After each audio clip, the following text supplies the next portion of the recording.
The Trail to Love. Written by Barbara Cartland. Narrated by Anthony Wren. Chapter 1, 1903. "Would you care to take a look at your post, sir?" Travis, the elderly butler, asked, as he brought in a silver pot of steaming coffee to the breakfast table at number 13, Lanchbury Close, Mayfair. "There is rather a lot of it," he added. Young Richard Stanfield sighed as he thought of the mountain of unopened envelopes on the hall table of the elegant townhouse in Mayfair, where he had grown up. Of course, there would be very many letters, as he had been away in South America for nearly 3 months, following the death of his dear father, Sir Julius Stanfield, and with no one at the house to open them, the envelopes would just pile up. Travis was still hovering by the table, his white whiskers drooping rather sadly. He was probably missing Sir Julius, whom he had served faithfully for 30 years. Richard missed him too. Yesterday, when he arrived back at his home, dusty and exhausted from his long journey, he had forgotten for a moment that his father was no longer there to shout out, "Hello, old young'un," as he would hurry out of his study to greet his son. "Please, bring the post in, Travis, and I will open it while I drink my coffee," said Sir Richard, and the old butler gave a nod and hobbled off to the hall to fetch the letters. Richard finished eating the scrambled eggs, bacon, and sausage that lay on his plate. It was the first proper English food he had eaten for ages, and it tasted very good. The coffee, however, was a disappointment. Richard had grown used to the intense dark flavour of the authentic South American blends on his travels, and the bland offering that Travis had just brought up from the kitchen was no match for it. "Here you are, sir."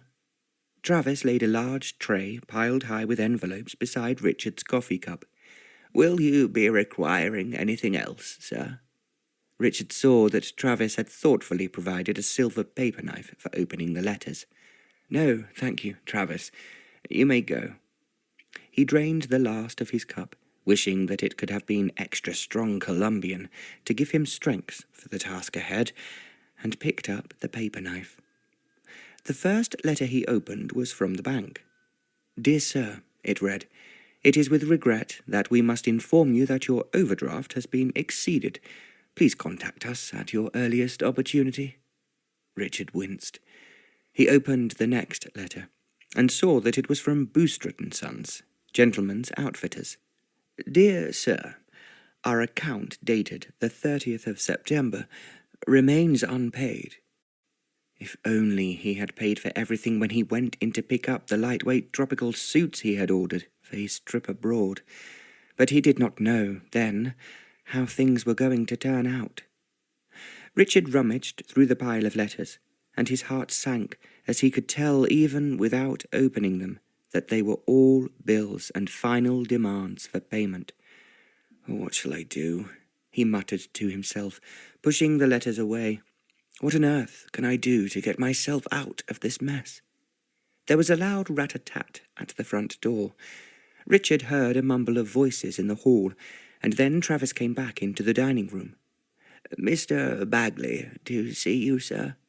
"Send him in," replied Richard, his heart sinking. Mr. Bagley runs the livery stables just around the corner from Lanchbury Close, where Sir Julius had kept his horses for riding and carriage work.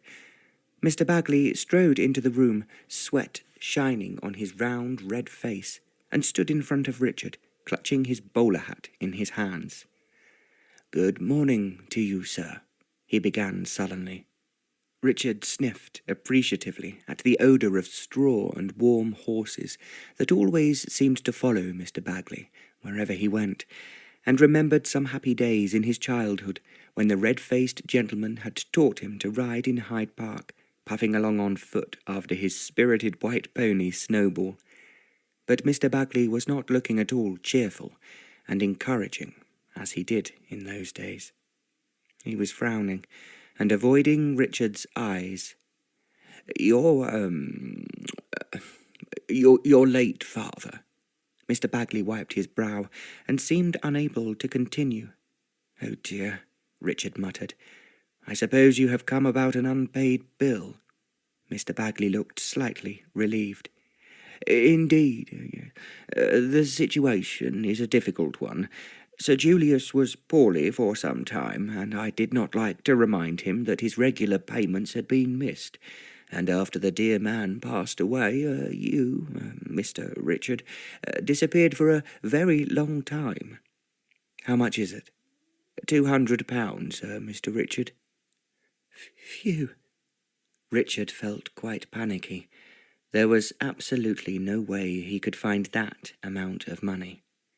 "The thing is, Mr. Bagley, I'm not sure that I can lay my hands on £200 right now." Mr. Bagley shook his head. "There's 6 fat horses in my stables, Mr. Richard, eating their hands off at my expense." Richard suddenly felt a terrible emptiness. There was really only one thing to do, and he could not bear the thought of it. "I must have my £200. I'm not a rich man, sir. I've a wife and 4 daughters to keep," Mr. Bagley was now saying. "Mr. Bagley, of course, I understand. I don't want you to suffer any hardship, but I simply don't have the money. The only thing is, I don't suppose, would you take the horses instead?" His heart ached at the thought of Trumpeter, his father's favourite, Hunter, and Bluebird, his own incredibly swift thoroughbred. To say nothing about whiskey, brandy, rum and cognac, the fine brown horses that had faithfully pulled the Stanfield carriage for so many years. Mr. Bagley turned a deeper shade of red and looked down at his boots. "It's a kind offer, Mr. Richard, but I doubt they'd make £200 at market. They're old and past their best except for your Bluebird." Now Richard felt his own face grow hot. "I am really sorry, Mr. Bagley. It's been a bit of a nightmare. I ran into some difficulties in South America, and I'm afraid I have no ready cash at all at the moment." Mr. Bagley straightened up and started twisting his hat round and round in his hands. "I am sorry, I am sure, to hear that. Your father was a good man and my best customer till he fell ill. I'm happy to help you, Mr. Richard, by selling the horses on. I'll do my best to find good places for them, and will say no more about the debt." Richard thanked him, feeling somewhat comforted. Then suddenly he remembered the little white pony who had been his first mount, and who was now living out his days of retirement at the livery stables. "Mr. Bagley, there is one other thing." Snowball. The man's red face split into a wide smile. Oh, Mr. Richard, don't worry about that pony. My girls adore him. He'll have a home with us and plenty of the finest hay for as long as the little beggar's got teeth to chew it." Richard smiled too. The thought of Snowball being spoiled and adored by 4 little girls somehow made him feel better about not being able to pay Mr. Bagley properly for his services. They shook hands, and Travis led the livery stable manager away to the front door, leaving Richard in a sober and thoughtful mood. He had behaved very stupidly indeed while he had been in South Africa, and now, without a single penny of his substantial inheritance left in the bank, he was going to have to pay a hefty price for what he had done. Elissa Valentine stood in the back garden, a pile of rugs over her arm, and let the icy January breeze ruffle her long golden hair, blowing away her weariness and her sad thoughts.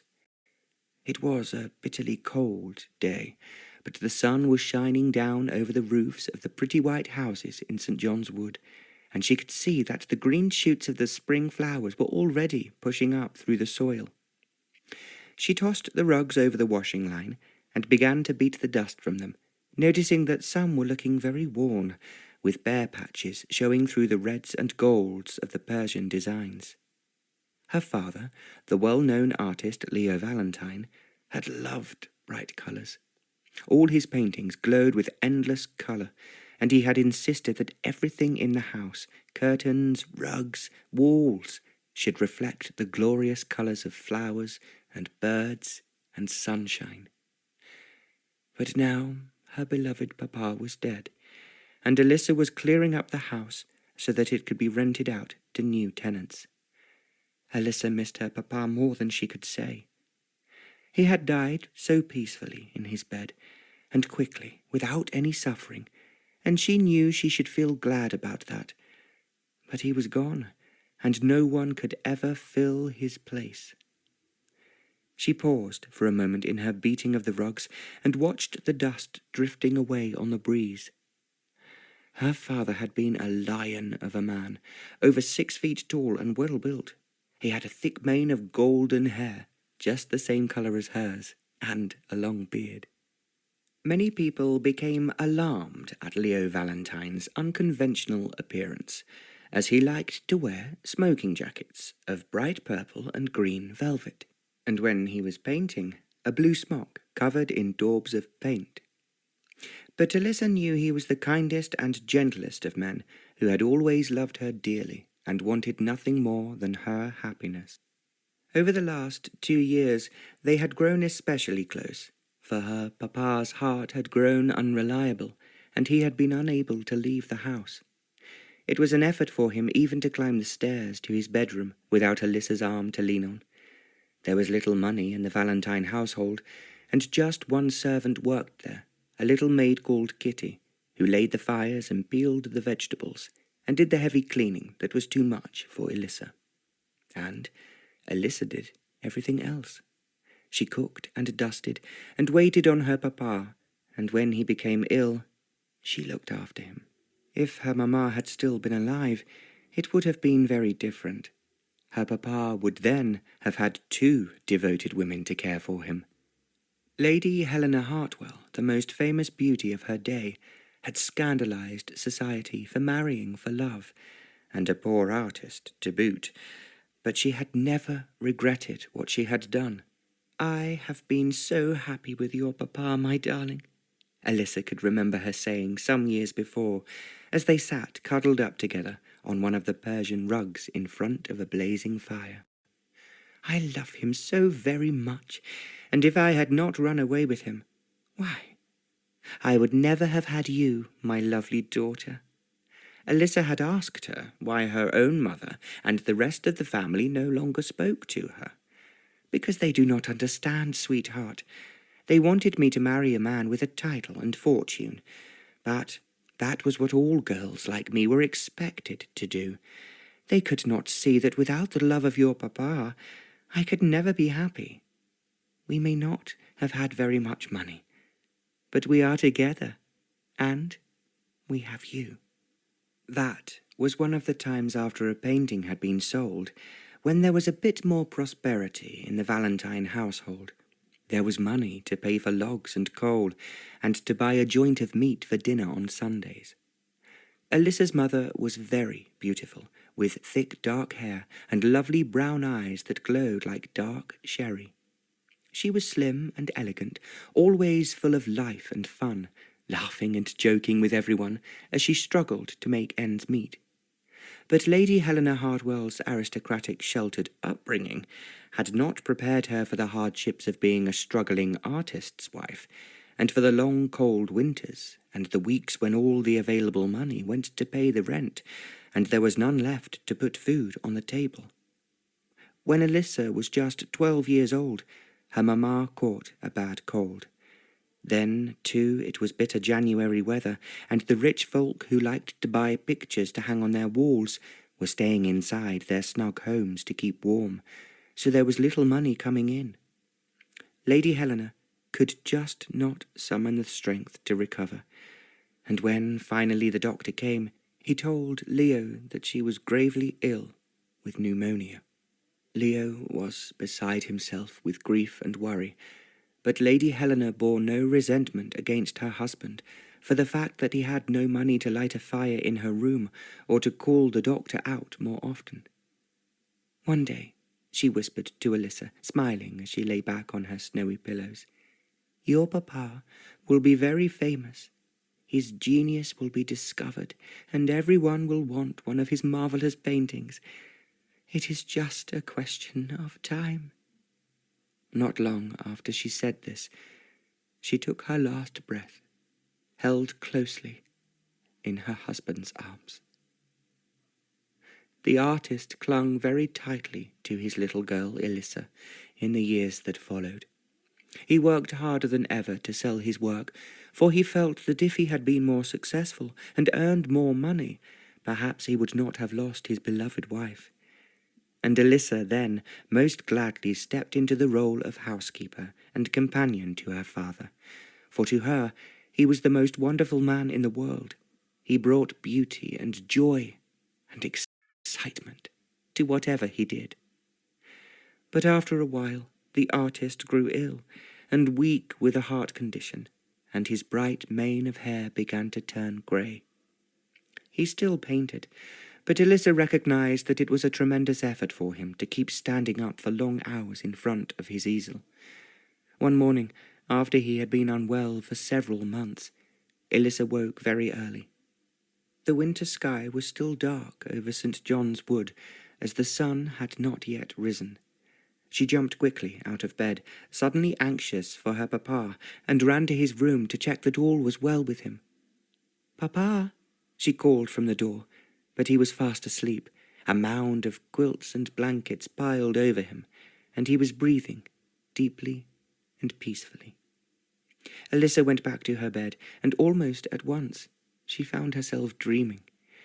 In her dream, she was sitting in a green woodland glade, where long bars of sunlight shone down through the leaves, making pools of golden light on the grass. Someone was walking towards Elissa, a slim woman in a long white dress with a fine lace veil over her face. She looked strangely familiar, and as she drew near, Elissa saw that she was carrying a large book. "Mamma, is it you?" Elissa asked, trying to see the woman's face. The woman approached her and laid the book in Elissa's lap.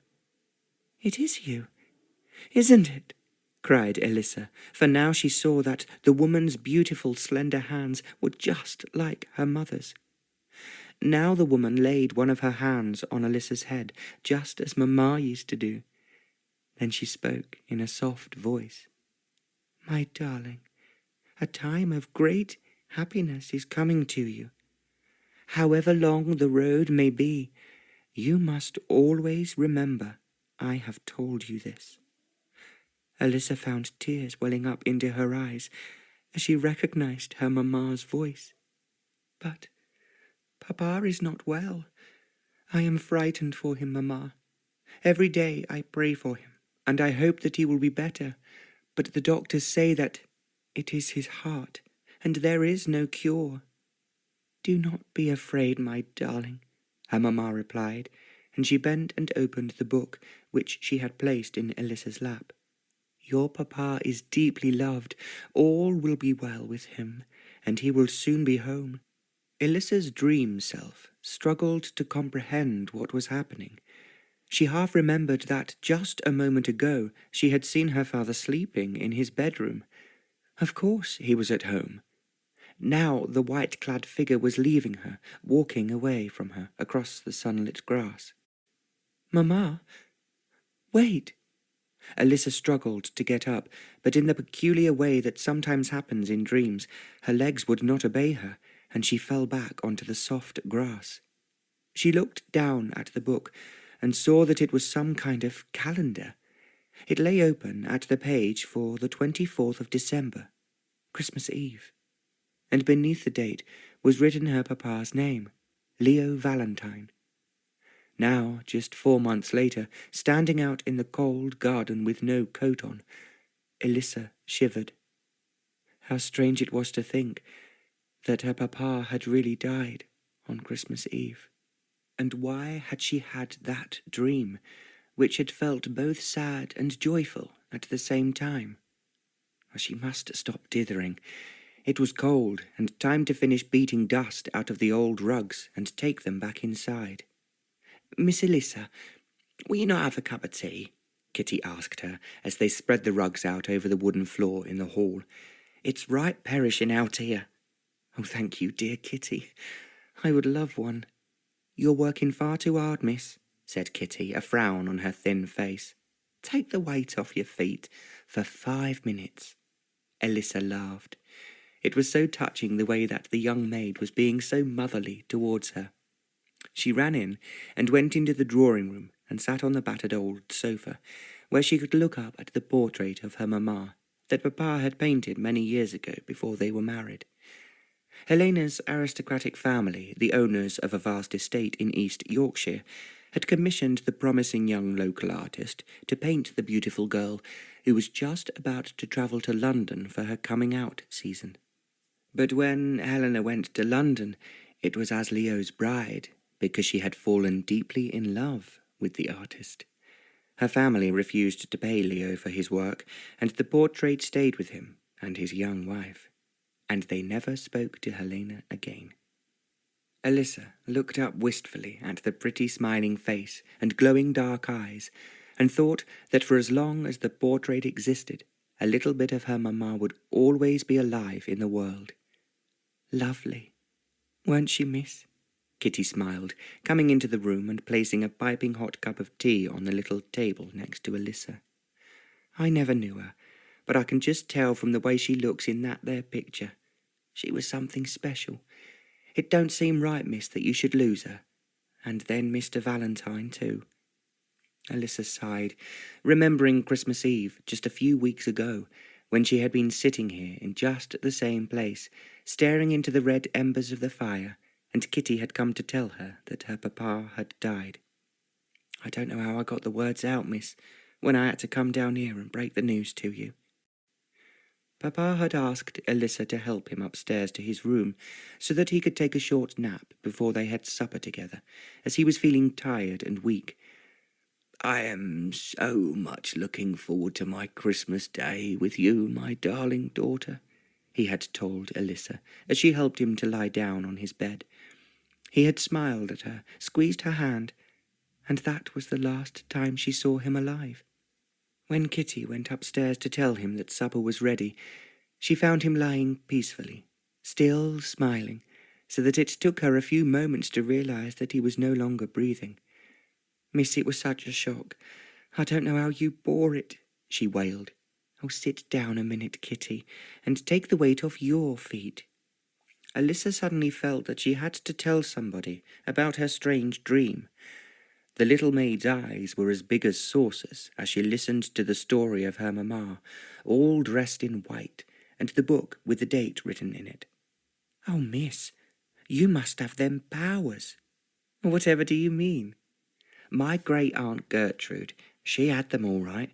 She always knew when something real bad was a-going to happen." Elissa laughed. "Oh, Kitty, I'm sure it was just a one-off event. Perhaps, I don't know, Mamma looked down from heaven and thought she would help me face Papa's death." Kitty shook her head and looked doubtful. "And it wasn't something bad, Kitty. My Papa died happy and peaceful in his own home, looking forward to Christmas Day. And maybe he has gone to be with Mamma, which will make them both very happy." "And what about you, Miss Elissa?" She felt a little chill of fear run through her. What about her? Where could she go when the house was let out to strangers and she had no home any more? "Oh, everything will be fine, Kitty. Mamma told me in the dream that there was a great happiness coming to me. Miss, you could always come back to our house with me when we have to leave. You'd have to share a bed with our Susan in the little room, but my ma wouldn't turn you away if you had nowhere else to go." "Oh, Kitty, you are too kind." Elissa smiled at the thought of having to squash into the tiny house in Mile End with all of Kitty's brothers and sisters. "But I am sure it will not come to that. And now I suppose we must get on with our work, or we will never be ready for the prospective tenants who are coming to look at the house." There was so much to do, she realized, as she went into the hall and took down her papa's old fur hat from the hat stand. So much to sort out, to be sold or given away. She had left all his things just as they were up until now, and she could not bear to think of anyone else wearing his hat. As she stood there, a shadow darkened the glass in the front door, and the letterbox rattled. The afternoon post had come. There was just one envelope lying on the doormat. Elissa bent to pick it up. It was addressed to her in an unfamiliar, spidery handwriting. She opened it, took out the letter inside, and read it. Fellbrook Towers, Fellbrook, Yorkshire, 17th January, 1903. Dear Elissa, it has come to my attention that you have recently suffered an unfortunate bereavement. I assume that your wastrel of a father will not have made any provision for your future, and I should like to offer you a roof over your head, and such meals as are necessary in exchange for your service as a companion. I am old and infirm, and in need of someone to run errands and help me with my day-to-day affairs. You will not know who I am, but I am the mother of Helena Hartwell, your mother. I would not like to see my granddaughter suffer unduly for the foolishness of her silly mother, which is why I am writing to make this offer. Unless I hear from you to the contrary, I shall send the carriage to meet the 5 o'clock train at Fellbrook Station on the 25th of January. Yours, Mabel Hartwell. Elissa took a deep breath and tried to steady her shaking hands. Her grandmother had written to her and wanted to offer her a home. She looked down at the letter again. Something about those cold words and the angular, spiky handwriting made her feel uncomfortable, as if the writer was perhaps not such a pleasant person. But what choice did Elissa have? And had not her mamma told her in her dream that there was great happiness coming to her? Perhaps it might have something to do with this letter. "Kitty," Elissa called out, "I have something else to tell you." And in spite of her sadness, she could not help but feel excited at the thought of the journey she must make in just a few days' time, and her mysterious grandmother, who would be waiting for her at the end of it. Chapter 2. There was a commotion in Lanchbury Close. Richard could hear men's voices and a thumping noise like someone beating a clenched fist against a door. He pulled the covers over his head, hoping that the noise would go away. It was not quite 9 o'clock, and since his return to England several days ago, he had not felt much like getting out of bed before noon. Each morning, Travis brought him a tray of tea and toast to his bedroom, and then just left him in peace. But all the noise did not go away, and when Travis politely knocked at the bedroom door and entered, the old butler was not carrying a tray, and told him, apprehensively, "There be some gentlemen asking to see you, Mr. Richard. I told them that you are not at home, but they are very persistent." Richard rolled over in bed and sat up. "What? You mean all that noise is outside our front door?" "Yes, indeed, Mr. Richard, and I have asked them to leave several times, but they will not go." "Then I suppose I had better go and speak to them," sighed Richard. He climbed out of bed and wrapped himself in his father's old velvet dressing-gown, which he had taken to wearing. The faint scent of Sir Julius's cigars still clung to it, which was very comforting. As soon as the front door opened, a large gentleman in a long black coat placed his foot on the threshold. "Mr. Richard Stanfield?" he blustered. "Boostred of Boostred and Sons, gentlemen's outfitters." Richard wished that he had taken the time to dress properly, but it was too late now. "And good morning to you, Mr. Boostred. Won't you come in?" The large gentleman, accompanied by 2 others, also in black coats, followed him into the drawing-room. "I would suppose you have come about the bill for my suits," began Richard. Mr. Bustard cleared his throat. "I am afraid it is a little more serious than that, Mr. Stanfield. We have a number of accounts that have not been settled, from both you and Sir Julius. I believe that even the fine dressing-gown you are wearing this morning has not yet been paid for." "It was my papa's. He has passed away." "Indeed so. We are more than aware of the difficult circumstances, and we have been most lenient up until this time, as we are certain that you would contact us at your convenience to make appropriate payment." "Of course. How much do you want?" The words stuck in his throat, as he could only think about his overdrawn bank account and the few coins in his pockets that were all that remained of the fortune he had inherited. "The total outstanding is £300, Mr. Stanfield." Richard caught his breath with shock. Poor Sir Julius would be turning in his grave, as he had always paid his accounts on time. I don't think I'm able to lay my hands on such a large sum right now," he responded. "Then I have to advise you, Mr. Stanfield, that we shall have to contact our solicitors, and you will soon find that you not only have to pay us, but also them." Mr. Bustard was eyeing him in a most unpleasant fashion. "You can have the dressing-gown back, if you like." The gentleman's outfitter snorted. Clearly he was in no mood for a joke. "All right, I will see what can be done, and I will get back to you next week," added Richard. Mr. Bustard shook his head wearily. "I wouldn't do it for anyone else," he said, "but Sir Julius was a good customer, and a true gentleman. I will give you until Tuesday to settle the account." He paused and looked around the drawing-room.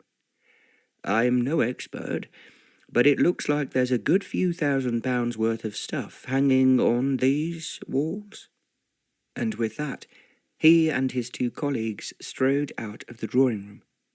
Richard sat down on the sofa to recover himself. Mr. Bustard was right.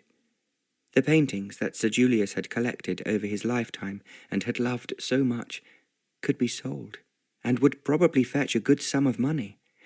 It was just that he could not bear to take them down from the walls and sell them. Travis then entered with the breakfast tray and laid it beside him. He coughed politely. "What is it, Travis?" "There is the small matter of the servants' wages, Mr. Richard. As you know, Sir Julius paid us annually on the 1st of January each year. The money is only a couple of weeks late, but anxieties have been expressed." Richard held his head in his hands for a moment. This was the last straw. He had to face up to what must be done. He was never going to get the money he had lost in Argentina. Number 13 Lanchbury Close, and all its contents must be sold. The debts must be paid, and somehow he, Richard Stanfield, must begin a new life. A life that would be very different from anything he had known so far. "I really don't know what I can do with all Papa's clothes," Elissa sighed, as she looked at the pile of coats, trousers, and colourful jackets that she had just cleared out of the wardrobe in his bedroom. "And what about all the things in the studio? The oil paints and his brushes, and—" "Oh, there'll be a lot of stuff," muttered Kitty. "Far too much to carry with you, miss." "Exactly. But how am I going to get rid of it all? Who would want a grubby old painter's smock with all the colours of the rainbow splashed all over it? Only me, for all the happy memories. Miss Elissa, you could always leave everything here. We could hide it all in the loft." "Oh, Kitty, and what about the new people who will move in?" "No one ever goes up in a loft, miss, only to dump the stuff they ain't going to use no more. We tuck all your father's things away in a corner up there. No one will ever know." "Oh, Kitty, oh, you are a genius. And then, maybe one day, when you be a rich lady, miss, you can come back and claim it all." Do you really think that will happen?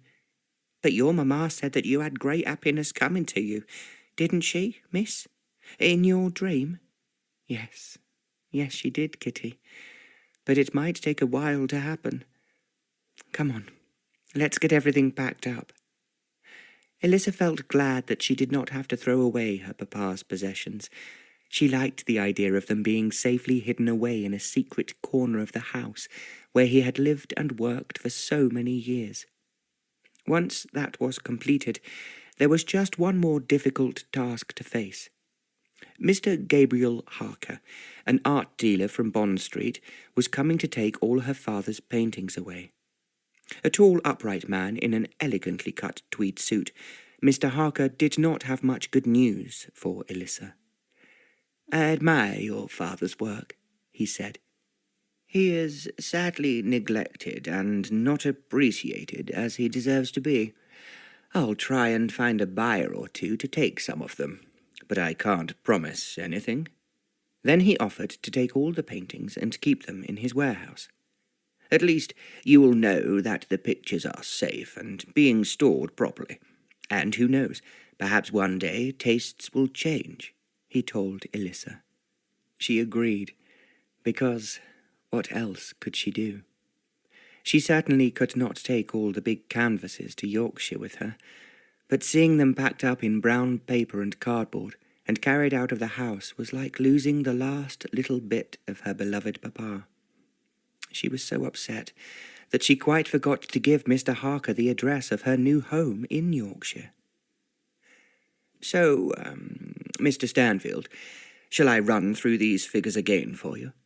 The lawyer peered at Richard over the top of his glasses. "I think I understand, Mr. Gray." Richard had no head for figures himself, and he did not think that another lengthy explanation of what sums of money were owing and how they could be paid off would be of any use to him. A buyer had been found for the house, and this man had agreed to purchase all the furniture and fittings as well. The proceeds from the sale would pay off the debts. It would also pay what was owing to the servants, and give them a little bit extra to tide them over until they could find new situations. As far as Richard was concerned, that was all he needed to know. "I must say, it seems no time at all since we sat here at this very same table to discuss your inheritance after the sad demise of your father," said Mr. Gray, fixing Richard with his sharp little eyes. "And now, what very different circumstances we find ourselves in today." He was clearly curious to know what Richard had done with the fortune that Sir Julius had left him, but Richard had no intention of confiding in him the details of what had happened. All that was private, personal, and most painful. He rose from the table. "Thank you so much, Mr. Gray. If you will now proceed with everything as we discussed." The lawyer stood up too and shuffled all the papers together. "If I can be of any further assistance, then I shall certainly contact you," said Richard politely, and waited for Mr. Gray to leave. It was very strange to think that soon he would be without a roof over his head, but at least from now on he would not have to face any more furious Mr. Bowstreads threatening to take him to court. Travis was hovering in the doorway. "Mr. Richard, there is another gentleman here. I have told him that you will be settling all your accounts over the next few days, but he insists on speaking to you." The old butler was looking grey and tired. There had been so many comings and goings to the house over the last few days, and so many angry creditors banging at the door, that Travis was rushed off his feet. "Let him wait a moment, Travis," replied Richard. I just want to say that I'm very sorry about all this. It has been so hard for you. And have you found another situation?" Travis had served Sir Julius for more than 20 years, since before Richard was born. Now the old man smiled. "No, Mr. Richard. I will be hanging up my butler's apron and going to my sister's in Norfolk. I shall be very comfortable there, I'm sure." Well, that is good news, Travers." Richard felt suddenly lighter as he saw that the old man was genuinely pleased to be retiring. "Oh, Papa would be so pleased to know that all is well with you. But who is this man at the door?" "Mr. Jones, sir, from the bank." Oh, show him in. He will be very pleased to hear what I have to tell him." Mr. Jones, a small man with watery blue eyes, was indeed happy to hear that the overdraft would very shortly be cleared, and all the creditors paid off. "But then what of yourself, Mr. Stanfield? What are your plans for the future? There will be no money left for you." "I still have my father's art collection to sell." Mr. Jones's eyes darted around the room, looking at all the pictures on the walls. "French stuff, is it?" he asked. Yes, some of it. There's a Monet, and that picture of the Thames is a Whistler." "Ah, then I've heard of him," Mr. Jones exclaimed, looking relieved. "And those two are pretty, aren't they?" He pointed at a pair of small paintings hanging near the window. Richard had bought them for his father's birthday the year before he became ill. The first painting showed a cherry tree covered in blossom, with a girl in a white dress standing beneath. And in the second, the tree was covered in fruit, and a young woman with long fair hair and a basket over her arm was reaching up to pick the cherries. "That's by an English painter," he told Mr. Jones. "Elissa Valentine." Richard had always loved these two pictures. He recalled how he had visited the artist's house to buy them, and had met Mr. Valentine, a tall man with a lion-like mane of golden hair. "Ah, yes, an English artist. Very good, very good," Mr. Jones wittered on. Clearly he did not know very much about art.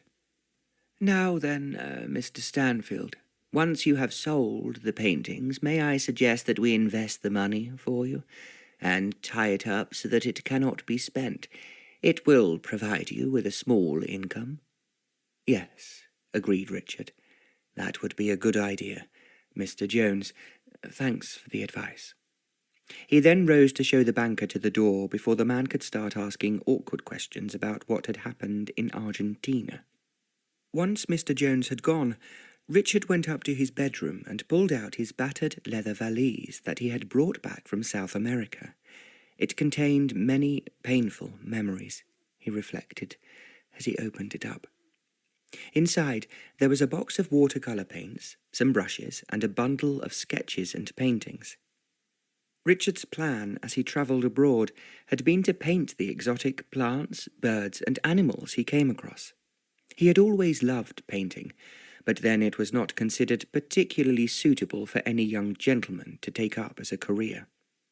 When his father died, however, there was no one to criticize his decision to charge off to the tropics for a few months and absorb himself in charcoal and paint and thick velvety paper.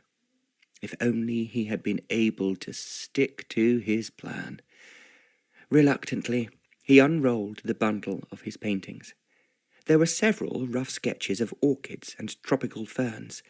The rest were portraits of a lovely young woman, Mercedes de Rosario. He had never considered himself to be that good at portraiture, but as soon as he met Mercedes, he longed to capture her incredible beauty on paper. With her glowing golden skin, her shining dark red hair, and luscious black eyes, she outshone all the brilliant flowers in the tropical gardens around her mother's house in Buenos Aires. He now looked into her laughing eyes as he held up one of the portraits. He remembered the day he had painted it, and how, when it was finished, she had promised to marry him. He could still feel the warmth of her lips against his, as they kissed in the green shade of the tall trees growing in her garden. For once, forgetting the watchful eyes of her mother, who always seemed to be spying on them. That was the happiest day of his life. He had found love, and would be spending the rest of his life with the most beautiful woman he had ever seen. The sadness of losing his papa began to recede and grow less hurtful. Mercedes had seemed happy too for a little while. She was longing to travel to England and see all the sights of London, and then she started to question Richard about how much he loved her. "Do you care for me, Richard? I am afraid that you are just playing with me. I am a poor Argentinian señorita. I do not have the Paris clothes, all the pretty things that the English ladies have." She told him she was afraid that he was ashamed of her and her mamma, who spoke no English, and that he did not really want to take them back to London with him. Richard gave her money to buy clothes and wrote cheques to her so that she should have some money of her own. But however often he did so, always telling her she was the love of his life and that of course he was proud of her, she still seemed fearful and anxious. Then one day she came to Richard and asked him to lend her a very large sum of money. "Please, Richard, my darling, if you love me." Richard was ashamed to feel a little nervous about giving it to her, but she insisted. "It is for my family, Richard. My uncles and my brothers are involved with so many exciting new projects in our country. But they will all fail if we do not have this money, and if we succeed, then we will be rich forever. You must lend it to me, darling. Please." So he started writing a cheque for her. "How much exactly did you say, Mercedes?" "Oh, my darling, I am not sure. I can't remember. I will fill it in later."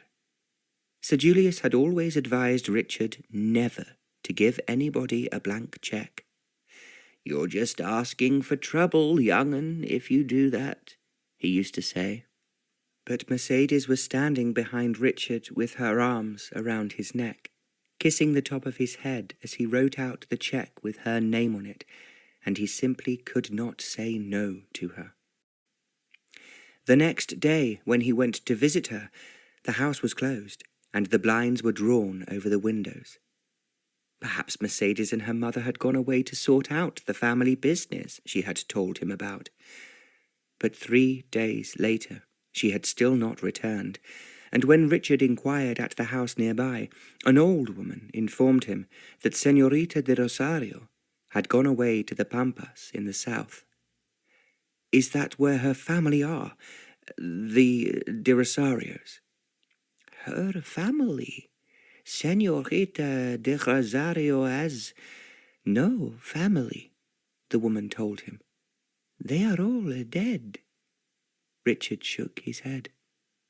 "What about Mercedes's mother?" The large silent woman with black hair and eyes was always watching over her. He remembered how she had watched him, and every time he came to visit, her deep black eyes staring at him from under her dark brows. But he had never had a proper conversation with the woman. Mercedes was always drawing him away into the garden.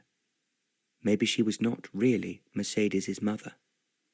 Could it be that the beautiful girl had lied to him? Richard then ran straight into the bank in the town and sent a wire to stop the cheque he had written. But it was too late. It had been cashed, and for a great deal more than the amount that Mercedes had asked him to lend her. All his money was gone. The account was empty. Now, as he stood in the bedroom which had always been his, and which now he would have to leave forever.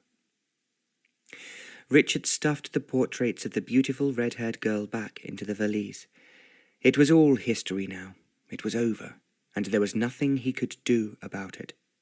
He had tried to find Mercedes, had travelled back and forth through the plains and mountains of Argentina, but no one knew of her, or of the mysterious woman she had called her mother. He had confronted the bank, who were apologetic and said they would look into the matter, but they advised him that since his signature was on the cheque, and since he had already been making regular payments to this woman, it was unlikely that they could do anything to help. Richard picked up the brushes and the paint box. He was about to pack them away, but something stopped him. "I am free now," he thought. "I will have a small income, if I invest the money wisely from the sale of the paintings." Why should he now not try his hand at becoming an artist? As a profession, and not just a hobby, he could travel around England and paint landscapes, which he had always been good at. For the first time since his return from Argentina, Richard felt a little rush of happiness. And then he suddenly remembered Leo Valentine, the big blustering man with the mane of golden hair and a long beard, the artist who had painted the 2 cherry-tree pictures he had bought for his father's birthday. "I will go and see him again," Richard decided. "I liked him. He was wild and jolly and happy. He'll give me some good advice about being a painter." The small white house in St. John's Wood had been cleaned from the attic to the basement, and white sheets had been placed over all the furniture, and the walls were now empty of pictures. Elissa was sitting by the empty fireplace, wearing her coat and gloves to keep warm. Her bag was packed, and she was ready to leave for King's Cross Station to catch the train up to Yorkshire. There was a loud knock at the front door. "That will be the house agent come to collect the keys," Elissa reckoned, as she jumped up to answer it. But when she opened the door, a young man stood there, tall and strong, with wavy black hair and vivid blue eyes that were gazing straight into hers. "Oh, goodness," he exclaimed. "Hello." Elissa felt her heart beating fast. He was smiling at her, and his whole being seemed so vibrant and alive, she did not know what to say to him. She realized that it was a very long time since she had spoken to a young man. She had spent so many days with her ailing father, and then all the men who had come to talk to her about the letting of the house seemed old and dull and preoccupied. None of them looked at her as this young man was doing now. "I've come to see Leo Valentine, the artist," the young man was saying. I'm sorry, but my papa has passed away," Elissa managed to reply, her voice feeling thick and tight. Oh no." The young man's face fell. "How awful. I so wanted to speak to him." And then he blushed. I mean, how awful for you. I am so sorry, Miss Valentine." "I am just about to leave," said Elissa, taking pity on him. "But why don't you come in for a few moments?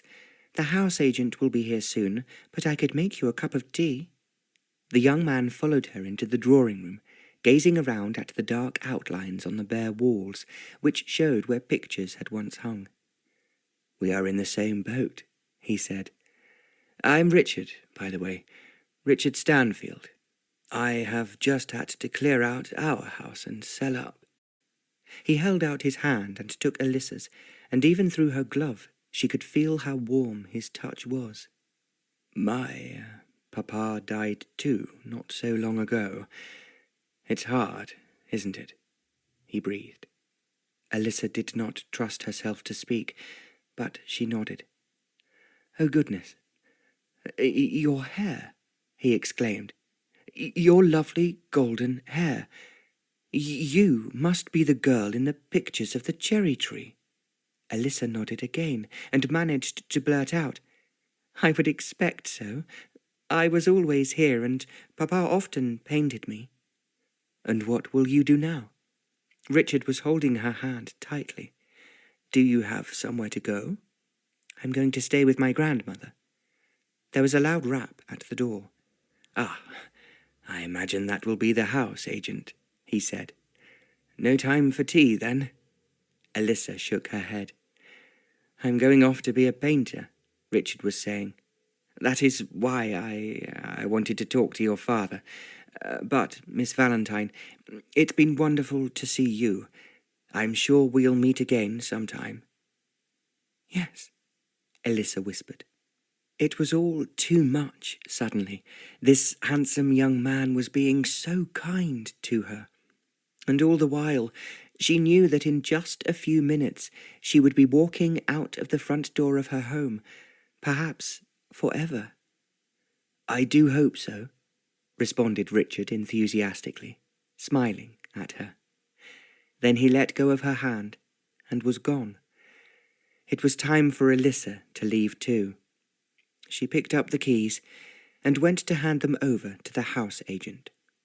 Chapter 3. It was growing dark by the time the train drew into Fellbrook station at 5 o'clock, and Elissa peered along the dimly lit platform to see if anyone had come to meet her. "How do, lass?" a deep gruff voice spoke up from the shadows. "Miss Valentine, is it?" "Yes, that's me," acknowledged Elissa, and as she spoke, her breath formed a misty cloud in the cold air. "Oldroyd it be, ma'am. Coachman at the Towers." The gruff voice came again, and a squat man with broad shoulders stepped forward to pick up her bag. He raised his hat and indicated for Elissa to follow him along the platform to where a carriage pulled by 4 horses was waiting. "Is it far?" asked Elissa as the coachman opened the door. "Far enough," grunted Oldroyd.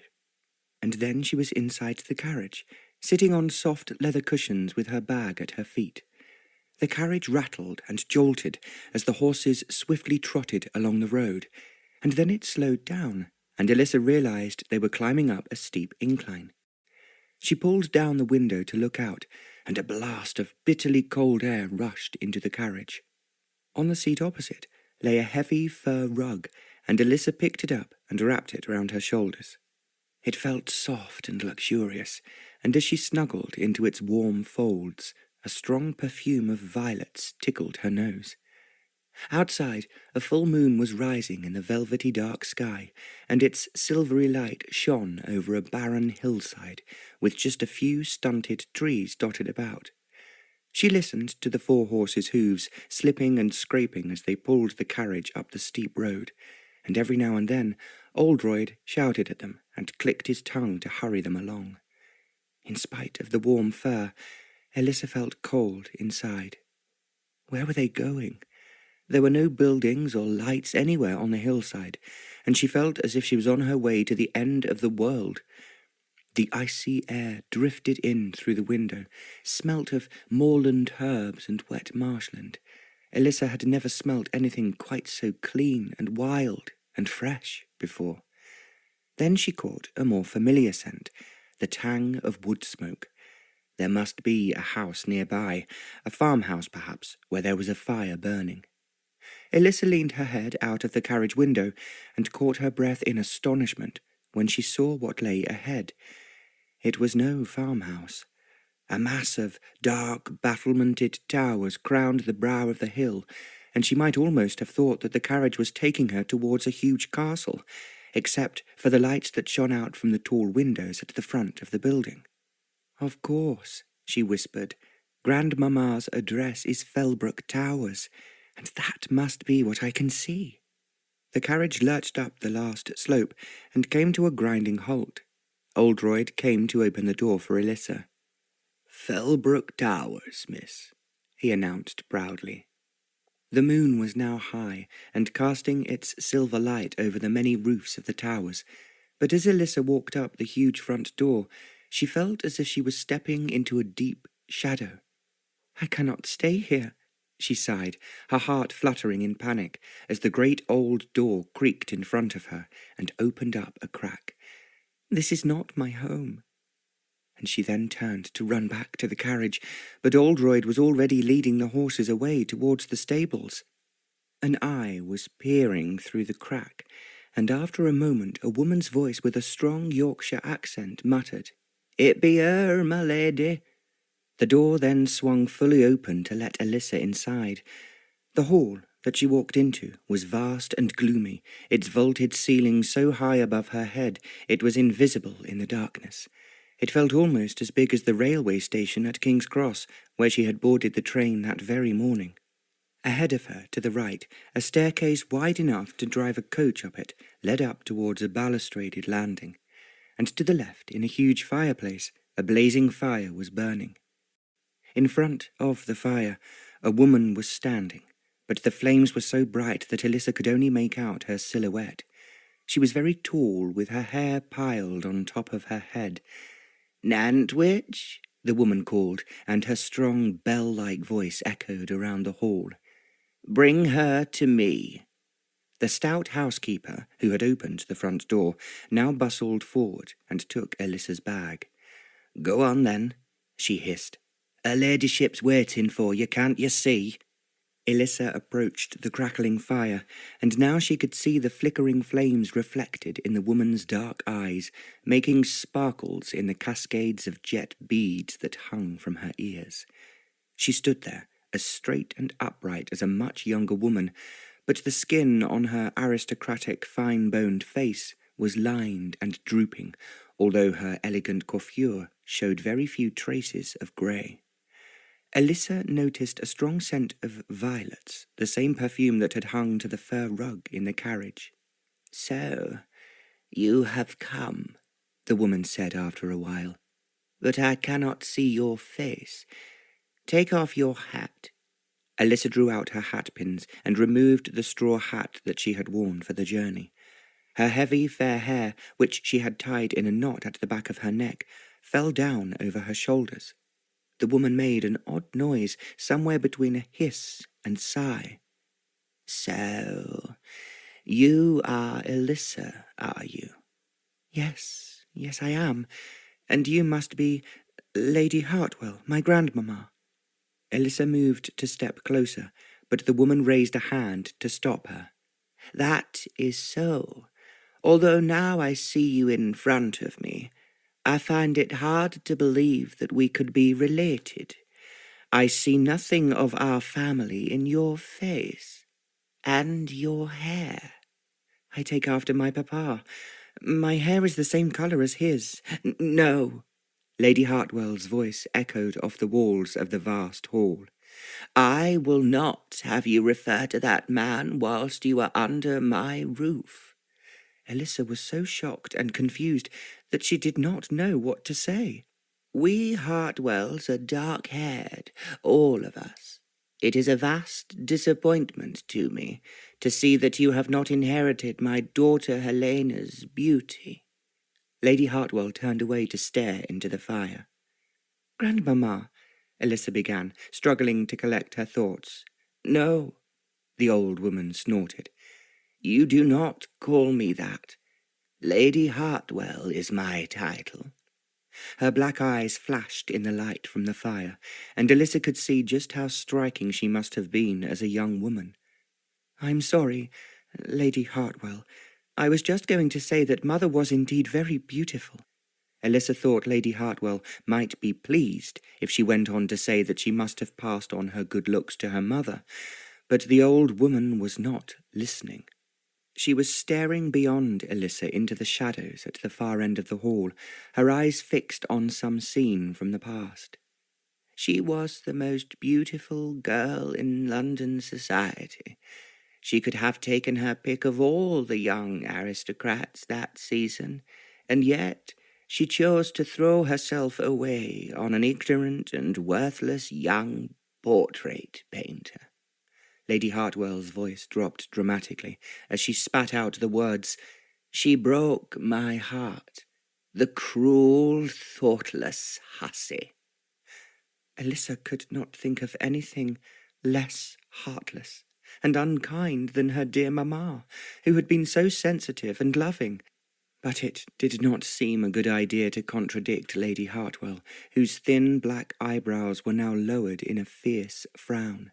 So she simply added, "My mother spoke of you often and said that she missed you." Lady Hartwell tossed her head, and the jet earrings tinkled as the beads clicked together. "That is as it may be. Helena made her choice, and she suffered the consequences." She turned from Elissa to speak to the housekeeper. "Nantwich, I feel rather disinclined to take dinner this evening." and with that she strode towards the wide staircase, the endless layers of her black satin skirts rustling over the flagstones, and leaving behind them a faint, flowery scent of violets. Elissa watched Lady Hartwell's aristocratic figure ascending until it merged into the darkness of the balcony and disappeared. "If you would care to come with me, miss." They walked along a purple-carpeted corridor, and then the housekeeper opened up a panelled door, and Elissa could see a long dining table which stretched away in front of her like a broad river of polished wood. At the far end of the table, a blaze of candlelight was reflected in its shining surface, and here 2 places were laid with gold-rimmed plates, delicate glasses, and an array of knives, forks, and spoons. "There you be, miss, and I shall now tell the cook that you're at the table. We mustn't keep the food waiting." She then walked away down the dining room and disappeared through another door. No one seemed to have thought that Elissa might like to change or brush her hair, or even wash her hands. She looked at the place opposite and tried to picture Lady Hartwell seated there. The old lady was fierce and rather frightening, but Elissa would almost have preferred her company now to the total silence of the deserted dining room. She could feel her eyes begin to sting as a wave of sadness welled up inside her. "I must not. I will not cry," she told herself firmly, and closed her eyes tightly to hold back the tears. Behind her closed lids, she could see the winter sun shining over St. John's Wood that morning, and the face of the handsome young man who had knocked at the door. Where was he now? Something nudged against her foot, and Elissa gave a little scream and leapt up. Someone had come into the dining room and sat down in front of her. She opened her eyes, but the chair opposite her was empty, its red velvet cushion glowing in the candlelight. "Something touched me," Elissa whispered to herself, but perhaps it was her imagination playing tricks on her.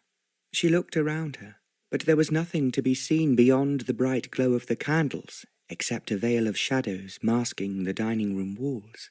Then a door creaked open, and a butler, in black and flanked by 2 footmen, came slowly towards her, bearing an immense silver tureen. Elissa sat down again, still shaking from shock, and hoped that they had not heard her scream. "Soup, miss?" The butler, who sported long mutton-chop whiskers, came and stood beside her. Elissa nodded, hiding her trembling hands beneath the white linen tablecloth. One of the footmen lifted the lid of the tureen, and the other passed a silver ladle to the butler, who dipped it into the tureen and poured a small amount of brown liquid into Elissa's soup bowl.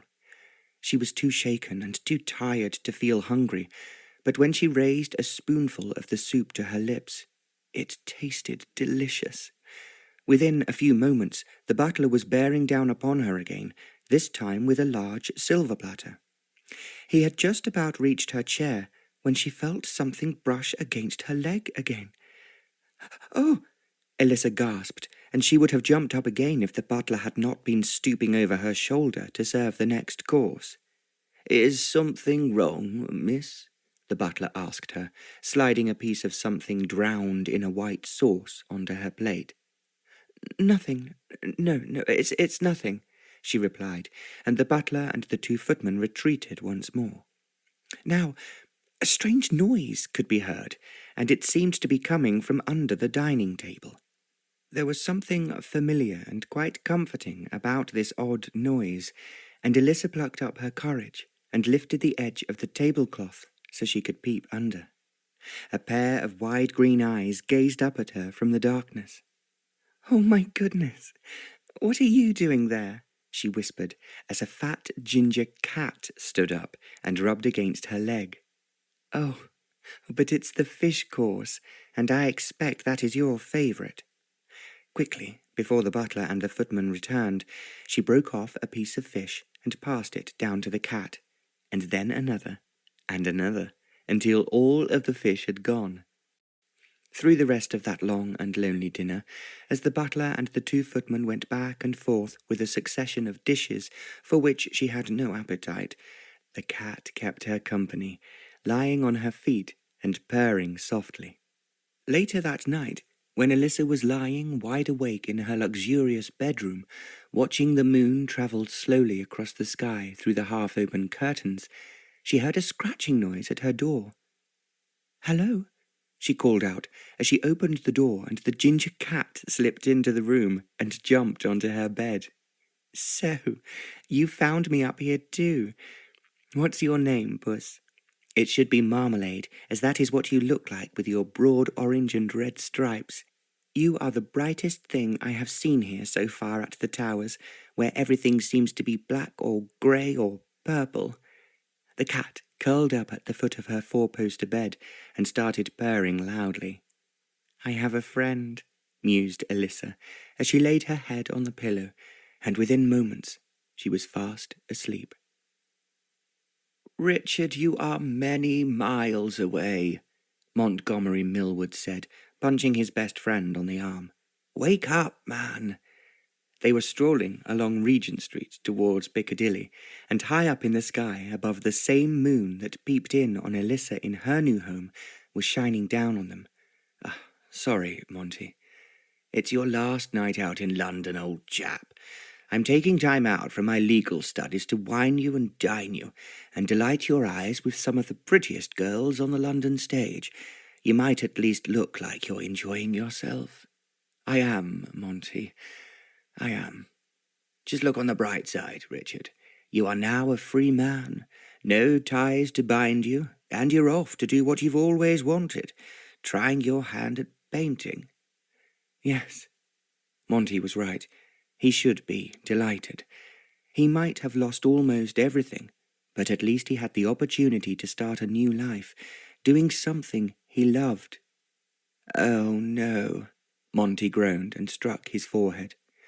"Don't tell me, Richard, you're still mooning over that wicked woman who broke your heart and cheated you out of your fortune." "Absolutely not," shuddered Richard. "I know that lovesick look in your eyes." No. Oh, it's even worse. You've met another one, haven't you?" Richard shook his head vigorously, but Monty was not deterred and kept on pestering him until he was forced to admit that, yes, he had met a beautiful girl that very morning. "Honestly, Richard, I can't let you out of my sight. It's a good job that I'll be at the theatre with you tonight, or you'll be running off with some silly actress." This girl was different, Monty. "Aren't they all?" replied Monty with a cynical air. Richard did not respond, and Monty, seeing that he had upset his friend, continued. "All right then, old man. Spill the beans. What is she like?" "She has fair hair," began Richard, seeing Elissa in his mind's eye answering the door with her long golden curls falling over the shoulders of her old black dress. "Fair? Well, that's a good start. If you'd said she was a redhead like that girl from Argentina, I would have been very worried. She's very rich, I hope?" "She's an artist's daughter." Monty looked a bit doubtful. "Is her papa famous?" He's dead, and he's not very well known." "Richard," growled Monty, striking his forehead again, "you need a girl with a fortune if you're going to be a struggling painter." "But she was very pretty, I'd expect," interrupted Monty. "Stay away from her, Richard. Find yourself a nice little heiress." "I'll probably never see her again, Monty. She's leaving London, and I'm such a fool. I didn't think to ask her where she was going." Monty gave a sigh of relief and took his arm. "Oh, thank goodness for that, Richard. Come on, let's crack open a bottle of champagne." And he gently steered Richard towards the lighted windows of one of Piccadilly's finest restaurants. If his old friend was going to be wandering all over the country, sitting out in all weathers painting mountains and ruins, and staying in uncomfortable local inns, Monty was determined that his last night in London should be one to remember. But even several bottles of champagne and a bevy of prettiest dancers, who all flirted with him madly, could not erase Elissa's lovely face from Richard's mind. He would see her again. He had to see her again. She would come back into his life, he was sure. It was 11 o'clock in the morning, and the sun was streaming in through the windows of Lady Hartwell's parlour. Elissa had been sitting there for a couple of hours in this stuffy room, waiting for her grandmamma, who seemed to be taking a long time to rise from her bed. A fat white pug dog was patrolling the parlour on bandy little legs, and Elissa held out her hand to it, but it growled at her and backed away. Then it barked loudly and ran to the door as Lady Hartwell, dressed in purple velvet, swept into the room. Elissa jumped to her feet. Her grandmother frowned at her with an expression of extreme disapproval. "That dress is a disgrace," she said in her loud, clear voice. "The least of my parlour-maids would be instantly dismissed if I found her in such a garment." "I'm sorry, but this is the only black dress I have." "Such an unsuitable colour." "I am in mourning for my father." The old woman sniffed haughtily. "Duties of remembrance to that unspeakable man have surely been carried out by now." "But Papa has been dead only a few weeks." Elissa was determined to stand her ground, and she raised her eyes to meet the old woman's fierce, dark gaze. "Well, if you insist on prolonging this nonsense, I shall ask Mrs. Nantwich to look out a spare black gown for you from the servants' outfits. And your hair is hanging round your face like a schoolgirl's. Did you not bring your maid with you to dress it?" "I don't have a maid. I have always done my own hair." Lady Hartwell sniffed. "I suppose it falls to me to provide you with a maid. I simply cannot endure to have you looking such a fright. Ring the bell. I now require a cup of hot chocolate immediately." Elissa looked around her for a bell, but could see nothing that resembled one. Then she realized that there was a long embroidered panel of material hanging by the fireplace with a tassel on the end of it. She walked to it, pulled it cautiously, and a distant peal sounded from somewhere below. Lady Hartwell sat down on the sofa in front of the fire, and the little dog ran, barking, up to her. "Oh, get away, Nelson," the old woman said, pushing the little creature away with her foot. "I have a dreadful headache, and I really cannot be bothered with you now." She felt like the dog, for her grandmother obviously could not be bothered with her either. She had been rude about Elissa's appearance, and now she was ignoring her completely. "Lady Hartwell, would you like me to take the pug outside for a walk?" she asked. The old woman's fierce black eyes stared at her in surprise. "A walk? Whatever for? Nelson is a lapdog. He stays with me in the parlour." "I just thought that perhaps his barking might make your head feel worse." Lady Hartwell frowned and put her fingers to her temples. "Oh, go on then, you take him.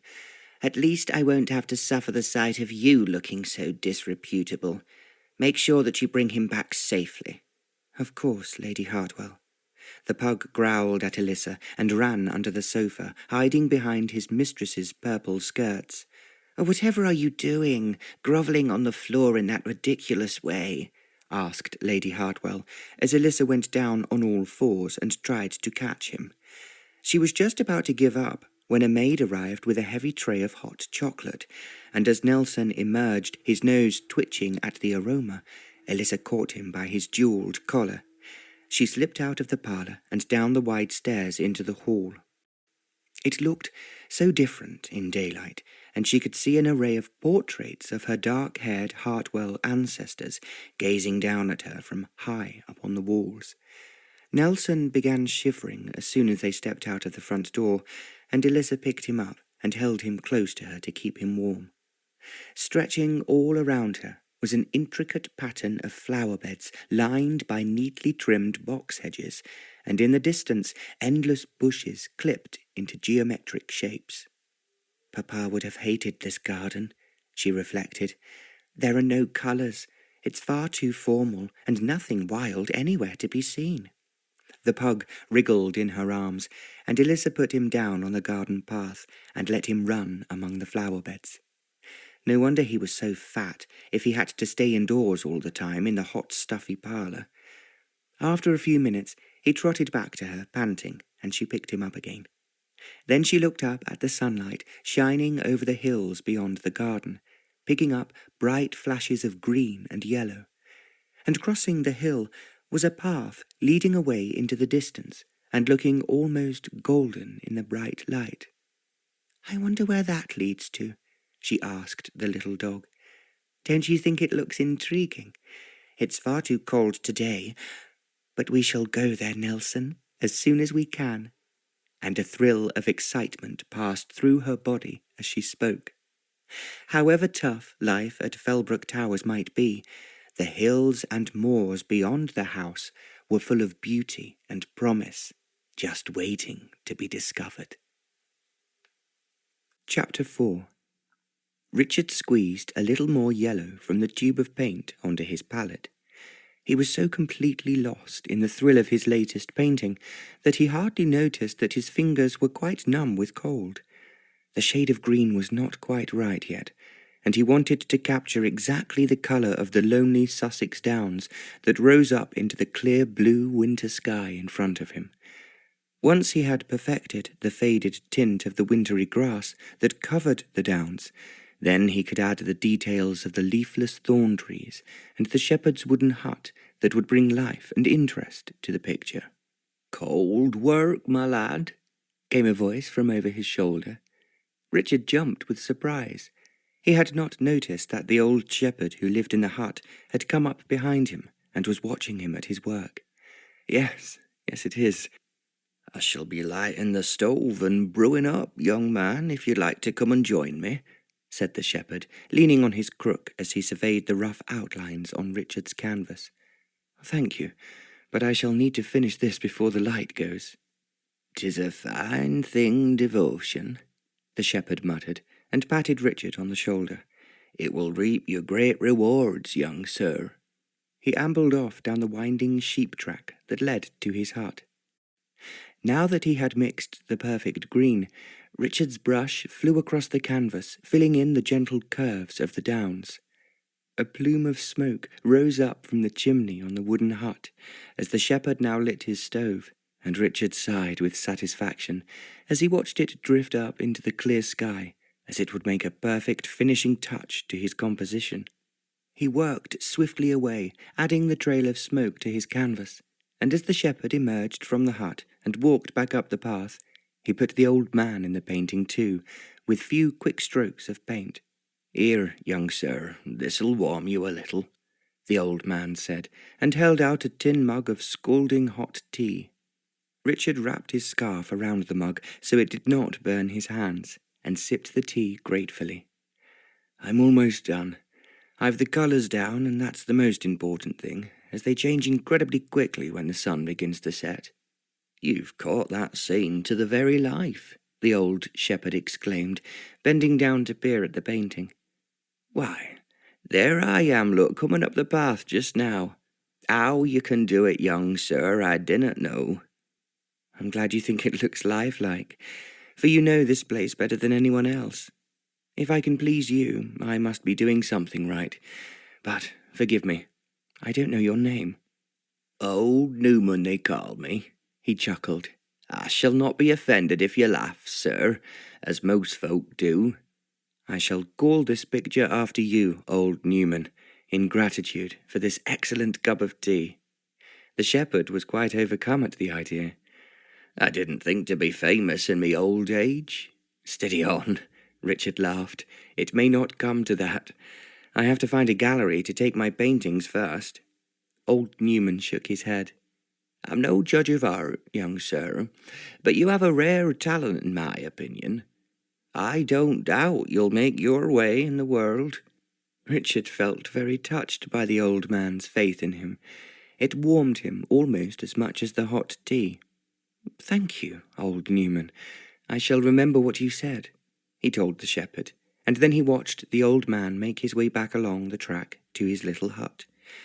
Richard added a few final brushstrokes until the sun slipped behind the tall downs and the sky began to darken. Soon the first stars would be coming out. It was time to go. He stretched out his stiff limbs and started to pack away his paints and brushes, trying to ignore the sadness that always fell on him when he finished work for the day, and he remembered once again that he had no home and no loved ones to care for him. At least he could be sure of warmth and company tonight. He was staying at a local inn, the Stag, and though the food was plain and the bed was narrow and hard, the landlady, Mrs. Betts, made him most welcome, as she had a son the same age as Richard, who was serving in the army. "I do hope that old Newman is right," he mused, as he hurried down the steep lane that led to the village. "I don't know if I'm any good." He wished again that Elissa Valentine was still alive to help him and give him advice.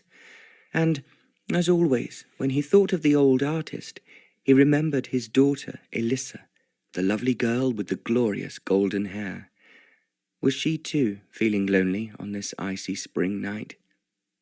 He knew nothing about where she had gone, when, like him, she had to leave her old home.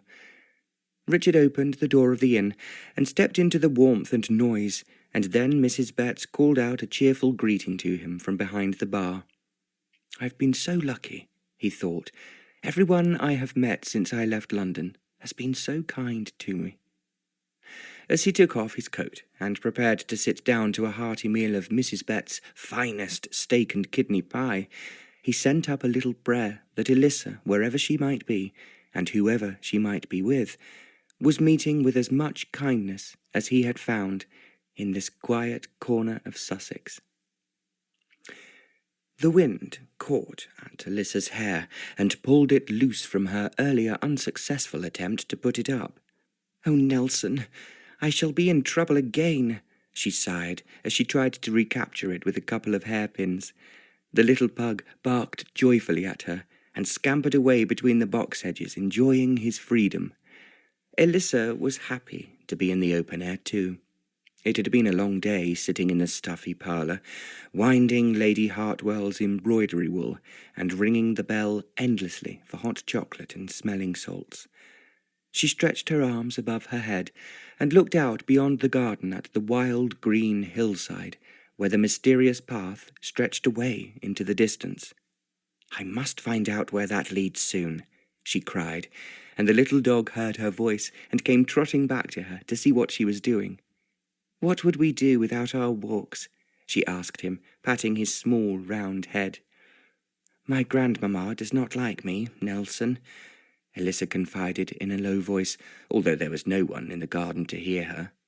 "I look like my papa, whom she hated, and all day long I sit with her and speak politely and do everything she asks me to do, and yet she scarcely speaks a word to me, and will not look at me at all."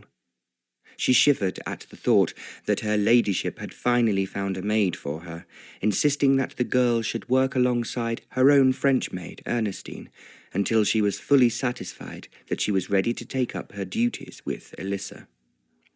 The thought that from now on there would always be someone with her in her bedroom, fussing around her and telling her what to do, struck a chill into Elissa's heart, and made her reluctant to go back inside, despite the cold wind and the darkening sky at the end of the afternoon. What if her maid was like grim old Ernestine, who after many long years at the Towers was just as fierce and unsmiling as her mistress? But there was nothing to be done, and at least Lady Hartwell's constant complaints about the state of Elissa's hair and clothes would come to an end. Elissa had little time to fret over the thought of her new maid, as Nelson suddenly leapt up and began barking. "What is it, little one?" she inquired, and then she could see beyond the garden wall that someone was riding a black horse over the hilltop towards the Towers. "Why, well done, Nelson. Someone's coming. He's still quite far away, but you knew. Well done." The pug peered up at her with his bulging black eyes, grateful for her praise. Elissa watched as the horseman drew to a halt, so swiftly that his horse reared up. "He's coming here," she remarked to the dog. "He stopped to look at the Towers." She would have liked to stay and watch as horse and rider came nearer, but a few fat drops of rain began to fall from the sky, and Nelson whined unhappily and pawed at her feet. "Let's go in then, little one. Perhaps there will be a guest at dinner tonight, and I will not have to sit in silence and watch her ladyship complain about the food." Oh, I'm sorry, miss. I didn't mean to hurt you," Ellen, her new young maid, exclaimed, as she pulled a long comb through Elissa's long tresses just before dinner. "I'm not much used to dressing a lady's hair." Ellen was not in any way the person that Elissa had expected, being shy and young and nervous on her first evening on duty. "Oh, please don't worry, Ellen. It is my fault if there are tangles. The wind was blowing so hard in the garden this afternoon. I should not have gone out." "You're very kind, miss," said Ellen, wincing even more than Elissa, as she caught another tangle in the teeth of the comb. "Not at all. I am really so glad it is you that Lady Hartwell sent to me, and not another Ernestine." "Oh, but Ernestine is just the perfect lady's maid. Oh, I shall never be as clever as she is at my duties." Elissa laughed. "I'm sure Ernestine is the best of her kind, but I know she would pull my corset laces too tight and frown at me dreadfully if I went out for any of my walks." "There." Ellen pulled the comb through the last long strand of golden hair and began to pin it up into a knot at the back of Elissa's head. "Is it as good as your maid in London used to do for you?" she asked anxiously. "Oh, Ellen, I've never had a maid at all. I used to always put my hair up myself when I thought about it, and that wasn't very often." Ellen's mouth fell open with surprise. "Oh, but you are Lady Hartwell's granddaughter, aren't you?" "Yes, I am, though I think even she has difficulty believing it most of the time. But, Ellen, now I have you to help me. I'll start looking a little more as she would wish."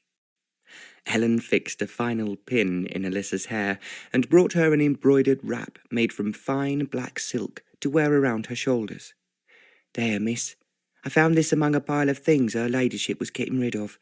I do wish you'd had a lovely silk dress to wear with it tonight, but it'll help to make you look elegant." Elissa adjusted the beautiful wrap to cover the plain black dress that Lady Hartwell had requisitioned for her granddaughter from the housekeeper. "Perhaps if there is a guest tonight, Grandmamma will actually speak to me," commented Elissa, gazing at her unfamiliar, elegant reflection in the mirror. "So far, if she has not been indisposed and retired to her room with a headache, she has sat all through dinner without speaking a word." "A guest, miss?" asked Ellen. Elissa described the horseman she had seen riding towards the towers. "Oh, miss." Ellen was blushing a deep red. "Already? Oh, he was not expected so soon." "What do you mean, Ellen?" The young maid was stumbling over her words. Miss, Lord Hartwell, her ladyship's grandson." Oh, then he must be my cousin." Elissa felt a sharp thrill of excitement run through her veins as she realized that she was about to meet another relative of her mother's. "Yes, miss, Fellbrook Towers belongs to him, but he doesn't like to live here. He leaves it to her ladyship to run the place." "How strange that she has never spoken of him to me." "What is he like?" Oh, miss, he's very handsome." Elissa laughed. Clearly that was why Ellen was blushing so much. "And he likes to turn up sometimes without any notice." "How impulsive of him," said Elissa. "But perhaps that is a gentleman's prerogative." "Her ladyship will be very pleased. She's always so happy to see him." It was time for Elissa to go downstairs, but before she did, she remembered to tell Ellen not to be afraid if she heard a strange scratching noise at the door. "It will only be Marmalade," she explained. "He is a dear cat, and he likes to spend the night up here in my bedroom. I hope you don't mind." "It will be company, miss, for I expect you will be late coming back if his lordship is at home tonight." And once again Elissa felt strangely excited at the prospect of meeting her cousin. She sped down the staircase into the hall, and then paused as she saw two people standing in front of the fire. As always, in the evenings, the hall was gloomy and the staircase was veiled in shadows, so they did not see her as she stood to watch them. One, in long flowing skirts, was Lady Hartwell, and once again Elissa thought how youthful she looked as she leaned towards the man who was bending to kiss her hand. "Why must you stay away from us so long?" her grandmother was saying, in a soft, low tone that Elissa had never heard her use before. "I wish you would not always be in London. Why must you spend all your time with gambling men and fancy ill-bred women?" The man laughed and whispered something in the old woman's ear, almost as if he was her lover and not her grandson. "Oh, my dearest, you do flatter me," Lady Hartwell answered him. "But why must you come so unexpectedly? I should have liked to have cook prepare a special dinner for tonight." The man laughed and kissed her hand again. "I come only to see you, my darling. It is you that brings me back to the Towers every time." Elissa saw that Mrs. Nantwich was hovering a few feet away from them. Dinner must be ready, and yet the couple who stood in front of the fire showed no signs of moving. As Elissa stepped forward to join them, the man turned to look at her, his dark eyes gleaming like polished stones in the firelight. "Who is this? You didn't tell me that you'd hired a new governess, dearest?" he exclaimed. "Surely I am too old for such attention, but I think she would be quite pretty if she was more smartly dressed. Perhaps I might like to take some lessons from her after all." Then he laughed heartily, and Elissa felt a shock of confusion run through her heart, because his expression, the shape of his dark brows, and the way that he threw his head back reminded her vividly of her mamma's beautiful face. Lady Hartwell shook her head, looking flustered. "Did I not tell you I had taken in Helena's daughter to be my companion? I'm very lonely here, dearest, for you are so often away." The man's dark brows flew up in arcs of surprise, and once again Elissa saw her mamma's face in his. "What? Wicked Aunt Helena's little chicken come home to roost? Well, I never. Let me look at you." He held out a hand, enticing Elissa to come to him. "You're fooling with me, Grandmamma," he said, staring into Elissa's face. "It's only a governess after all." I am Helena's daughter," Elissa stammered. "How can you be?" he said, and he reached up and teased a strand of hair away from behind her ear, playing with it between his fingers. "Look at you. How can you be one of us? You're fair-haired." "It is true," Elissa told him, wishing he was not so close to her, as she could smell the tang of whiskey on his breath. "I am Lady Helena's daughter. My name is Elissa." He dropped the strand of hair and turned to Lady Hartwell. "Is this correct?" "Why should I lie to you, Falcon?" the old woman replied. "I need a companion, and since she is a relation, there is no need for me to pay her." He clicked his teeth and looked at Elissa again. "I cannot believe it," he said, and he reached for her again and pulled the silk wrap away from her shoulders so that he could see the plain black dress beneath it. "Her apparel is not even fit for a governess. Why, she might be a girl you have hired to do the mending." "My lord," Mrs. Nantwich stepped in anxiously into the circle of firelight, "dinner is served." "It must wait," he snapped. "I am not ready." He spun round and walked to a small table where decanters of sherry and whiskey stood, glowing richly in the light of the flickering flames. He poured out a glass of sherry. "Here, cousin," he called out. "Drink up. I cannot have a sad face at my table." Elissa wanted to tell him she was still in mourning for her father, and it did not seem right to drink, especially sherry, which she did not much like the taste of. But Lady Hartwell was sighing impatiently and peering at the little watch pinned to the front of her dress. Hurry up, Elissa. The soup will be ruined. Elissa sipped the strong, sweet sherry, and almost at once felt her face grow hot and her head spun a little. Elissa, Lord Hartwell was now saying to her, a pretty name for my young cousin, and what an interesting childhood you must have led, for your father was an artist, was he not? Elissa nodded. Come, finish your sherry. Don't keep us waiting. The excellent Amontillado will raise your spirits and put roses in your cheeks to boot. Reluctantly, she then took another sip of the sticky sweet stuff. I dare say you will have some lively tales to tell of your bohemian life in London. He smiled at her in a way that made her feel uncomfortable, and again his expression reminded her of Mamma. I have often wondered what my beautiful aunt got up to once she had escaped from the Towers. Falcon, let us proceed to the dining room, Lady Hartwell insisted, her voice rising. He leaned close to Elissa and whispered, I look forward to hearing everything about it when Grandmamma is out of the way. Then he nudged the sherry glass up to Elissa's lips and held it there until she had sipped it all down and the glass was empty.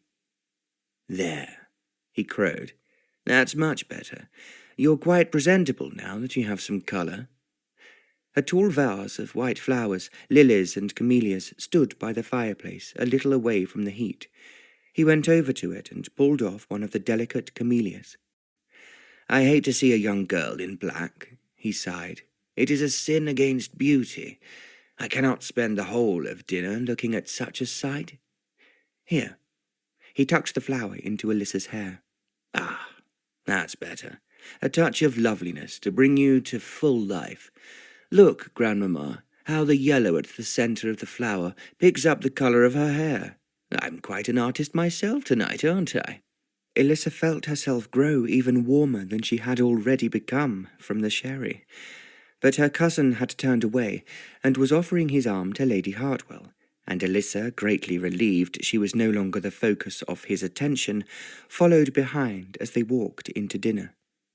She was scarcely able to touch any of the fine food that was laid before her through the long evening, for she expected every moment that young Lord Hartwell would turn to her again and start quizzing her about her life in St. John's Wood. But aside from insisting that her glass was refilled constantly with champagne, which he insisted she drink up, he did not speak to her, and all his chatter was addressed to Lady Hartwell, who he talked endlessly to of his aristocratic friends in London.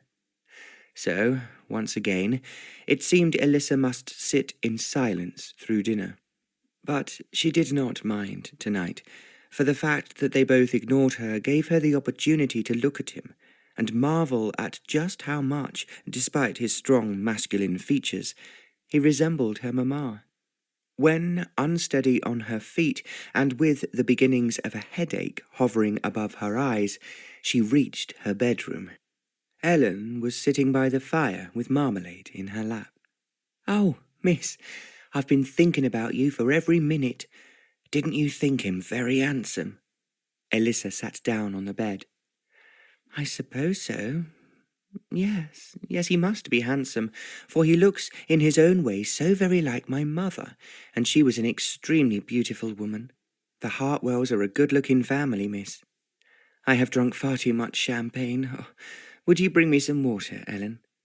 The little maid looked quite disappointed, as if she would have liked to hear more gossip about Lord Hartwell, but she fetched a jug of water and helped Elissa into bed.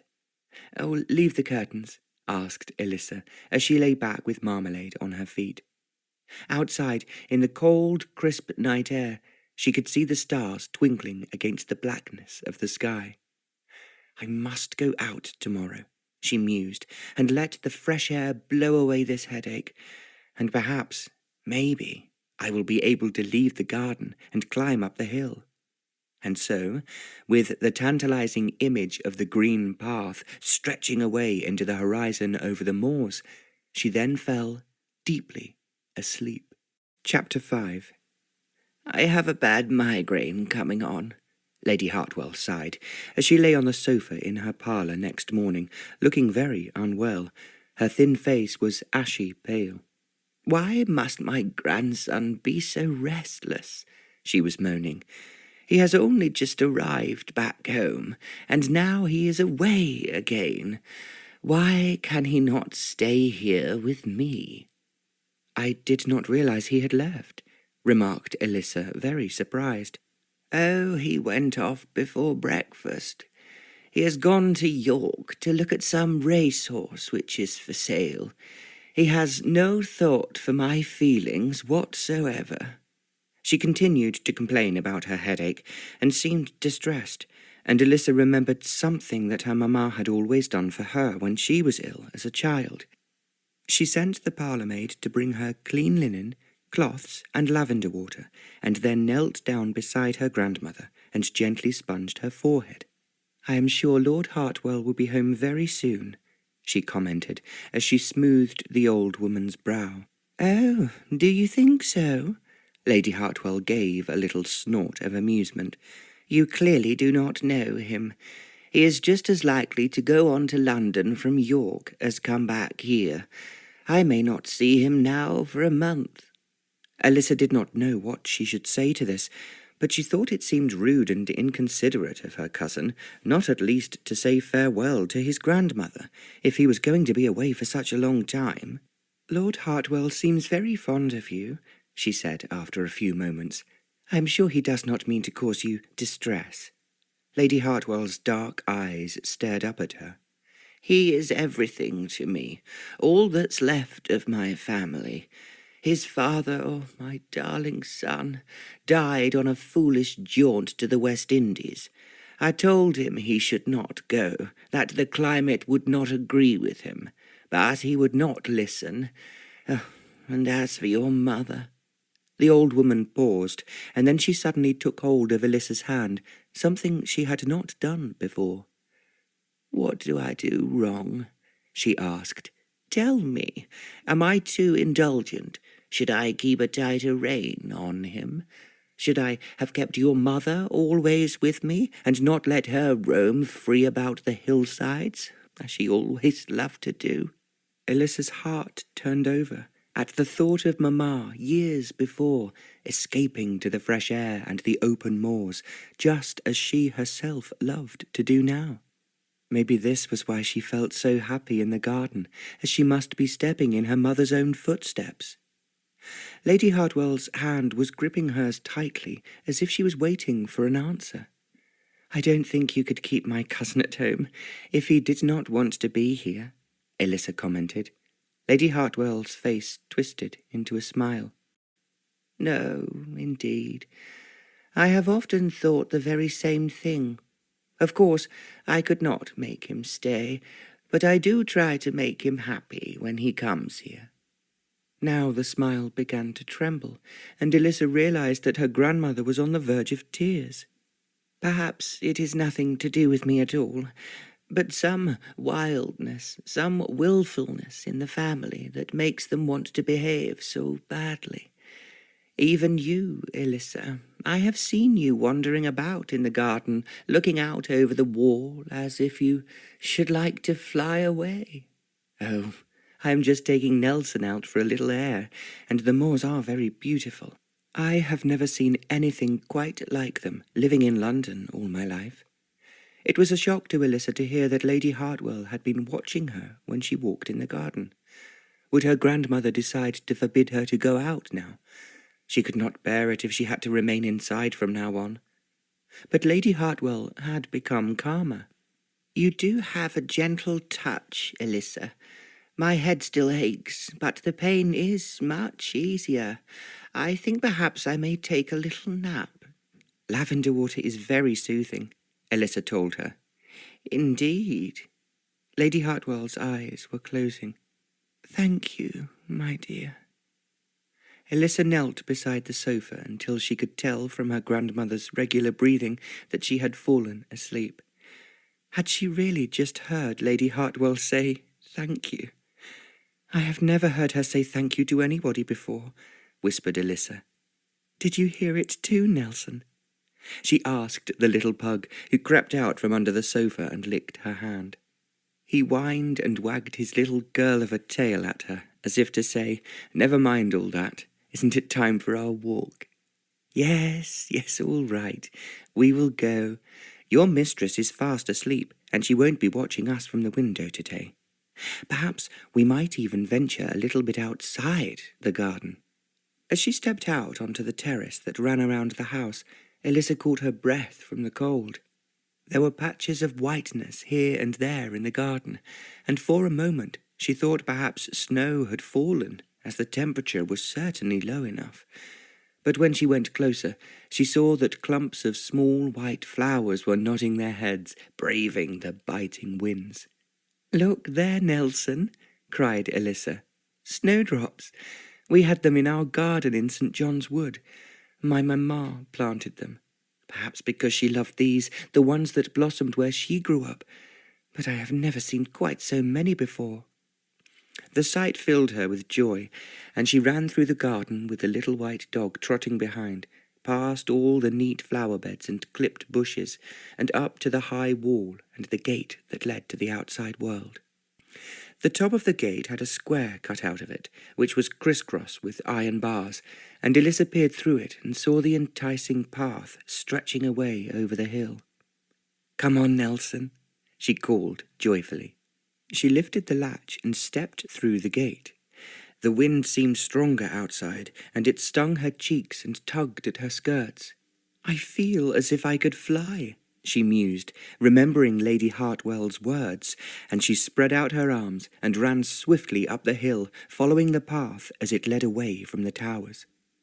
She thought she would quickly be at the top of the hill, but the path was deceptive, for as soon as she came to what she thought was the top, yet another stretch of wild moorland revealed itself, leading up towards the sky. Soon Elissa had to stop and catch her breath, as her lungs were aching with the cold air. In the stormy sky, she then noticed a dove, its wings pristine white against the grey clouds. Buffeted and tossed by the strong wind, it battled on, flying above the path. Suddenly, a swift shadow passed over Elissa's head, and Nelson gave a little yelp of fear. A dark bird of prey, its wings sharp as arrows, was hurtling towards the dove. At the last moment, the white bird dodged away, turning back on itself, and the predator shot past, rising high in the air as the wind caught it. "Oh, quick! Oh, quick, be careful!" Elissa cried out, her heart in her mouth, as she watched the little dove fluttering down the hillside towards the shelter of some distant trees. Then she looked up and saw high above her head the falcon hanging with motionless wings, looking down at her, and Nelson with its fierce, far-seeing eyes. "Your luck was out today," she shouted up to it, as the dove had by now reached the safety of the trees. The dark bird gave a shrill scream, and with a flick of its sharp wings, was gone. Elissa could not help but admire its speed and skill in the air, but something about the bird's careless wildness reminded her of her cousin.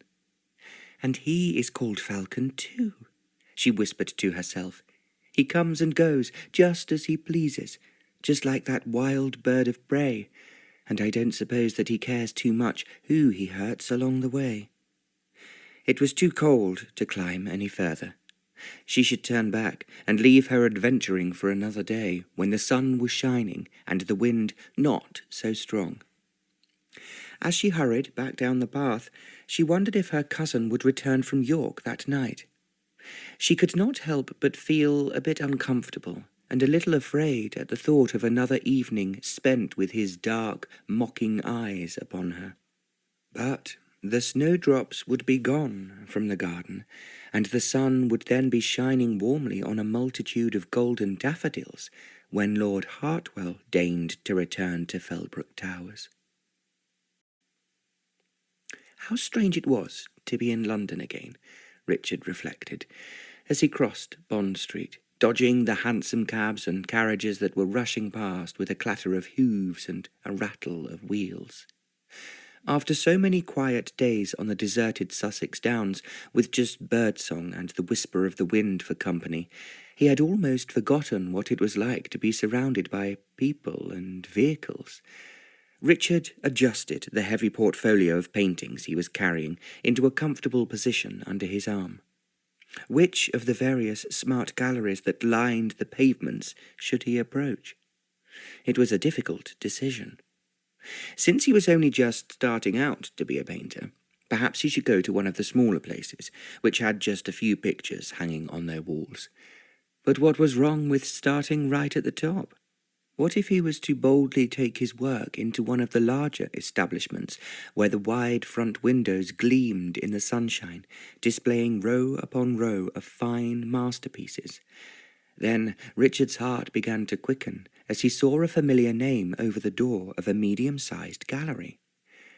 Gabriel Harker, the dealer who had bought all the paintings from his old home in Lunchbury Close. As he stepped inside, the owner came towards him. "I'm afraid I'm not taking on any new artists at present," he said in a cold, haughty voice, eyeing Richard's portfolio. But Richard did not hear him, for he was looking at one of the paintings hanging on the wall of the cherry tree in blossom, with the pretty girl standing behind it, that he had once bought for his father. Elissa, with her cloud of golden hair and her slim, graceful figure. "Sir, I must regret that if you are here looking for representation, I cannot help you," Mr. Harker was saying very close to Richard's ear. Richard tore his eyes away from Elissa.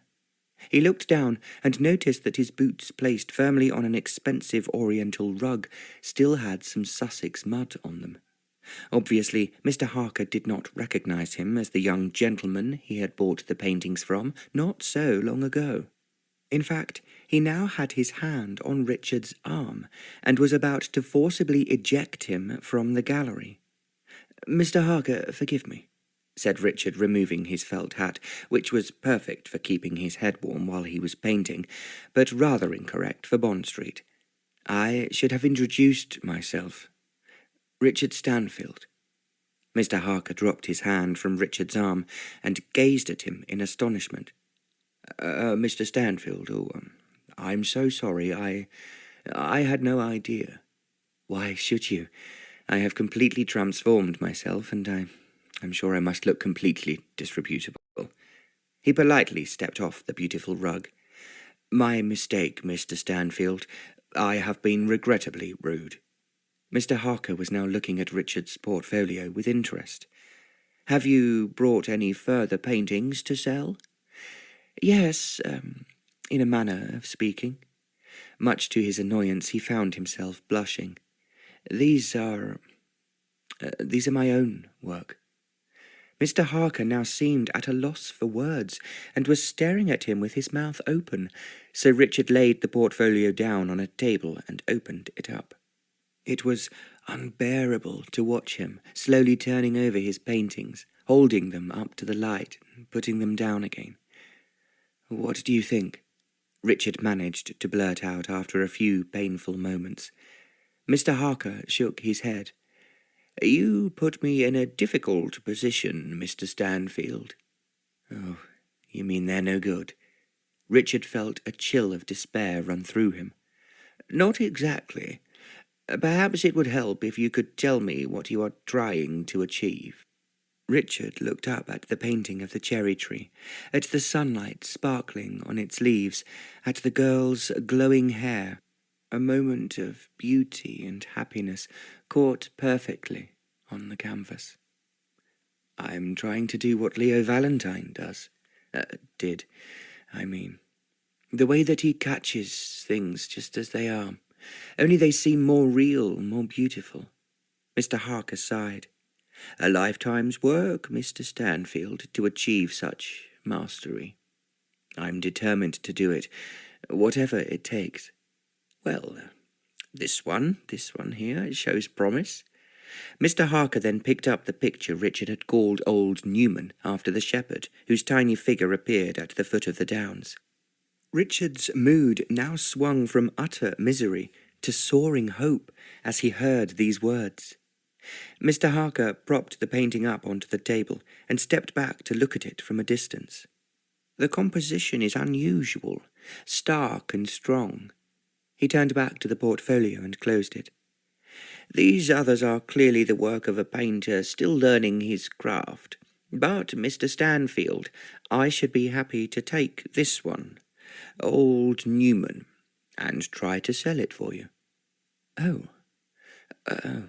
thank you, stammered Richard, feeling sad to think that the painting would no longer be his, but happy that Mr. Harker had agreed to take it.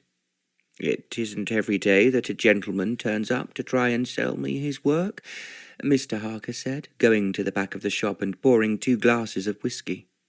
Whatever made you decide to embark on such a course? Richard explained about the sale of the house and the decision he had made to start a new life. I admire Leo Valentine so much, he said, looking at the cherry tree painting. I should like to paint as well as he did one day. Mr. Harker raised his glass. I salute your bravery, he told Richard. You have been in Sussex, I take it, from the landscapes. Well, Mr. Stanfield, I advise you to take yourself somewhere where the countryside is much wilder, more dramatic. I shall be interested to see the results.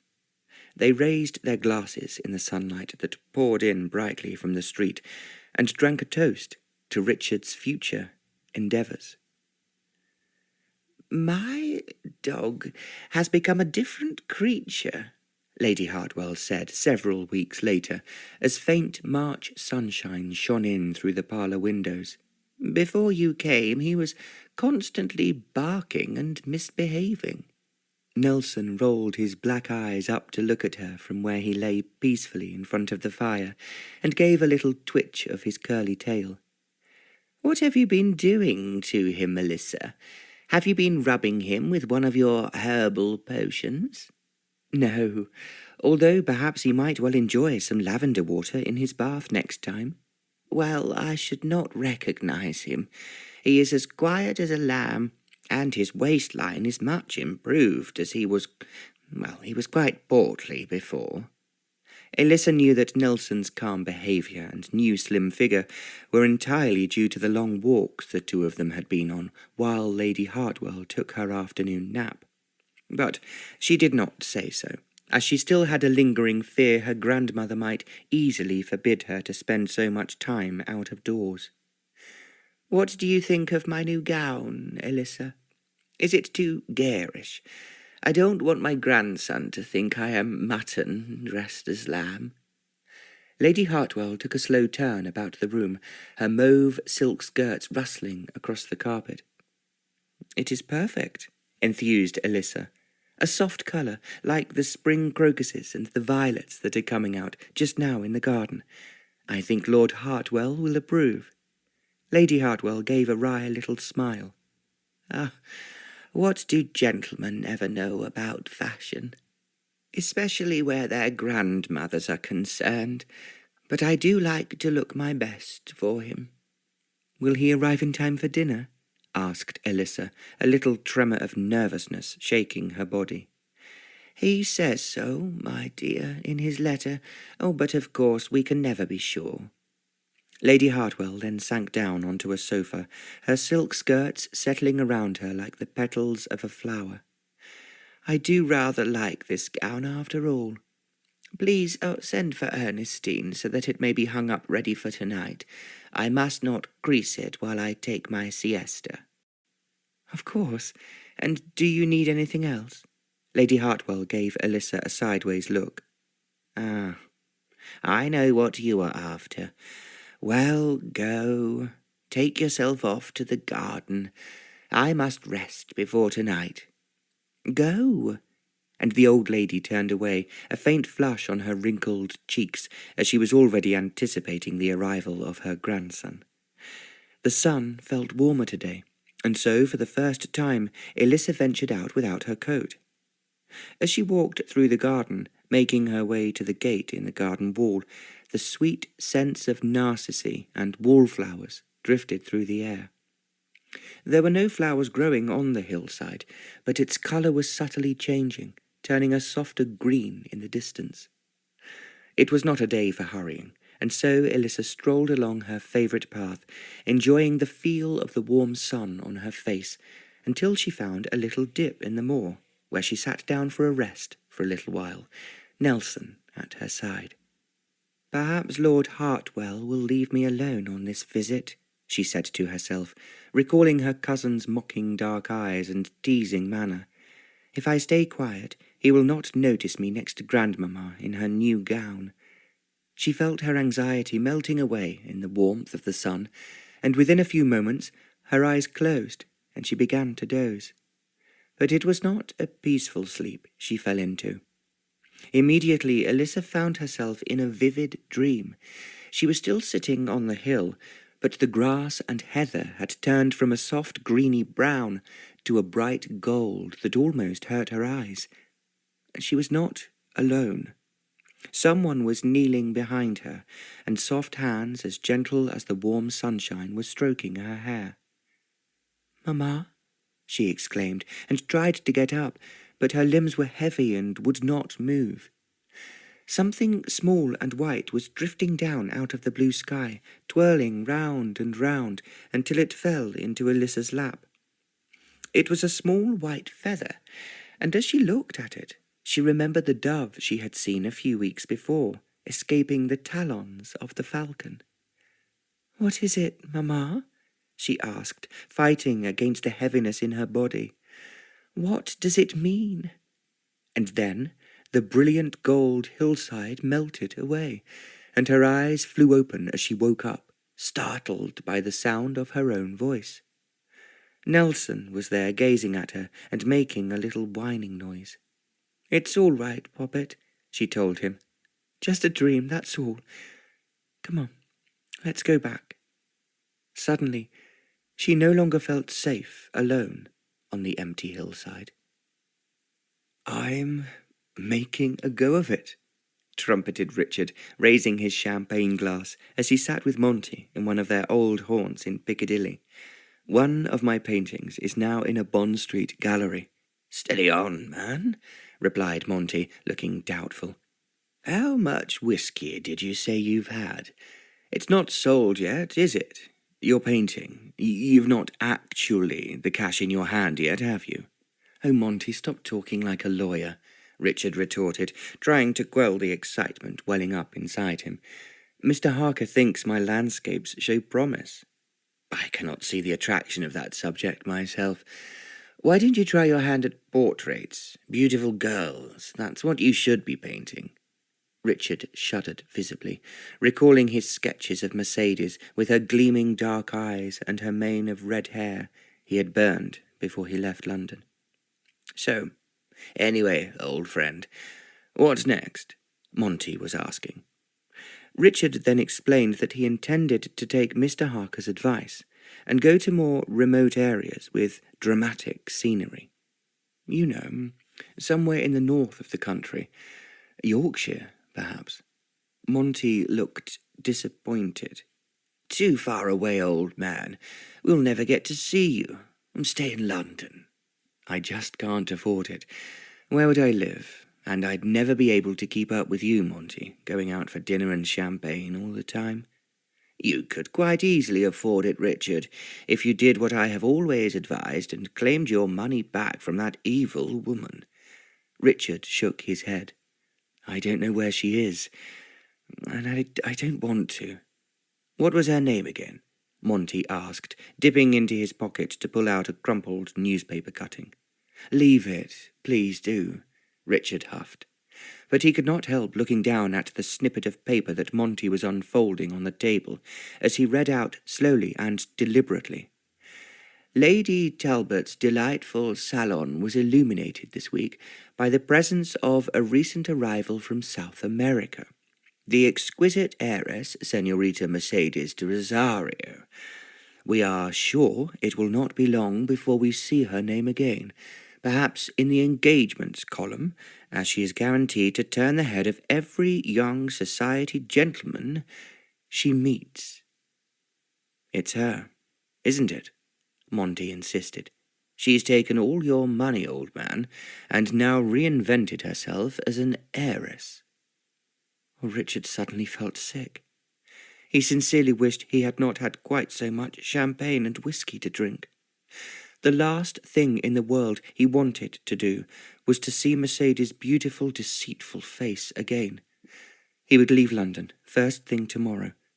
Yorkshire was a bleak and cold place, or so he had heard, and as he took up his brush to capture its forbidding hills and moors on canvas, he would soon forget all about the temptress who had caused him so much pain. Chapter 6. Why did I worry so that my cousin might pay too much attention to me? Thought Elissa, as she sat down at the table that evening in the dining room at Fellbrook Towers. She watched closely as Lord Hartwell settled into the chair opposite her. He seemed lost in another world, his handsome face as dark as a thundercloud. Even Lady Hartwell's beautiful new mauve gown, which gleamed exquisitely in the soft candlelight, attracted no comment from him. "Dearest," she began in a rather tentative voice, "I asked the butler to send up the very best champagne. Will you not try a little?" Lord Hartwell roused himself and glared at the tiny bubbles drifting upwards in his glass. "Such extravagance," he growled. Lady Hartwell looked shocked. "But, Falcon, I thought... Well, you are here so rarely." "In future," he scowled, "I shall choose which wine is brought to the table." "Oh, of course, my dear. But the bottle has been opened for you. It will not keep." He picked up his glass and drained it in one gulp, and then grabbed his fork and moved the food around on his plate, but he did not eat any. After a few moments, Lady Hartwell tried again to engage him in conversation. "What news of the horse you went to try last time you were here? Did you buy it, my dear?" Lord Hartwell nodded, his eyes on his plate. "And how does it run?" "It doesn't. Useless beast. They told me it was a perfect Pegasus and would fly over every obstacle and beat all competition." He shoved his plate away so that it skidded along the polished surface of the table and held up his glass for the butler to replenish. "Yes," he shouted as the champagne flowed from the bottle, "a toast to Black Prince, the most calamitous beast that ever stepped onto a racecourse, fell at the first fence, broke its neck, and darned near broke the bank as well." Oh, the poor creature," Elissa piped up before she could stop herself. Her cousin glared at her, his black brows creased in a frown. "I doubt it felt a thing. Save your pity for the poor ruined owner it left behind." "Oh, Falcon, surely you did not make some foolish bet on this horse?" Lady Hartwell tried to admonish him. "And what if I did? My fortune is mine to do with whatever I choose. What gentleman does not like to gamble a little? The horse was well bred, it had good form. They told me it was a certain thing, and I thought I would make back the vast sum I paid for it." "Oh, Falcon!" Lady Hartwell's voice was trembling. Her grandson stood up, his face red with anger. "I have no appetite, especially for your nagging, grandmamma." And then he strode out of the dining room. Lady Hartwell sat still and dabbed at her eyes with her napkin. "May I fetch you anything?" Elissa asked her. No, my dear. My peace of mind is shattered.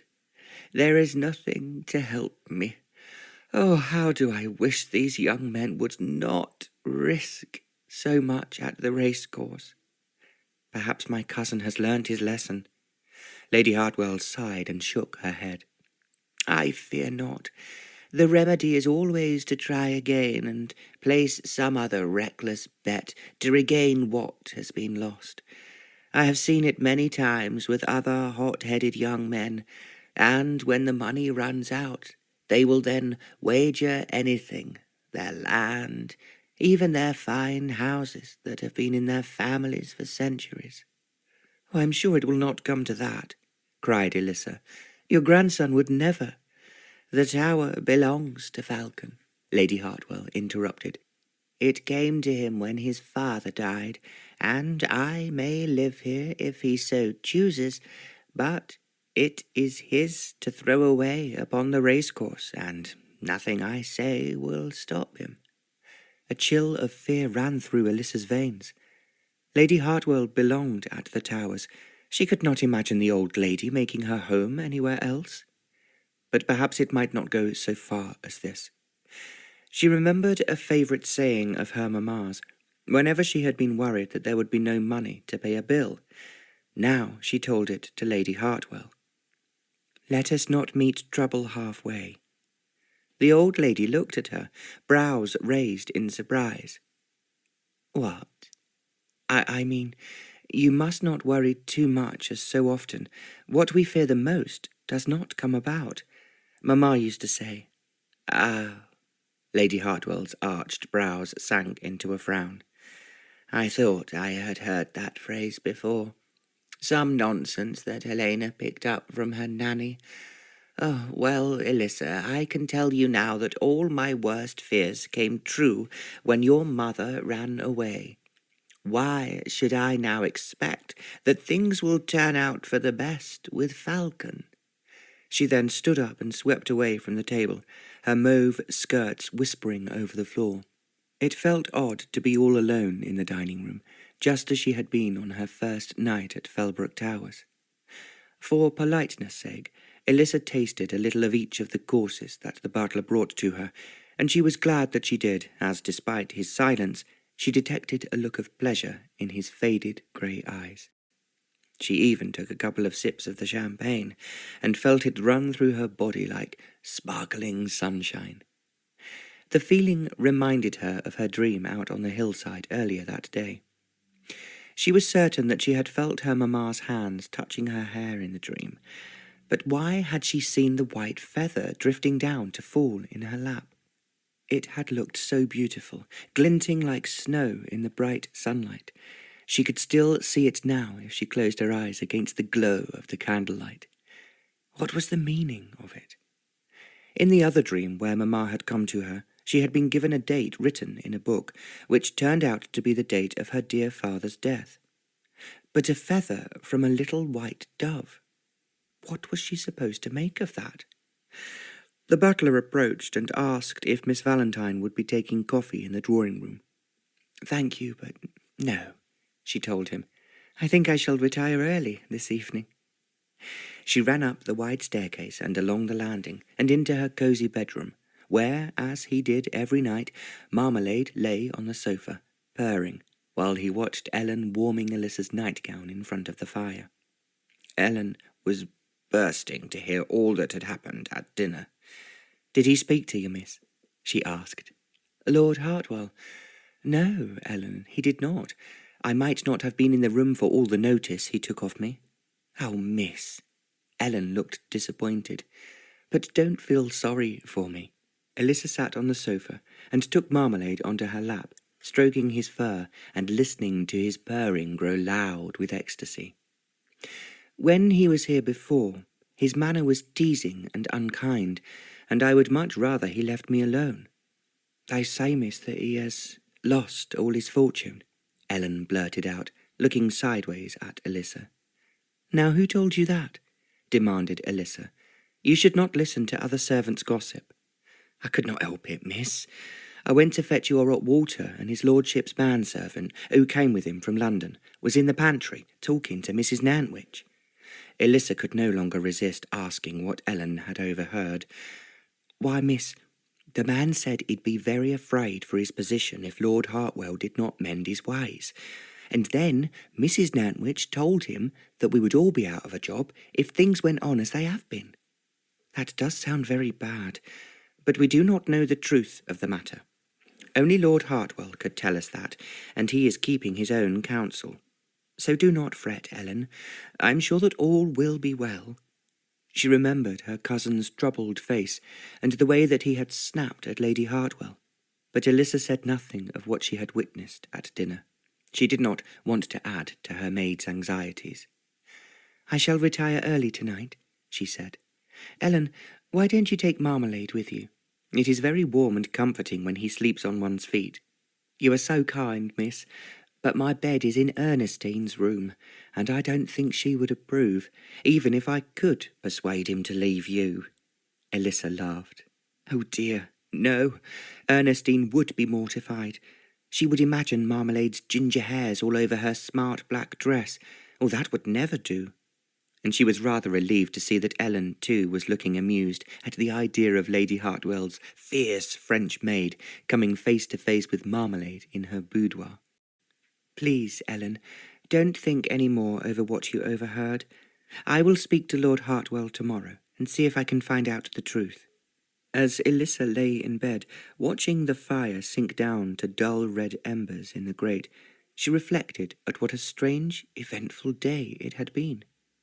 And then Marmalade jumped up onto the bed and curled himself up on her feet. She fell into a deep and peaceful sleep. Next morning, the world outside Fellbrook Towers was swathed in a thick white mist. After breakfast, Elissa stepped out into the garden, but after just a few moments, her hair and her clothes were wet with the drops of moisture drifting through the air. "We should not stay out too long, Nelson," she said to the little pug. "There is nothing to be seen, and we will get wet and cold." The mist hung all around like a thick white blanket, and only the gravel and the nearest flower bed were visible. Upstairs in her parlour, Lady Hartwell was nervous and distracted, constantly picking up her embroidery and dropping it as she rose from the sofa to pace up and down. "What am I to do?" she fretted. "He will leave us again. I just know he will, and I still don't know the half of what has been going on. How much has he lost? He will not tell me. Oh, how I hate this fog. I can feel it creeping in through the window frames. Oh, draw the curtains, Elissa. I cannot bear to look at it."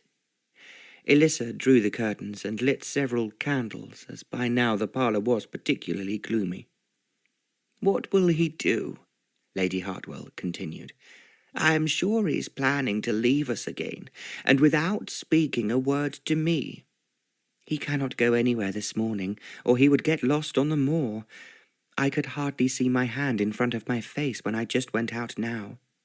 Go to him, Elissa. Tell him he must stay, at least until luncheon." Elissa felt her face grow hot at the idea of trying to tell her impetuous cousin what he should do. But Lady Hartwell insisted.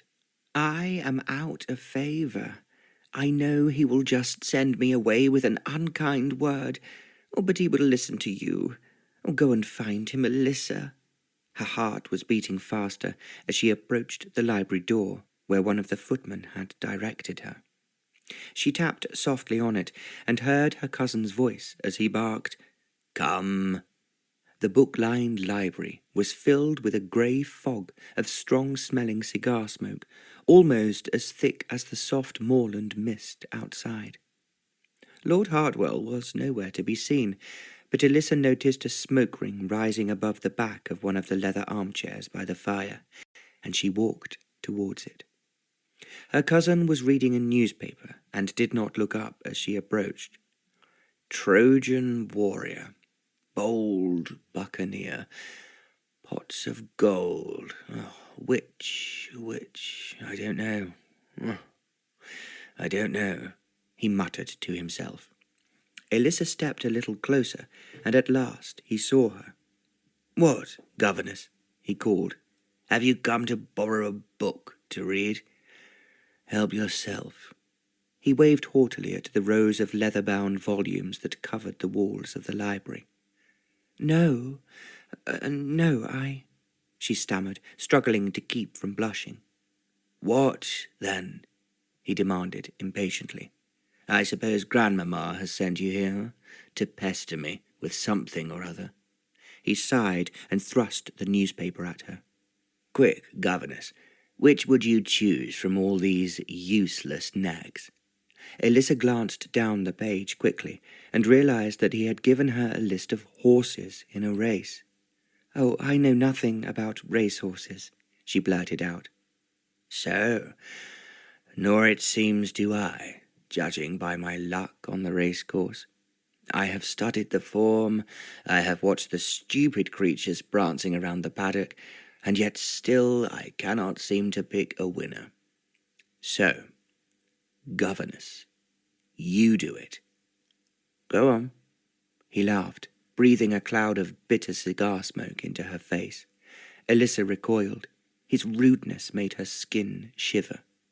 She felt tears spring into her eyes, and the long list of horses' names faded into a blur as she tried to look at it. The big brass clock on the library mantelpiece gave a little whir and began striking. It was 11 o'clock. "Curses! It is so late already!" Lord Hartwell gave an angry shout. "Get on with it, girl. The race is at 2:30, and the racecourse is many miles away. Make your choice." She blinked to clear her vision. Trojan warrior, bold buccaneer, flight of fancy, pots of gold, wings of a dove, Ergemont.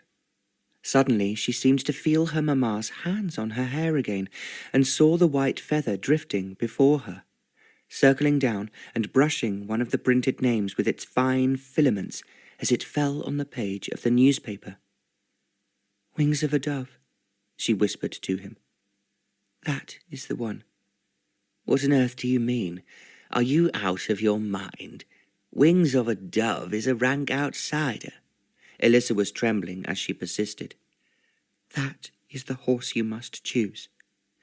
The bookshelves were shimmering like a mirage all around her. Her head felt full of mist and cigar smoke, and she did not know if she was awake or if she had fallen into another dream.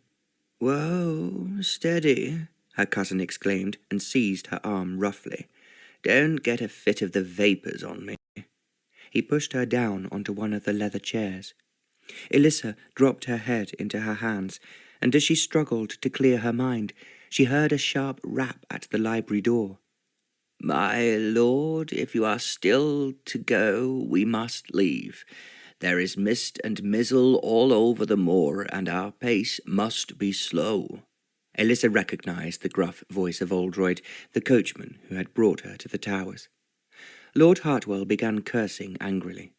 "I am held back at every turn, impeded, hampered by fools.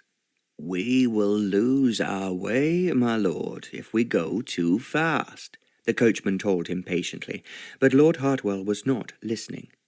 "My charming little cousin here, the governess. Look, she has picked out what will no doubt be the slowest horse in the race. Wings of a dove. What do you make of that, Oldroyd?" He flapped the newspaper in front of his face. The stout man screwed up his eyes to read the page. "The odds are very good, my lord. Your winnings will be high if the mare wins. But the creature has never won a race." Oldroyd was still peering at the page. "Well, my lord, I cannot advise you.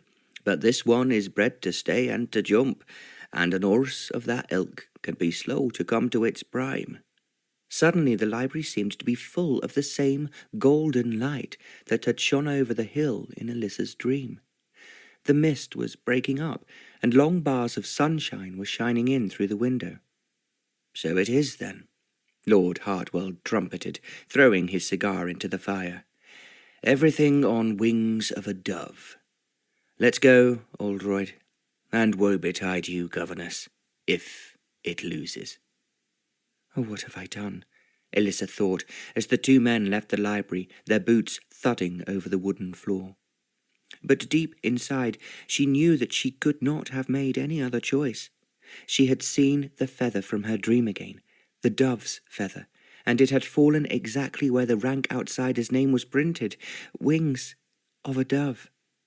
All she could do now was wait and pray that all would be well. Richard's legs ached as he climbed up the rocky path, peering through clouds of mist drifting towards him. "I just need to get a little higher, and I'm sure I will find the sunshine," he told himself. "What a strange, wild place this is." It seemed even wilder because he could not actually see where he was going. He was climbing stoutly, and he was pretty sure that there would be a steep drop on the other side of the path, but beyond it was all mysterious and quite unlike anywhere he had ever seen before. He had spent the night in an attic room in a tiny cottage, listening to owls crying and the rustle of the wind under the roof slates.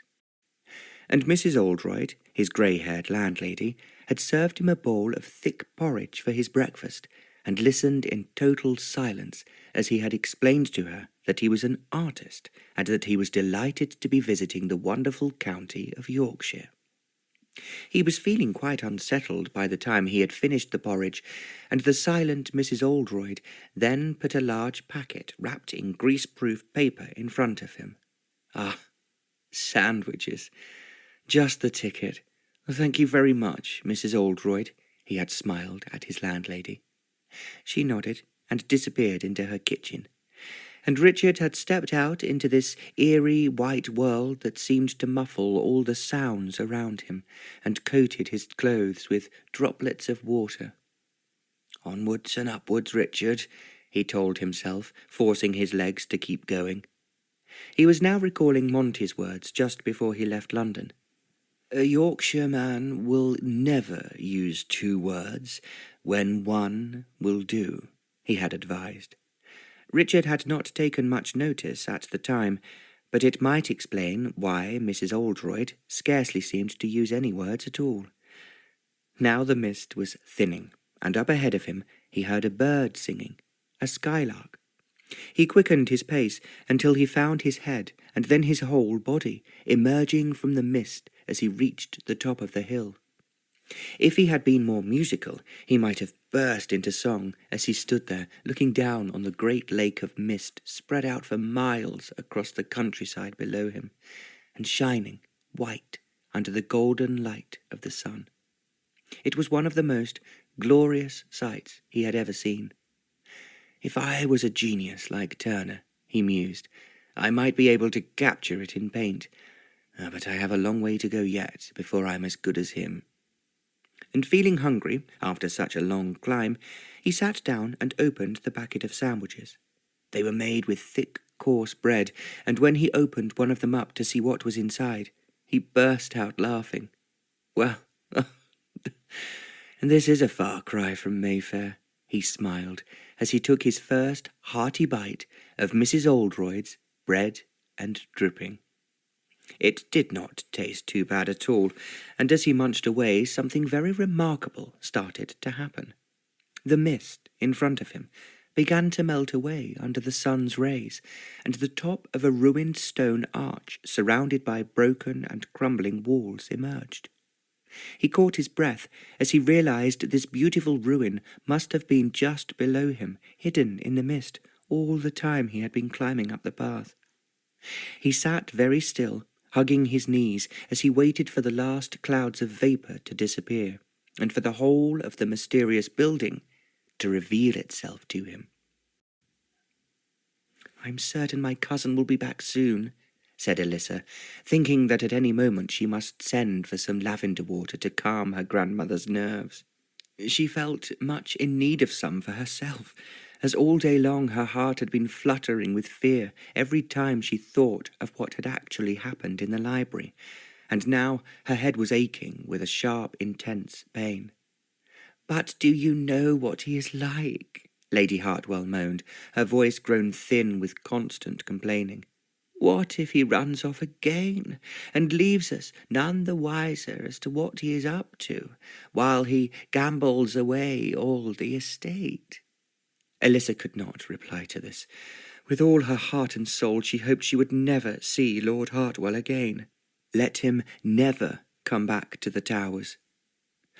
All through luncheon and the long bright afternoon she had kept to herself what she had done. She could not confess to her grandmother that she had picked out the name of a horse in a race and given it to her cousin. How could she possibly explain her dream and the strange feeling that had come over her in the library? When Wings of the Dove lost the race, which surely it would, then she, Elissa, would be responsible for the loss of Fellbrook Towers and the ruin of the Hartwell family. Her heart heavy with despair, Elissa turned to gaze out of the window at her beloved hilltop and the path that stretched away over the moor. Far away in the distance, 2 riders, one on a black horse, were approaching at breakneck pace. They look so like men who fear nothing, who have nothing to lose, Elissa thought, and felt sick with fear. Please excuse me, Lady Hartwell. I'm feeling a little unwell. At all costs, she had to tear herself away from the parlour and find somewhere quiet, and then decide what she must do, as she could only believe that the worst must have happened. Chapter 7. As Richard bounded back down the steep path, his rucksack filled with many sketches of the beautiful ruined building that had risen out of the mist, his main worry now was how he was going to pass another meal in the taciturn company of Mrs. Oldroyd. "How can I get her to speak to me?" he wondered. "I could ask if there is a Mr. Oldroyd, and then she might talk about him to me. But what if there isn't? If she is a widow, she'll be upset, and then it could be days before she says another word to me." When he arrived at the tiny cottage, the kitchen was filled with the delicious aroma of boiled ham, whilst Mrs. Oldroyd was busy stirring something on the stove. "That smells quite marvellous," enthused Richard. Mrs. Oldroyd nodded to him, just as she had done when he left that morning, and carried on stirring. By the way," he continued, braving her stern expression, "what is that ruin in the valley with the arches and broken walls? It looks like it was once some kind of church." "The old priory," Mrs. Oldroyd told him curtly in her thick Yorkshire accent. The old priory," Richard repeated, after he had worked out what she was saying. "I thought it must be something like that." He was just tucking into a plateful of fragrant ham with boiled potatoes and thick parsley sauce when a stout man pushed open the cottage door. "How do?" he greeted Richard in a gruff voice. Then he turned to Mrs. Oldridge. "This be the lodger, lass?" Anyone less like a lass than Mrs. Oldroyd, with her grey hair and dour expression, Richard could not imagine. But she nodded in reply to the question. "Well, you can send him away if you want." The man reached inside his coat and pulled out a fat envelope, which he slapped down on the table. Mrs. Oldroyd's eyes widened, and she clasped the cooking spoon to her apron front. "Yes, lass," the man continued. "His lordship, God save him, has come good at last. He's won back all he lost, and more. I've made a tiny bit myself, too. We shan't end up without a penny to our names. We're saved." Richard was so intrigued that, hungry as he was, he stopped eating to listen. Mrs. Oldroyd's face frowned. "Until the next time," she murmured, "I'll place no trust in yon feckless lad." She put down another plate on the table and ladled some food onto it. Richard stood up and extended a hand. "Richard Stanfield. Mr. Oldroyd, I presume?" "Aye, that be right. Lord Hartwell's coachman at Fellbrook Towers." He sat down and started eating. Richard was longing to hear more about what had happened, but Mr. Oldroyd had fallen into the same silence that afflicted his wife. After a few moments, observing that Mr. Oldroyd's dinner was almost eaten, Richard suggested tentatively, "Perhaps I should go and find some other lodgings, now that your situation has changed." Mrs. Oldroyd picked up the envelope and pulled out the £5 notes that had been stuffed inside. She counted them out and put them into her pocket.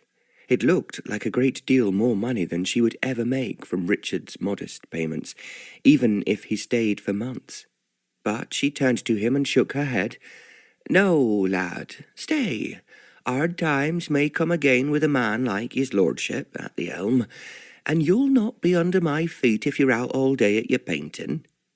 "If the missus says stay on, I'm certain you're right welcome," Mr. Oldroyd added, pushing his plate away.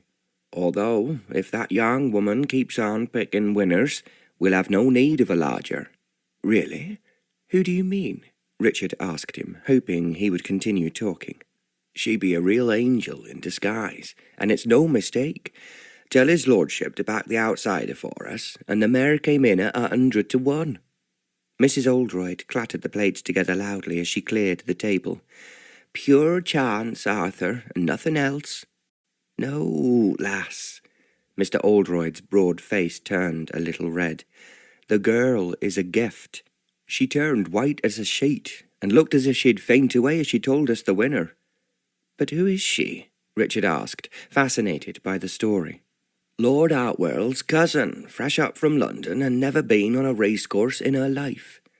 Richard smiled away to himself, imagining a pale, haughty society girl performing a fit of the vapours as she attempted to guess which horse might restore her cousin's fortunes. Surely Mrs. Oldroyd was correct.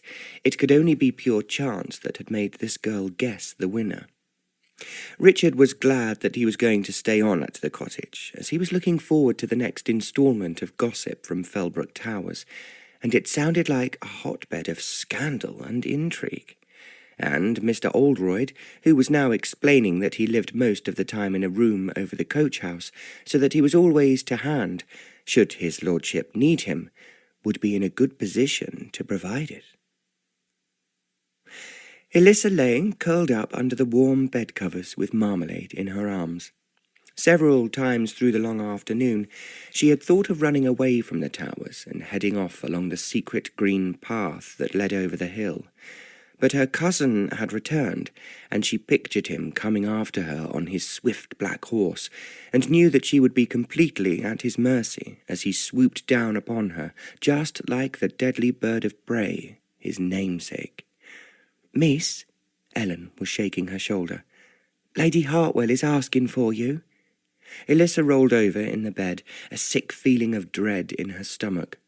Surely by now her grandmother must know what she had done. "Oh, I cannot go, Ellen. Oh, I'm not well," she whimpered. "But, miss, I cannot, Ellen. I cannot." Elissa pulled the covers over her head, and after a moment heard the door click shut as Ellen left the room. From down below she could hear voices shouting and doors banging, and, to shut the sound out, she buried her face in Marmalade's soft fur and let his rumbling purr fill her ears.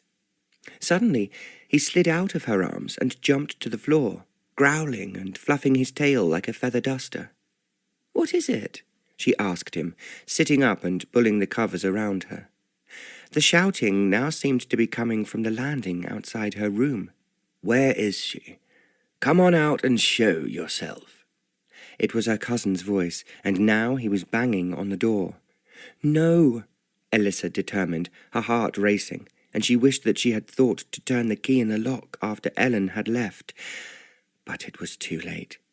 The handle was now turning, and then he was there in her bedroom, mud on his riding boots, and his black hair still tousled from his wild gallop across the moors.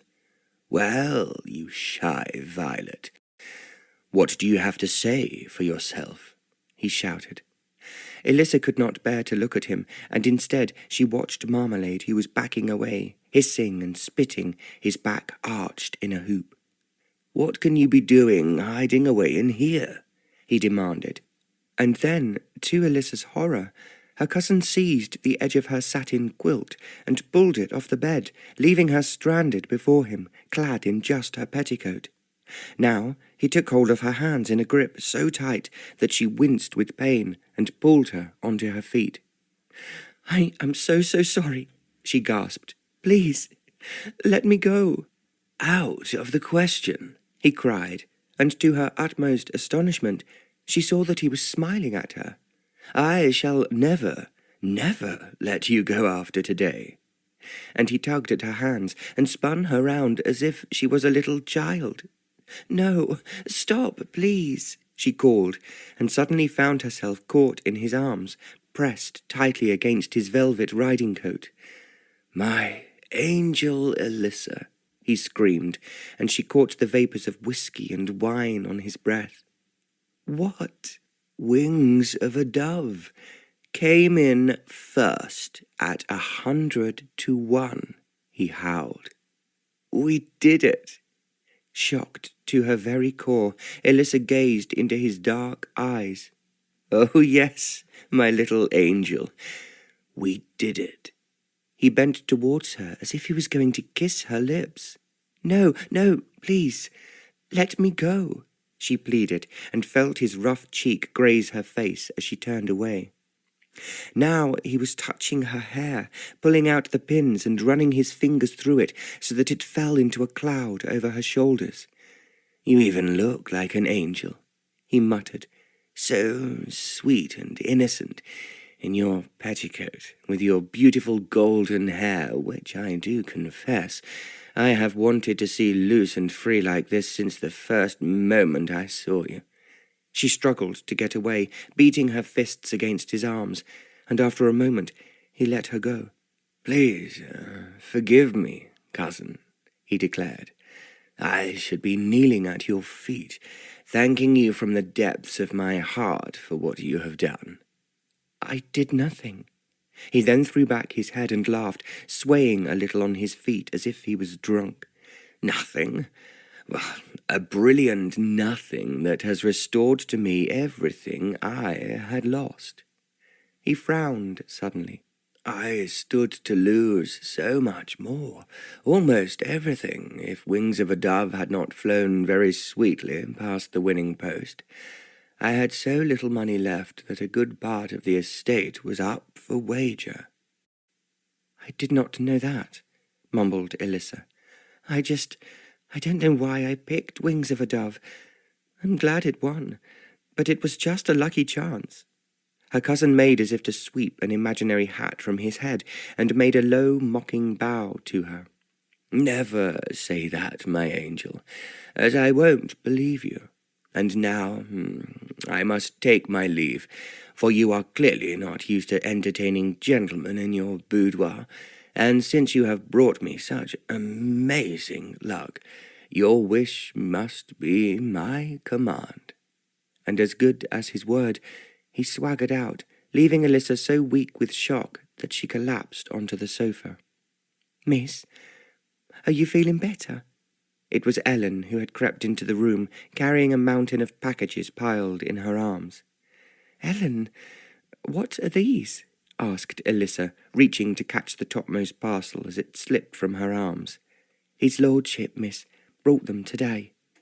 But through a tear in the brown paper, Elissa could see the gleam of a pale-coloured silken fabric.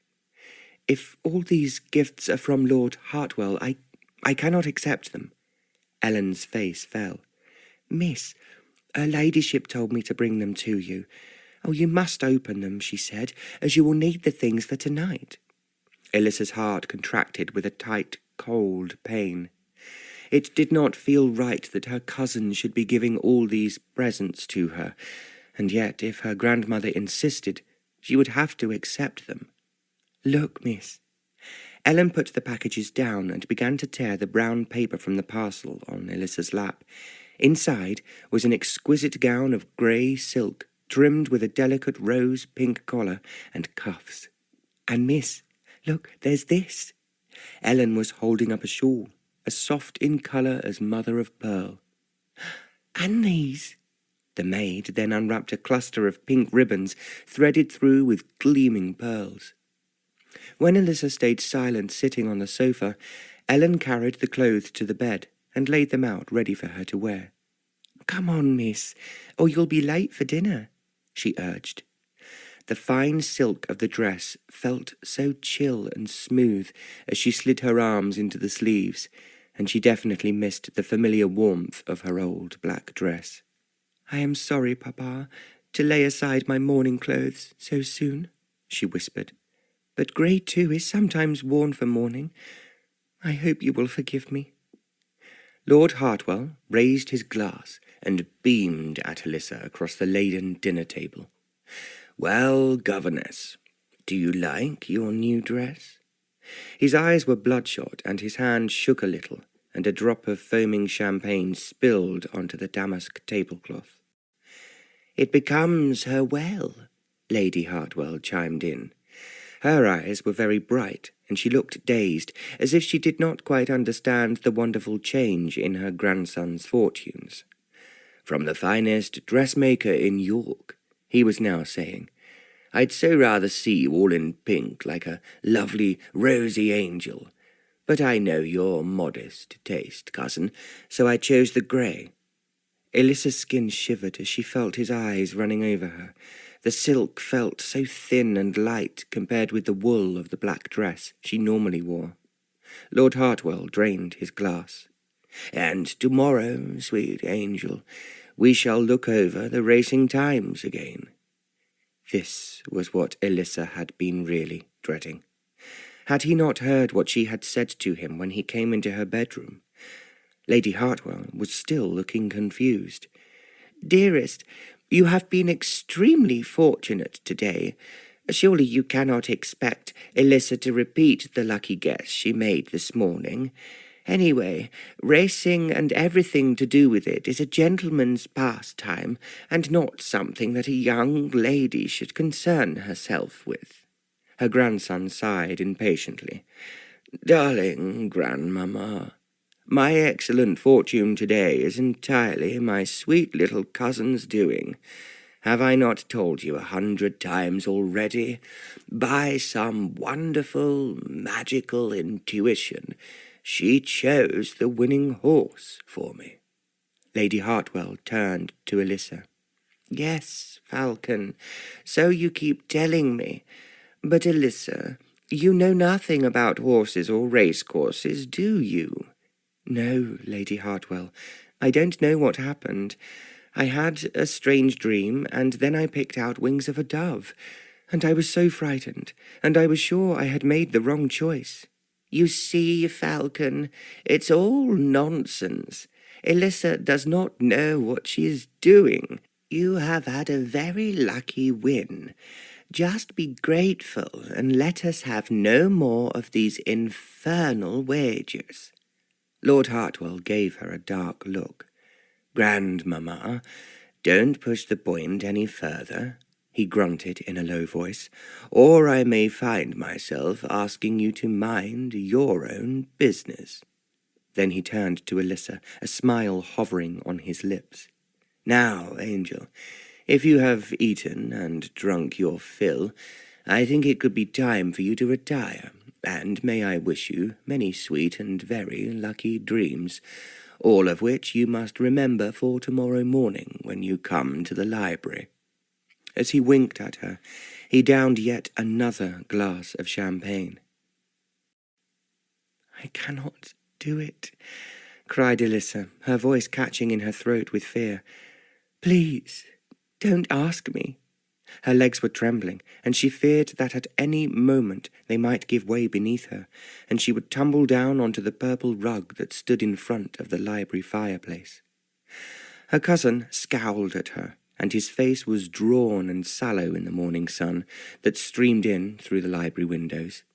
It is a simple request, is it not? He leered. Here is a list of runners in the 3 o'clock race this afternoon. All I ask is that you choose one. He thrust the racing times into her face.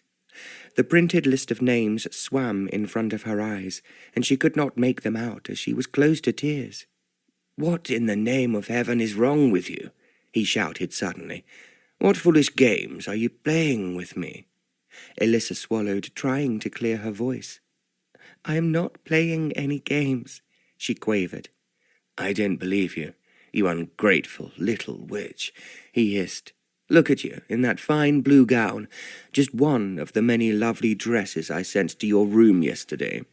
What are you thinking of by refusing so simple a request? I did not ask you for anything, she stuttered. I did not think the horse I chose would win. I don't know how I did it. Lord Hartwell came up to her and took her elbows in a painful grip. You told Grandmamma you dreamed of the winner. Surely that must be how you did it. Well, what were your dreams last night? Elissa shook her head. She did not like to tell her cousin that she had not slept at all. after all he had said to her over dinner. She had stayed awake and terrified all through the long dark hours, dreading that he would ask her to pick yet another winner. Lord Hartwell swore and let go of her arms. He paced up and down in front of the fire, hitting the palm of one hand with the fist of the other, glaring at Elissa as if he would have preferred to be striking her. "I can easily pay off all my debts with what I won yesterday," he said in a slow, measured tone, as if he was explaining it to a small child. "But it is just not enough.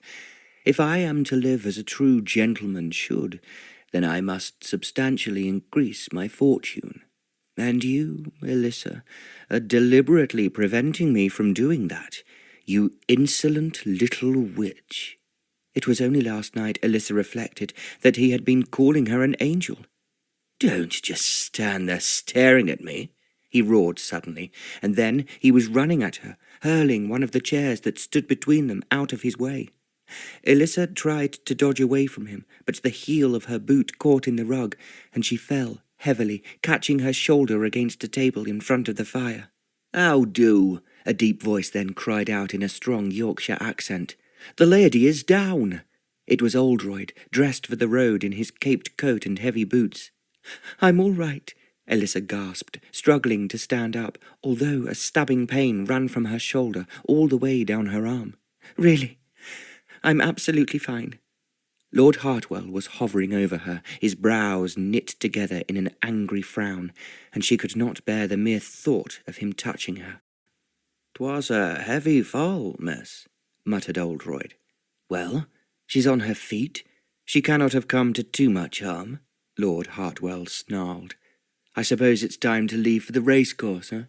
I warn you, Oldroyd, I have no hot tips for today, thanks to this stubborn creature." "Ah," the coachman replied, and Elissa thought that his wide, red face held a kindly expression. "We cannot expect to be lucky every day." "I do expect it, Oldroyd. I do.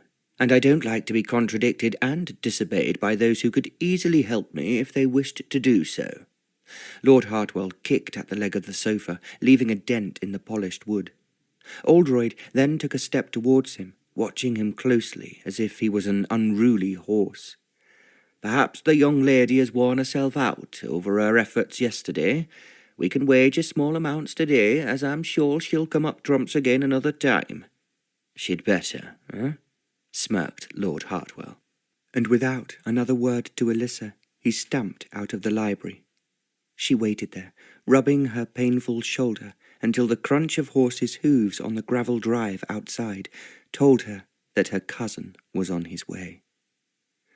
"My dear, well, that is a very fetching blue," remarked Lady Hartwell as they sat together in the parlour.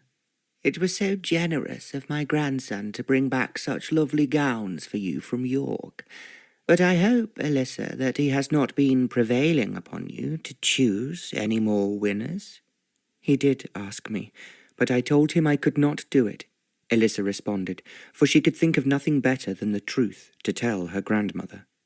Then she started as Lady Hartwell reached across and laid a hand on her arm, which was something she had never done before. "I'm so glad, my dear.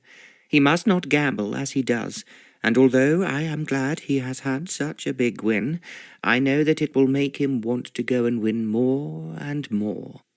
Elissa felt suddenly cold. "I wish I had never had that dream," she cried, the words slipping out before she could stop herself. "What do you mean, girl?" Elissa told her how she had fallen asleep and seen the dove's feather falling into her lap. "So when I saw the horse's name, Wings of a Dove, I had a strange feeling, and I just had to say the name, but I didn't think it could possibly win." Lady Hartwell's eyes grew deep and thoughtful.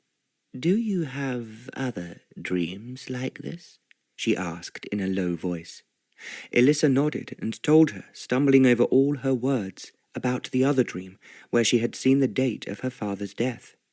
Lady Hartwell looked interested.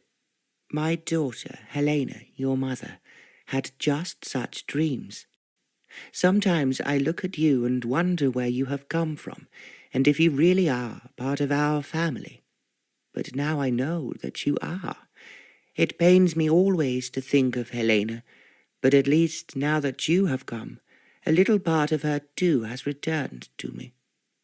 I do not see her in my dreams any more, but it feels as if she is here, with me," whispered Elissa. Lady Hartwell's eyes glowed brightly now, but she did not shed the tears that were gathering. Instead, she gripped Elissa's hand. "Be careful, my dear," she cautioned her.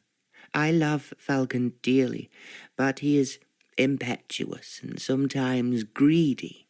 Do not let him force you to use this insight that comes to you for his own selfish purposes."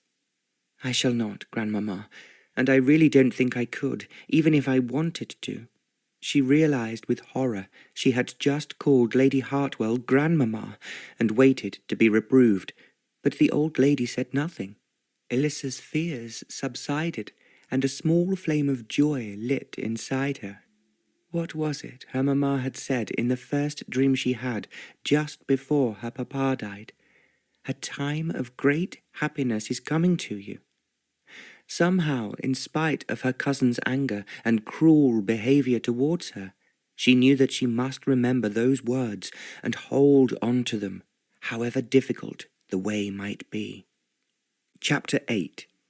"We've made it to the top, Nelson," cried Elissa, hugging the little dog in her arms.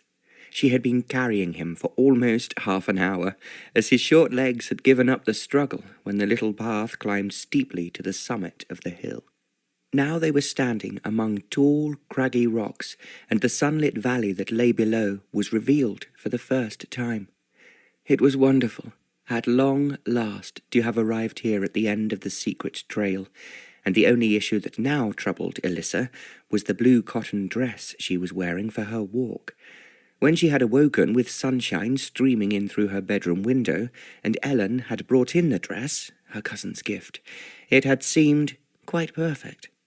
Now Elissa was alone, and as she remembered her papa, she wished that Ellen had not persuaded her to wear the dress, for no one, surely, would consider vivid sky blue to be a suitable colour for a girl in mourning.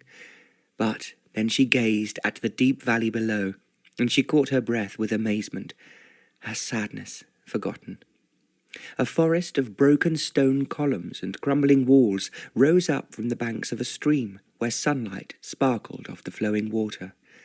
"How beautiful," she sighed to Nelson, "but I am sure I have seen this view somewhere before." The pug wriggled out of her arms and set off down the hillside towards the ruins, barking joyfully. Elissa realized that she should not stay out for much longer, as she must return to the towers in time for tea, but she could not help herself from following after him, and her blue skirt flared out behind her as she ran down the path.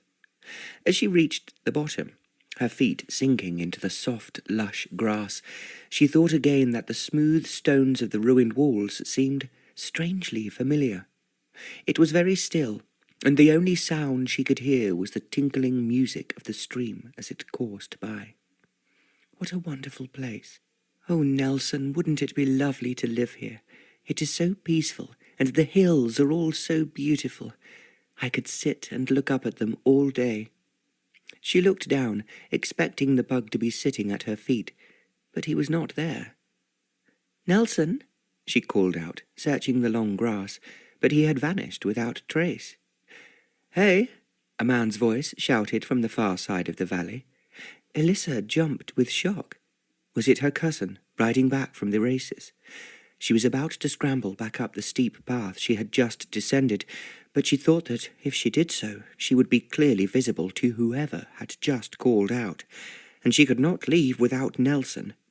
She called him again, as softly as she could, and stepped behind one of the crumbling stone pillars to hide herself, hoping that the little dog would come and find her. To her great relief, after a moment, she heard an excited bark. Then a small object came flying through the air, and Nelson's white body came racing after it. "Nelson! Here!" hissed Elissa, but to no effect, as the little dog was busy snuffling around in the grass. Someone was whistling for him, and Nelson trotted back towards the sound, carrying an object that looked like a pine cone in his teeth.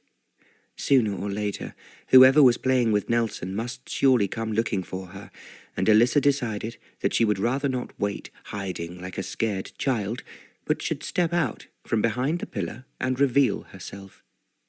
As she did so, her heart beating fast, she saw that there was a figure sitting underneath some fir trees in front of a wooden easel. He wore baggy trousers and an odd felt hat, just like her father used to do, and for a moment she thought that it was him. But of course it was not her papa. It could not be him, and neither was it a ghost, for now he was standing up. She saw, as he took off his felt hat to greet her, that he was a young man with brown hair and a wide smile on his tanned face. "Forgive me, but I think your faithless little bug has decided that I am his best friend," he called across to her. I should never have thrown that pine cone for him." As she came closer, his smile faded and turned to a look of complete astonishment. This I just don't believe," he exclaimed. "It's you, Elissa Valentine. Do you remember me?" It was the young man who had come to the house in St. John's Wood on the day she had left for Yorkshire.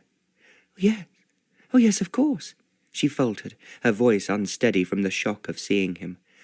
"I had no idea it was you," said Richard, "but I saw someone flying down the path, and I thought a little piece of the sky had fallen.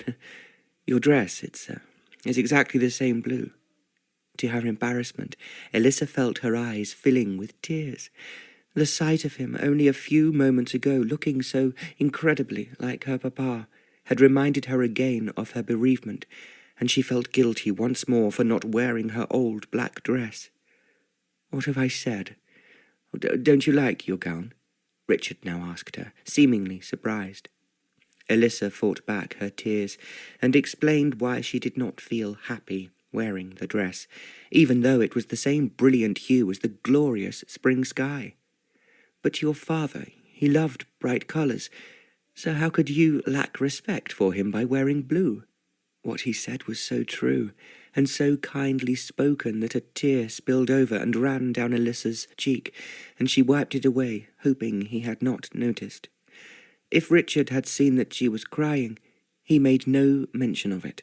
Instead, he asked her where she was staying, and what had happened to her since they last met. She explained all about Fellbrook Towers and Lady Hartwell. "Are you happy there?"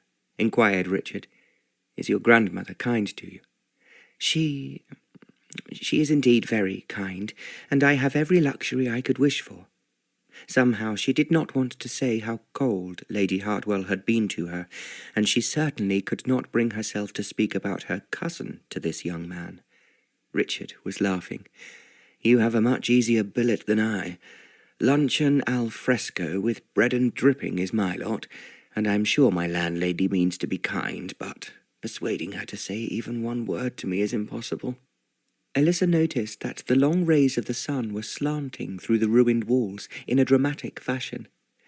"Do you come here to paint every day?" she asked. He nodded. "Papa would have loved this place," she sighed. Richard was suddenly serious. "I think of your father often. He is my inspiration, and sometimes when I am sitting here, I almost feel him looking over my shoulder." Elissa gave a little shiver, and she told him how, years ago, her papa had lived in Yorkshire. "So he might have come here too." Richard's eyes were shining. "I'm sure I have seen sketches of a ruined building just like this among papa's old drawings," said Elissa. "I thought I recognized the view as I came down the hill." The two of them stood in silence, marvelling at the coincidence that had brought Richard to this very same spot where Leo Valentine had painted so long before. "I wish I could stay here instead of at my lodgings," Richard murmured after a while. "Wouldn't it be the most perfect place to live?" "I had just the same thought only a few moments ago," Elissa answered, and as she spoke, she was dazzled by the same golden light she had seen in her dream, and the green hillside in front of her shimmered like a silken veil. "What is it, Elissa? You have gone so pale," asked Richard, sounding worried. Elissa blinked. For a moment, she had just seen a beautiful building emerge from within the golden light with its pale walls and wide, high windows. "It's nothing," she told him. "Sometimes I think I see things, or perhaps I dream them, and I thought that I saw a house just here, on the side of the hill." "I expect that's because you were saying we would like to live here," Richard smiled. "I suppose so." Richard was looking at her so kindly that she found herself telling him about her recent dream of the dove's feather and how it had led to her winning a fortune for her cousin. Richard's jaw dropped in amazement. "That was you, was it? I heard the story of your cousin's win at my lodgings. Please, Elissa, if you do have any more dreams, tell me. I could use some ready cash myself." And he burst out laughing again. She gazed at his handsome face, tanned from many hours spent in the open air, and he stopped laughing and looked back at her with his deep blue eyes. He was so full of life and energy that standing next to him made her heart beat swiftly and her head feel light. He could not possibly be more different from her dark-browed, tempestuous cousin. "I don't think that I can control my dreams," she replied. "They just come to me sometimes. And now it must be tea time. I should think about returning. Elissa, may I accompany you? I think you might just need someone to carry your little bug. He's wiped out." Nelson was lying in the shade of a fir tree, panting heavily. "But your easel and all your paints." Elissa's face was growing hot, and she did not know if she wanted him to come back with her or not. She would almost rather have walked back on her own, picturing his smile and recalling his vibrant voice, then have him still at her side, so warm and bold and eager, making her feel almost giddy with his presence. He was determined to come with her. "Oh, look, I shall just fold everything up and leave it here under the tree. Who's going to come and steal it out here?" And then they were clambering up the steep track. When they were over the hilltop and strolling down the green path on the other side, Richard inquired, "Tell me more about this gentleman, your cousin." A wave of confusion filled Elissa's head. How could she possibly explain about Falcon, and how afraid she was that he might put more pressure on her to choose another winning horse for him? Oh, you're blushing," exclaimed Richard, looking at her. "Perhaps there is something you have not yet told me about this cousin of yours." He was clearly teasing her, his eyes crinkling with amusement. How could she tell him what had happened in the library that morning? She felt so ashamed and distressed as she remembered how Lord Hartwell had threatened her. She began. "My cousin is—" But her words tangled up in her throat and would not come out. "Now you're going red. You're fond of him." "Oh, of course you are. Oh, foolish me." Richard struck himself on the side of his head in a mocking gesture of despair. "And I thought I may have asked to see you again." No, please." Now her words were flowing freely again. "I should love to see you again. It has been such a pleasure to talk to you about Papa and—" Richard's blue eyes became instantly bright as he looked at her. "Then I am a very happy man." They walked on in silence for a while until the dark mass of the towers came into view below them. "So, this is where you live, Elissa. It looks almost like a fortress or a prison with those great battlements on the top." "It is a very fine house, but it is good to escape sometimes." Richard turned towards her and took her hand as they walked up to the door in the garden wall. "Do you think that you might just be able to escape tomorrow?" he asked, stepping back and letting go of her hand. Elissa nodded, wishing that she could go on feeling the warmth of his fingers against her palm. "I will meet you here, then, at 2:00. And he smiled as he passed over Nelson, who had been snuggled in the crook of his arm. "Yes," Elissa murmured. "Tomorrow." And he was gone, striding back up the path towards the hills. As Elissa stepped through the door in the wall, She noticed a flash of movement from one of the windows on the first floor, as if a curtain had been pulled aside. Perhaps one of the parlour-maids is dusting there, she reckoned, as she made her way to the front door. It was quiet and cool in the hall, and she thought with relief that her cousin Falcon must still be at the races.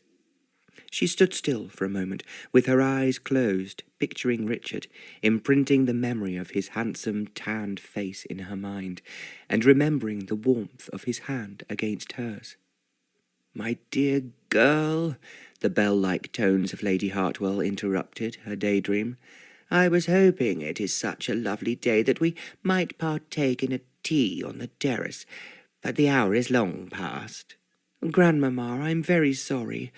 I forgot the time." Lady Hartwell descended the stairs in a rustle of violet silk skirts. "So easy to do when the sun is shining." Her black eyes were very bright as she approached Elissa. "Perhaps you will take a little turn about the garden with me before the sun falls too low in the sky." She reached out to take Elissa's arm. After so long in the fresh air and so much exercise, Elissa would rather have sat down to drink several cups of tea, but she could not refuse her grandmother's request. "My dear," Lady Hartwell began as they strolled among the neatly trimmed flower-beds, "I saw you speaking to a young gentleman a few moments ago." A cold finger of dark apprehension touched Elissa's heart as she remembered the twitching curtain. "Yes, he's someone I know in London," she explained, striving to stay calm and keep her voice level. "Richard Stanfield." "What a coincidence you should meet him again in Yorkshire." A curious little smile hovered over Lady Hartwell's lips, and she spoke in a low, gentle voice. She did not appear angry, and Elissa found herself relaxing. Perhaps at last her grandmother's coldness had thawed. "And what is he doing here?" "Oh, the scenery here is so wonderful, and he wants to be a painter." Elissa felt her grandmother's hand tighten on her arm as she continued. "Richard is a gentleman, and he has fallen on hard times, and thus he is trying to make a go of it as an artist." Lady Hartwell fell silent, turning away from Elissa to look at the flowers. After a few moments she spoke again. "Oh, delightful. The first violets are opening, my favourite flower. But I think it is a little chilly now. Let's go inside, my dear." And since she said nothing further about Richard, Elissa hoped that her curiosity was now satisfied, and she had forgotten all about him. Her cousin did not return to the Towers until some hours later, and Elissa was alarmed when, shortly after she heard the crunch of horses' hoofs on the gravel, there was a loud knock at her bedroom door. Ellen ran to answer, but it was not Lord Hartwell standing outside, just a footman with an armful of brown paper parcels and several large hat-boxes. Ellen's eyes were wide as saucers as she took them from him. "Shall I open them up, miss?" she asked excitedly. "Oh, please wait, Ellen," replied Elissa, as the footman bowed low in front of her and placed a white envelope in her hand. But Ellen was already opening a hat-box to reveal a little grey velvet hat with long silvery plumes. "His lordship must have had good luck again," she sighed, stroking the hat. That undoubtedly must be the explanation for this second delivery of gifts. But her heart was beating with apprehension as she opened the envelope and read the note inside, and there was no mention of another lucky win. "Sweet cousin," she read, "my bad behaviour this morning was inexcusable. I have been in hell all through today, completely unable to forget the expression of misery on your lovely face as I left the library. It is my dearest wish that you should accept these few small tokens as an expression of my sincere regret for causing you even a moment's distress. I just cannot forgive myself for my intemperate and unkind words, and I am sure I would not deserve that you should ever be able to do so. But if you could find it in your heart to forgive, please, dear cousin, wear the white and silver gown to dinner tonight. and I shall know that I am in some small part forgiven for my cruelty, and that you are truly an angel of mercy and kindness, your humble and penitent cousin, Falcon." A faint scent of whisky and cigars arose from the thick cream-coloured paper, as if the note had only just left Lord Hartwell's hands. "Perhaps he really regrets treating me so roughly," surmised Elissa. Her shoulder was still painful from her fall that morning, but as she reread her cousin's words, she recalled how sometimes his dark eyes, with their swooping brows and the strong bones of his handsome face, reminded her of her mamma. Now Ellen was tearing yards of tissue paper from an exquisite white gown that was laced with silver brocade and embroidered with seed pearls. "Did you ever see anything so lovely?" she gasped. The dress was as soft and light as a cloud, and Elissa could not resist reaching out to touch the delicate silk. Maybe his bad temper and his thoughtlessness were just a small part of him, made worse by the fact that he had drunk too much champagne and whisky the night before. "I should forgive Falcon," she reflected. "He is my cousin, part of my family, and he has made an apology." She turned to Ellen. "You are right. It is lovely. I shall wear it tonight." The dining room was filled with candles, and the long table was dressed with white hyacinths, and the same tiny violets Elissa had seen earlier in the garden.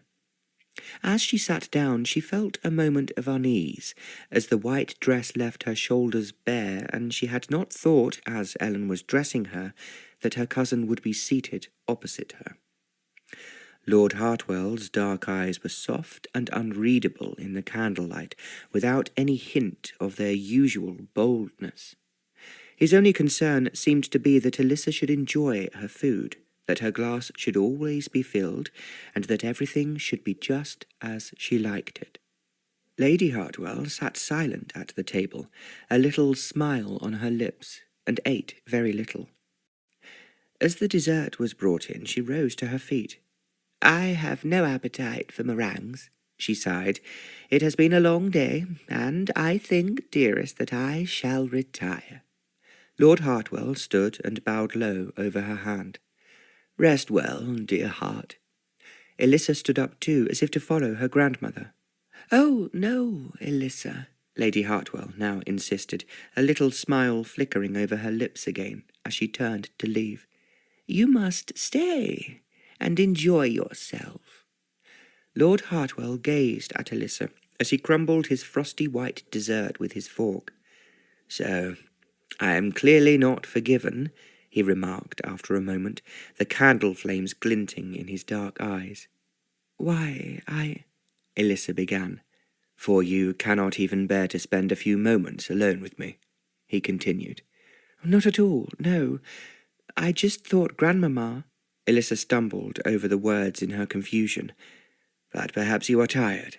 Your sweet face is very pale." He stood up from the table and held out his hand.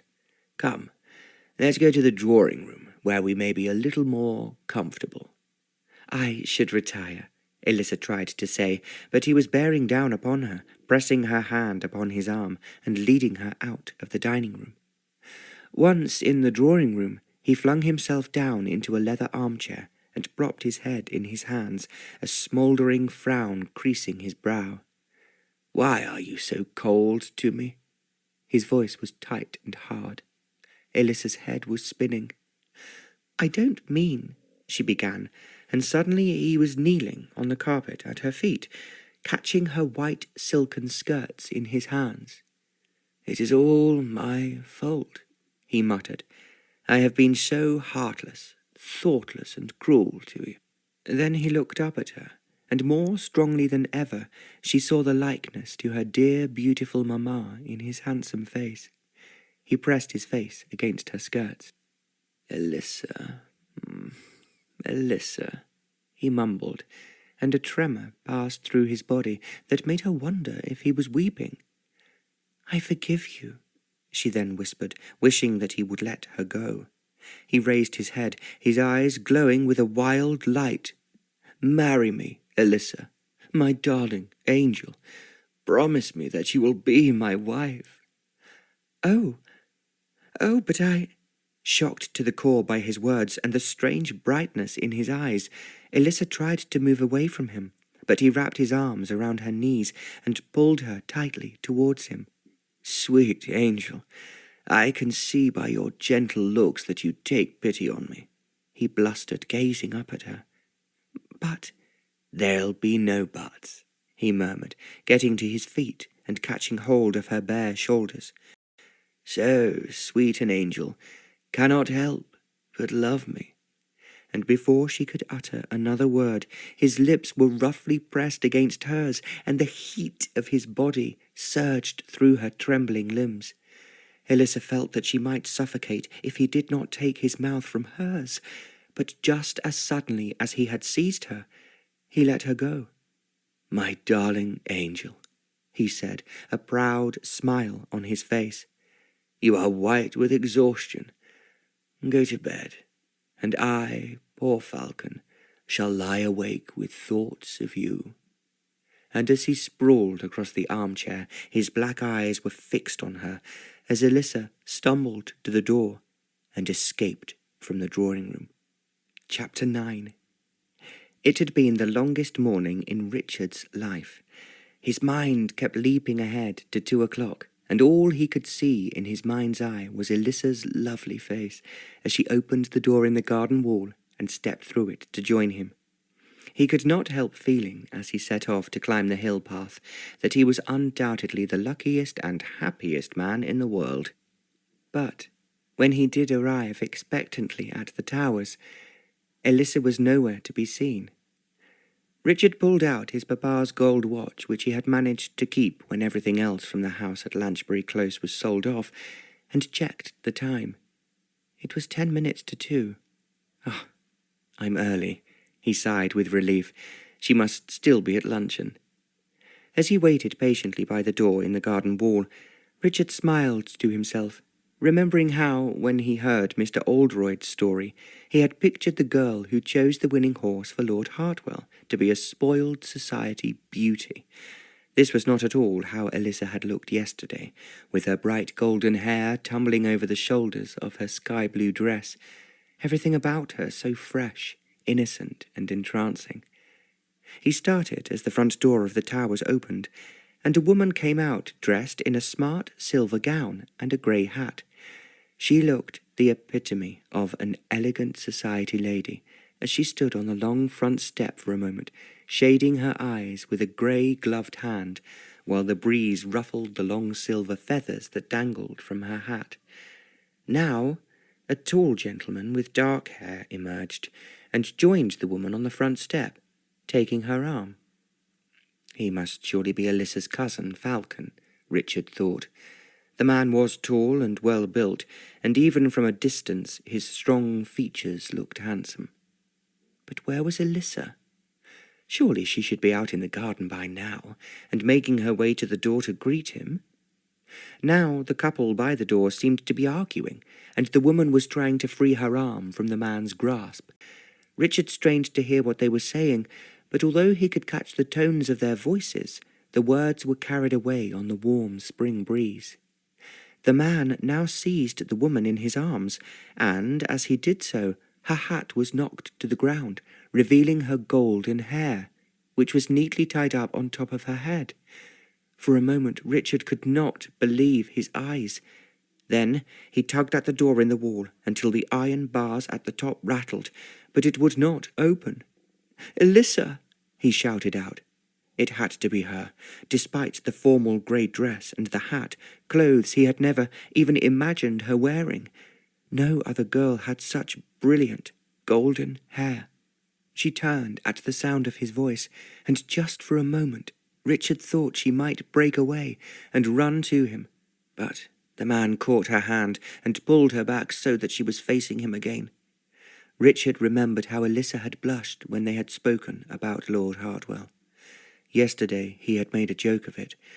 But what if she did care for her cousin and had been too shy to tell him? His heart now turned to ice as he watched the dark-haired man raise Elissa's hand to his lips. He was drawing her close to him, pressing his lips to her face. Richard could not watch any more. Elissa had not exactly lied to him, but she had not told him the truth. There was something between her and her cousin, Lord Hartwell. Richard's mind was filled with a black and angry pain he could scarcely endure, and he turned away from the garden and headed back towards the hills, stumbling over the heather and the rough grass in his eagerness to be gone. "Please, please, let go!" cried Elissa, twisting her face away from the kisses her cousin was planting on her lips. On the other side of the garden she had indeed seen someone looking through the door in the wall. It must be Richard, waiting for her, and with every inch of her body she longed to run to him. "Why so distressed, my dear angel?" Lord Hartwell inquired, seizing her wrists. She fought to free her hands, but he was too strong. "I think perhaps we should go back inside, for your gown will tear if you keep behaving like this, and since it is my gift to you, that would not be very polite, would it?" he snarled. Elissa twisted her arms in a last desperate attempt to escape, but behind him the great door creaked open, and Lady Hartwell appeared on the front step. "What is going on?" she asked, her voice as sharp and cold as ice. "Cease this nonsense immediately, Elissa. Pick up your hat and come inside. I wish to speak to you." Lord Hartwell let go of her, and Elissa spun round looking for Richard. He was no longer at the garden door, and she could see him in the distance, running away up the path. "Oh, I will never catch up with him," she thought, her whole being sinking into despair. "Did you not hear me?" Lady Hartwell shouted, her face pale with rage. "Come inside, girl. Now." Elissa picked up the velvet hat from where it had fallen and followed her grandmother into the hall, her heart as heavy as stone. Lady Hartwell then led her to the rug in front of the great fireplace, where she had been waiting that very first night at the Towers. "I have been far too lenient with you, Elissa," she said, spitting out the words. "There has been a mistake. I did not mean—" She thought perhaps Lady Hartwell was angry that Falcon had proposed to her, or jealous that she had received so many fine gifts from him. And yet it had been Lady Hartwell who had insisted that she wear the fine grey dress, the gloves, and the hat this afternoon. Could it be that the sight of Elissa looking so elegant and refined had upset her? Elissa began explaining that she had not accepted Falcon's proposal, and had no intention of stealing Lady Hartwell's beloved grandson from her, and that she would not dream of marrying him. But Lady Hartwell was not listening, and carried on speaking in a cold, angry voice. "How could I have forgotten the bitter lesson your foolish mamma taught me? I should never have allowed you to leave this house." "But I don't understand." "But history will not repeat itself. We have caught you in time." "I had no intention of running away," cried Elissa, scared by the harsh expression on her grandmother's face. "That as it may be," she snorted, "but you will not be given the opportunity for any longer. Falcon will see to that. He has told me that he has proposed to you." A grim smile appeared on her lips. "Yes, but I have not accepted," Elissa persisted, hoping her grandmother would now stop being so upset. "Then I would advise you to do so immediately," Lady Hartwell replied, her mouth shutting like a trap as she finished speaking. "I cannot," gasped Elissa, shocked to the core, her limbs trembling uncontrollably. Lady Hartwell appeared to be losing her mind. Only yesterday she had gravely warned Elissa of her cousin's impetuous and greedy ways, and told her not to allow him to take advantage of her. Now she was telling her to marry him. Lady Hartwell was shaking her head, a look of grief and anger on her face. "You expect me to believe you when you say you did not mean to run away. I saw that young man yesterday, hand in hand, just like a pair of lovelorn fools. I know what will follow from such nonsense." "Oh, Richard!" Elissa's heart swelled with pain as she thought of him running away up her secret path. What would she do if she never saw him again? It was what her grandmother now wanted. That was abundantly clear. She was afraid that Elissa would do exactly as her mother had done, and turned her back on her family for the love of a poor artist. And at that very moment, she knew that she did love Richard with all her heart and soul, and she felt deep inside her that he loved her too. Somehow, whatever it took, she must see him again and tell him how she felt. Her grandmother was watching her closely. "I can see it in your face that I'm right," she was saying. "You are so innocent, so transparent, unlike your devious, wicked mother, who tricked me so easily." Lady Hartwell sighed and smoothed her skirts. "Well, there is an easy solution. You will marry Falcon. Perhaps that way I will keep some hold over him too, for he seems to adore you. I have never seen him so affected by a girl. Just think of all the gifts he has lavished on you." "I will give them all back," cried Elissa, pulling off her grey kid gloves and throwing them to the floor along with the hat. "I cannot marry him." "Go to your room, at once," Lady Hartwell growled, "and stay there until you come to your senses. You will marry Falcon, and you will remain here at the Towers, as is your duty." "Well said, Grandmamma." Lord Hartwell approached from where he had been loitering by the door. "Oh, my sweet angel, why are you weeping? All the girls in Yorkshire would give anything to marry me. Didn't you know?" He picked up Elissa's gloves and held them to his cheek, saying, "Come, let me escort you to your room." Desperate, Elissa looked at the great front door, but there was now 2 large footmen standing in front of it, and she knew if she tried to run, they would block her path. She had no choice but to ascend the wide staircase with her cousin following close at her heels. As they reached the landing, he bent and muttered, "The Towers is a grim old place for a sweet young beauty to be hidden away forever. Take no notice of dear Grandmamma. She means well, but I intend to take you to London. Pack your bags, my sweetest darling, as we will leave tomorrow, and you will need all the lovely clothes I have given you." His breath felt hot on her face, and Elissa recoiled from him.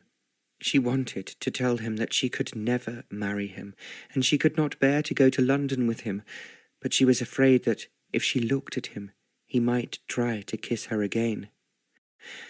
They reached her bedroom door, and Lord Hartwell fumbled in his pocket and drew out a silver key. He was going to lock the door behind her. A wave of panic surged through Elissa, but there was nothing she could do. If she confronted him, he would simply use force, and she could not bear to feel his hands touching her again. "A demesne, my angel," he sneered. "I shall leave you to reflect on your remarkably good fortune." As she then stumbled blindly into her bedroom, she heard the key turn in the lock behind her, trapping her. From the corridor outside, footsteps retreated, and a faint sound of laughter echoed down the corridor. Next morning, Richard awoke to the smell of bacon cooking in the kitchen below, an unheard-of occurrence at Mrs. Oldroyd's. He groaned as he rolled over in his narrow bed. How could he have slept? Last night he had gone to bed in such an agony of body and soul that he was sure that he would remain wide awake until the cock in Mrs. Oldroyd's hen-coop crowed.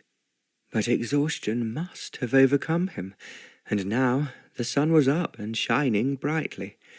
He groaned yet again as the picture of Elissa in the arms of her dark-haired cousin swam before his eyes again. "I just cannot believe it.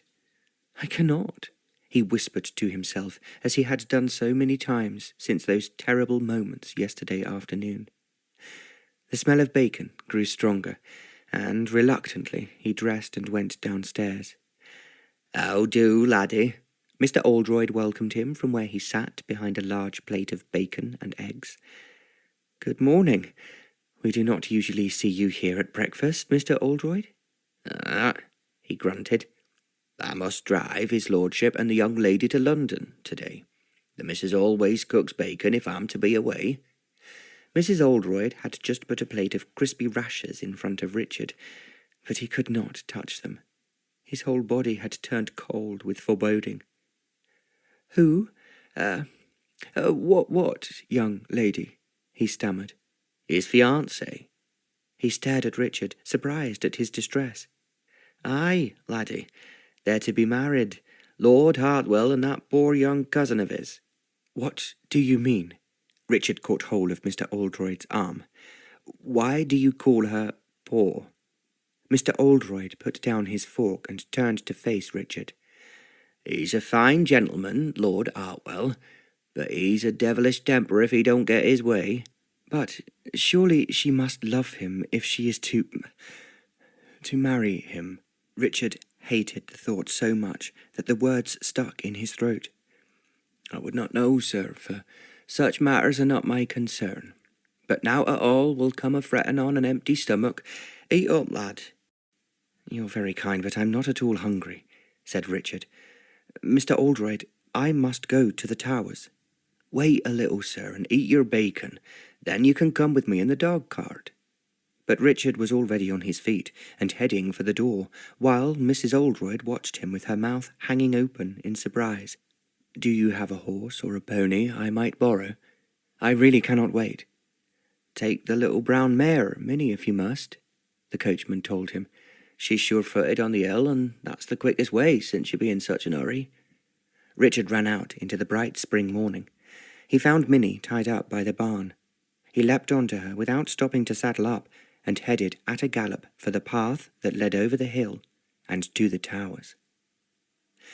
Richard pulled the iron doorbell expecting that they would turn him away, but as soon as he gave his name to a footman, the door opened and he was ushered inside. "I am glad you have come," the tall old woman said in greeting, and her silvery voice rang through the hall. She smiled graciously at Richard. "We must talk privately. Will you come with me to my parlour?" He followed her rustling purple skirts, breathing in a sweet sense of violets, and was very aware that there was mud on his boots, and his clothes smelled of horsesweat. But Lady Hartwell's manner was exquisitely polite, as she led him into her private sanctum and ordered her maid to bring coffee. "So, you are a friend of my granddaughter," she began, her dark eyes fixed on his face. "Yes, I knew her in London, and I am a friend of her family, and a great admirer of her father." He was about to ask her if he could speak to Elissa, when the maid appeared and offered him a gold and white china cup filled with steaming coffee. "Oh," he exclaimed as he took the first sip, as it was just as he loved it, strong and fragrant. It was the best coffee he had tasted since he had been in South America. "Do tell me about yourself, Mr. Stanfield," Lady Hartwell continued. "You are a painter, I believe." Richard explained that he was just starting out, but that he had already placed one of his works in a prestigious London gallery. "But, Lady Hartwell, I did not come to talk about myself. I would like to see Elissa." "That is not possible." "But my granddaughter is not at home." Richard felt his face grow warmer. "I saw her here yesterday, and she cannot have left for London yet." Lady Hartwell frowned. "Who told you that she is going to London?" "Why, Mr. Oldroyd, the coachman."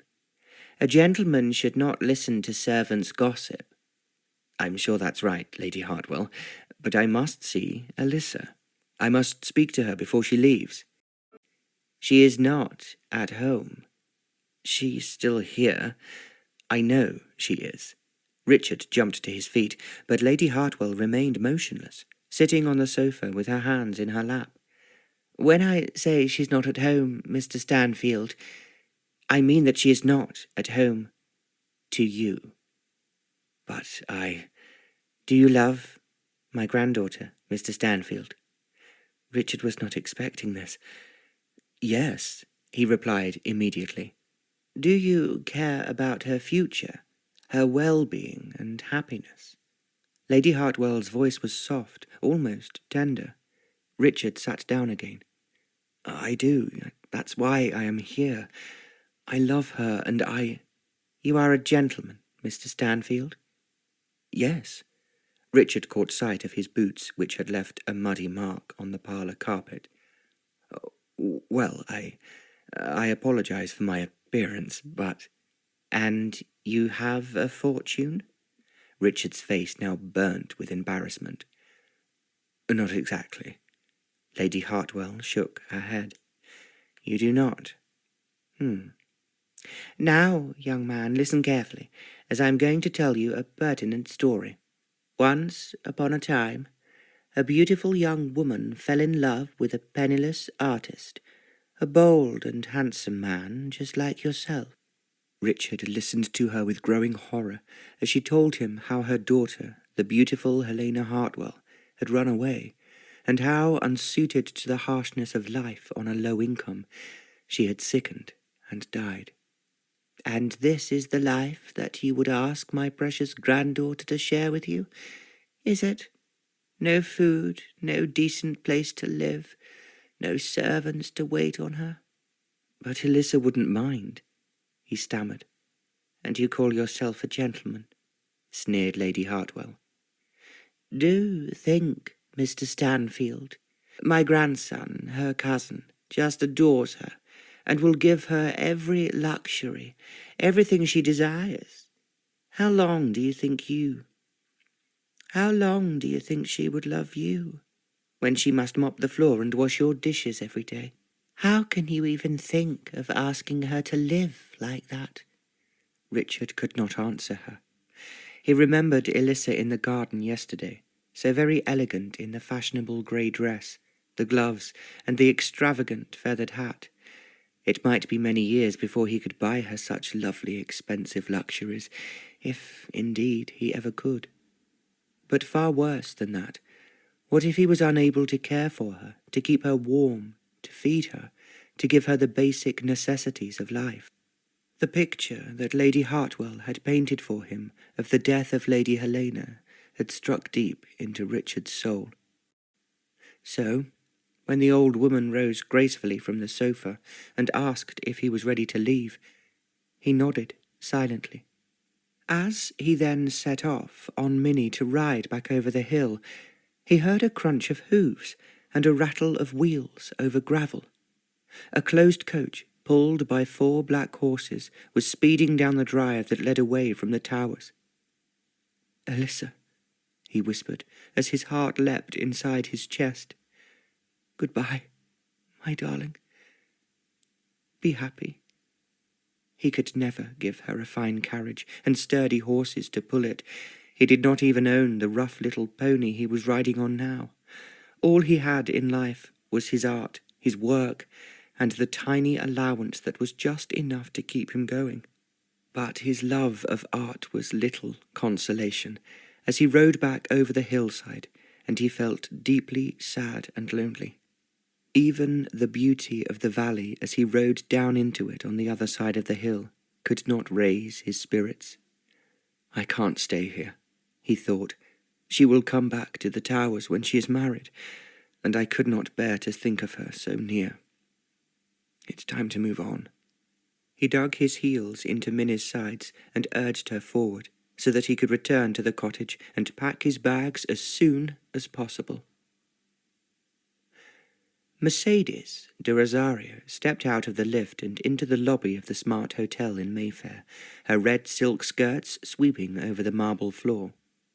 The lobby was now thronged with fashionable and elegant people, but Mercedes ignored them, looking only for the handsome young man who had been following her around for the last few days, and who seemed to turn up everywhere she went.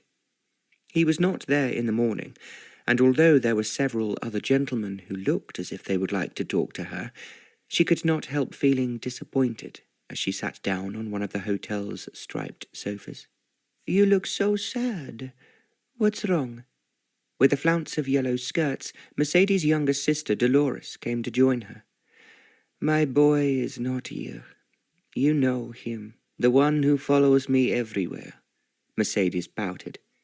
Dolores was as pretty as Mercedes, with huge eyes and shining black hair. Since they had arrived from Buenos Aires several weeks ago, the two Argentinian girls had attracted a great deal of attention. "Oh, he is nobody, Mercedes." Dolores rolled her eyes impatiently. "Just remember, you are here to marry a lord, or even maybe a duke." She nudged Mercedes as an elderly gentleman with white hair and an eagle's beak approached the sofa. "The Duke of Westminster," Dolores hissed in her sister's ear. "His wife died last year." The Duke bowed over Mercedes' hand and asked her if she would care to accompany him to the opera that evening, but Mercedes was staring over his shoulder at the entrance to the lobby. Her handsome young follower had just come in and was making his way to the bar. "Please, sir, excuse me," she said to the Duke. "I have an appointment. Perhaps my sister would go with you?" She rose rapidly from the sofa, leaving the Duke with Dolores, and made her way to the bar. "Who are you?" she asked, gazing into the young man's brown eyes. "My name's Millward," he answered, and taking her hand gave a little bow. "Montgomery Millward. Everyone calls me Monty." As she felt his hand touching hers, Mercedes' heart gave a little flutter. Now that at last she was standing close to him, he was even better looking than she had thought. "I am Señorita Mercedes de Rosario," she told him. "Yes, I know," he replied with a little smile. Chapter 10. The clamour of voices hushed to a low murmur as Elissa entered the ballroom at the Piccadilly Hotel, where Lord Hartwell was hosting a party to celebrate his return to London and his engagement to her. She could hear the whispers of the people standing close by. "Why, it's her, his new fiancée. They say she has won him a fortune at the races." Elissa's heart shrank with misery. She knew that she had never looked as impressive as she did tonight. Her ice-blue gown was sparkling with diamonds, and her golden hair was dressed in a magnificent cascade of curls. But there was no kindness in Lord Hartwell's eyes as he approached and took her hand in a cruelly tight clasp. She remembered how all afternoon he had paced up and down in the elegant suite of rooms he had rented for her, overlooking the busy thoroughfare of Piccadilly. "Why will you not do it?" he had hissed, thrusting a crumpled copy of the Racing Times into her hand. "What more do you want from me? I have given you everything, including myself. Just pick me another winner." Cold chills had run all through Elissa's body as she tried to explain that she had no control over her ability to predict events. It was just something that would come to her when she was least expecting it. "You're lying," he exclaimed. "I have spoken to Grandmamma. She tells me that you have the power to foretell the future. It's a gift that runs in our family. God knows I wish I had inherited it myself." His face went dark red with rage as he gripped the arm of the sofa where she sat. "Please, do not ask me to choose another horse for you," Elissa begged him, fighting to keep her voice from shaking. "You will lose the wager." Lord Hartwell muttered a curse and struck the arm of the sofa with his fist. Elissa shrank back from him, fearing that he might hit her, but he took a deep breath and swallowed his anger. "My angel," he coaxed, "I know what it is. You're afraid that if we have another great success at the races, I will take the money and then not marry you after all." "No," Elissa tried to say, but her voice completely deserted her. Lord Hartwell knelt in front of her, his fierce black eyes fixed on her face. "You must not be afraid, sweet one. Tonight all of society will be at the party I am giving for you. In front of all of them, I shall renew my promise to make you my wife, Your reputation is totally spotless, and your brilliant future is guaranteed." And now the party was in full swing, as she paraded in front of the assembled society guests, her hand on Lord Hartwell's arm. "Let them see you smile, cousin," he urged. "That is what they will expect, for they know that you are wearing the most expensive gown in London." Elissa forced her trembling lips to comply with his request as she walked beside him, seeing little of the eager faces that loomed up to congratulate her. Even the two young women, as vivid and gorgeous as tropical flowers in their bright silks, who duly curtsied before her, lisping out their good wishes with a charming Spanish accent, escaped her notice. "And now that is what I call a man," Dolores confided in her sister, as Lord Hartwell moved away, continuing his circuit of the ballroom.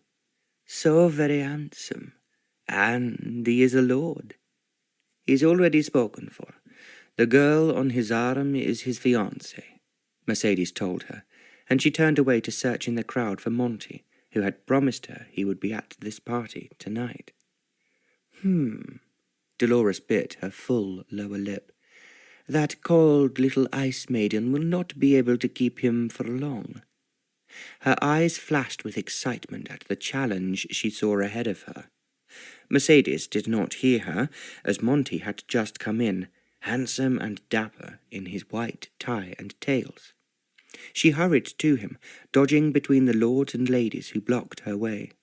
"Oh, Monty," she sighed, as he raised her hand to his lips.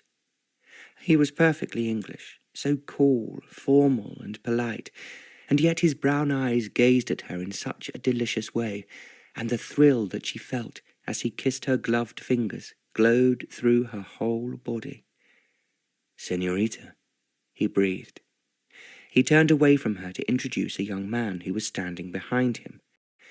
"I would like you to meet a friend of mine, Richard Stanfield. I believe that you may have made his acquaintance already." The bodice of her gown felt tight around Elissa's chest, and her embroidered skirts dragged heavily as she followed Lord Hartwell around the room. "I cannot breathe, and I shall suffocate if I do not get away," she fumed. Surely she must have nodded and smiled graciously to everyone at the party by now. "I feel unwell," she whispered to her cousin. "I should like some air." He shrugged. "Go and stand by the door, then, and make sure you're nice to anyone arriving. They will not be impressed to see you looking miserable." And he brushed her hand away from his arm. As Elissa moved away from him, a girl in a bright magenta gown approached Lord Hartwell, her head on one side as her shining black curls hung enticingly across her bare shoulder. "Maybe he will leave me alone for a few moments," Elissa mused, relieved that someone else had attracted his attention. In the very next instant, the crowded throng of faces vanished, and Elissa totally forgot the tightness of her dress, for standing by the entrance to the ballroom was an elegant young gentleman in formal clothes, his blue eyes wide as he gazed at her in astonishment. "Richard!" cried Elissa, and gathered up her skirts to run to him, but someone else was already distracting Richard's attention.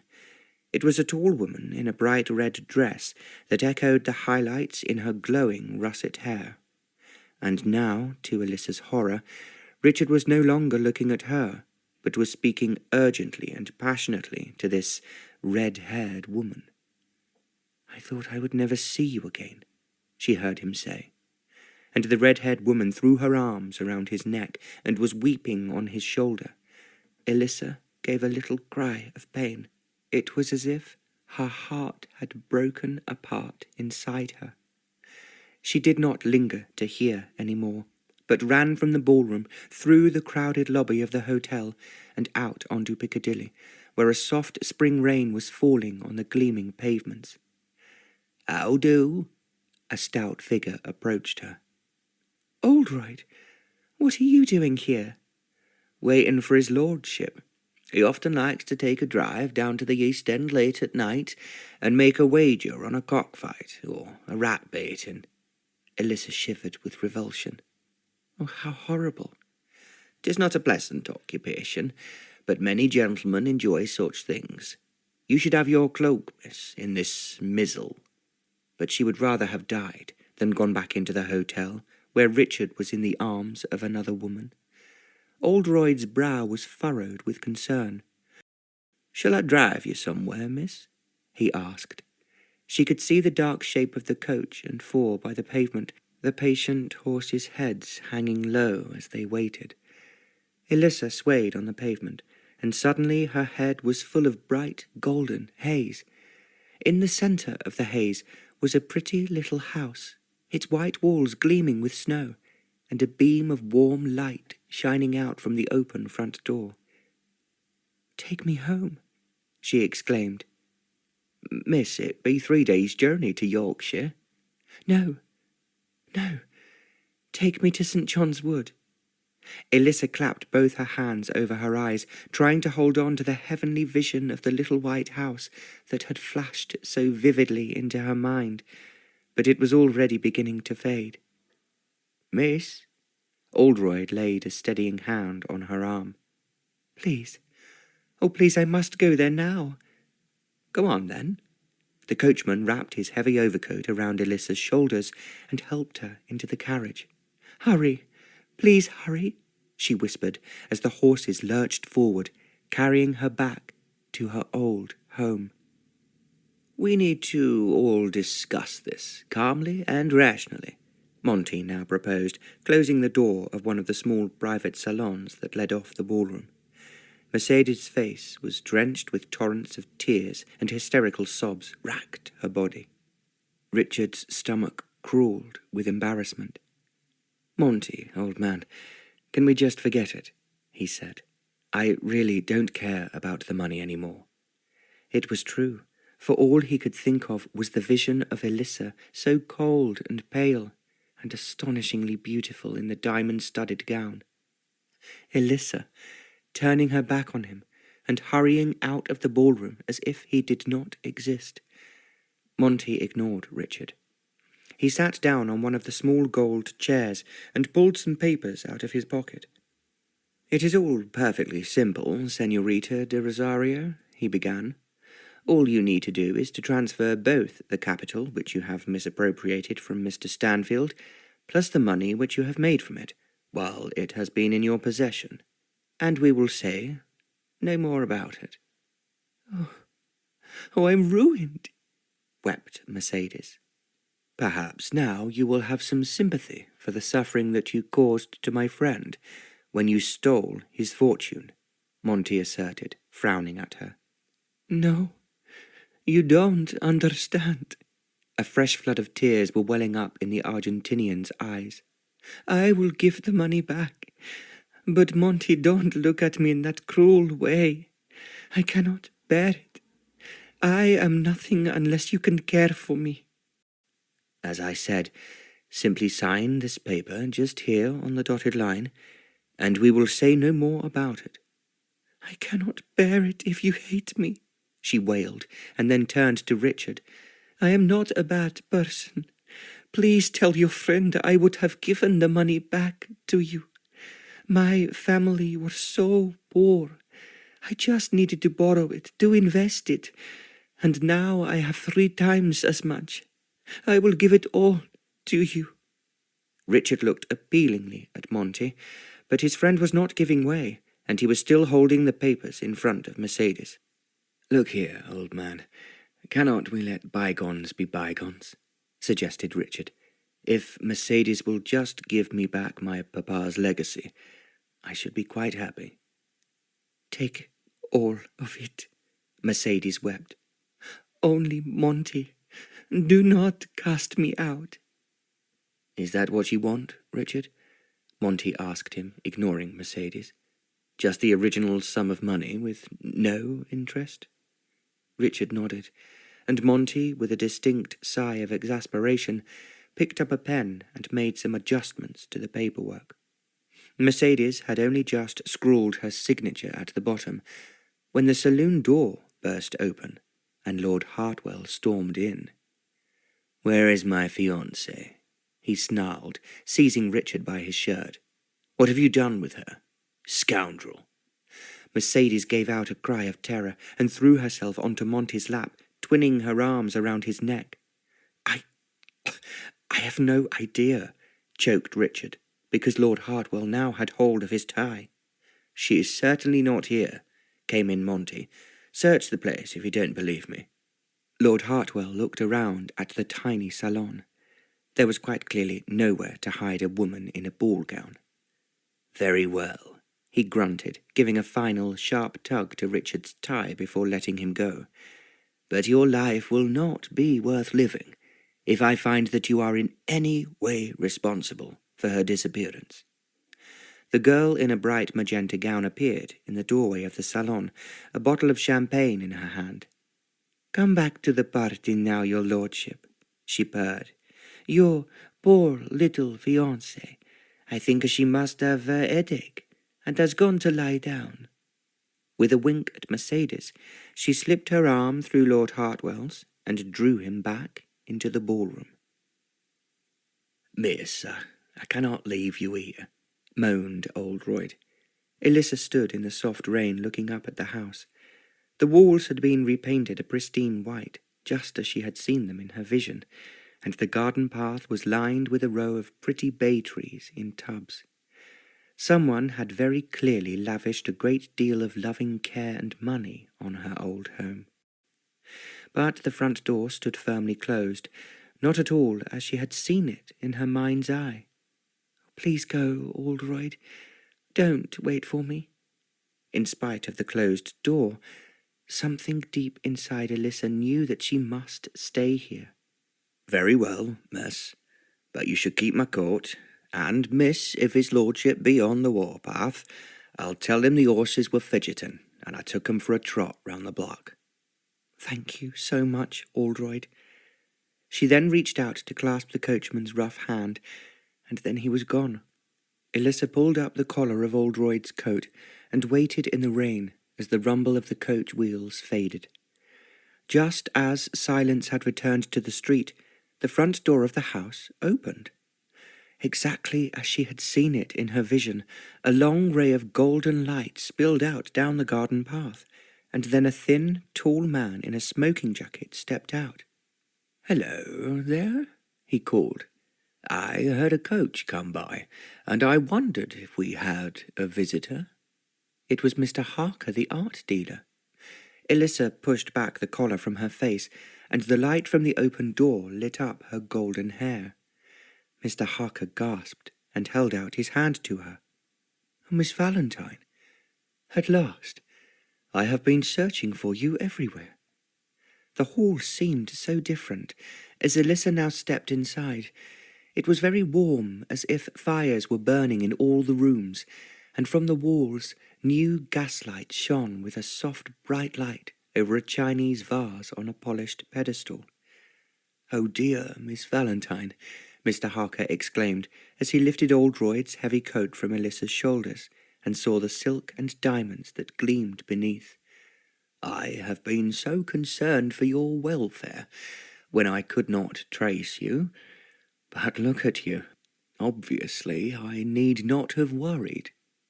"Oh, Mr. Harker, dear Mr. Harker, please, I am safe with you here. Can I trust you? I cannot go back." He then directed Elissa into the drawing room, now decorated in the Chinese style, with painted wallpaper, and led her to the sofa, where Mrs. Harker was sitting in front of a blazing fire. Trembling with shock, Elissa explained what had happened since she had left London, and that tonight she had run away from her demented cousin, who was forcing her to marry him. "My dear," Mr. Harker interrupted, "you must put all of this from your mind immediately. You are now in such a position that you will never need to be beholden to your family ever again." "What do you mean?" Elissa asked, unable to make sense of his words. "Elissa, your father's paintings are now selling for the highest prices in London. His work at long last has been discovered. You will never want for anything again. Enough, Mrs. Harker, a plump woman in a rose-coloured gown, cried. The poor girl is about to keel over with the shock of it all. Come, dear, let me take you to our spare bedroom, and tomorrow Gabriel will take you to the gallery and explain everything. It was a long while before sleep came to Elissa that night. She lay in her old bedroom, now the spare room, and though the swansdown pillows on the brand-new bed were incredibly soft, they gave her no comfort. Richard did not love her, and the extraordinary good news that Mr. Harker had just given her meant absolutely nothing, for she felt as if she had nothing left to live for. Elissa, wearing one of Mrs. Harker's best flowered gowns with a belt at the waist, as it was more than a little too big for her, and carrying a smart parasol, emerged from the office near the back of the gallery, where she had been sitting with Mr. Harker for the last couple of hours.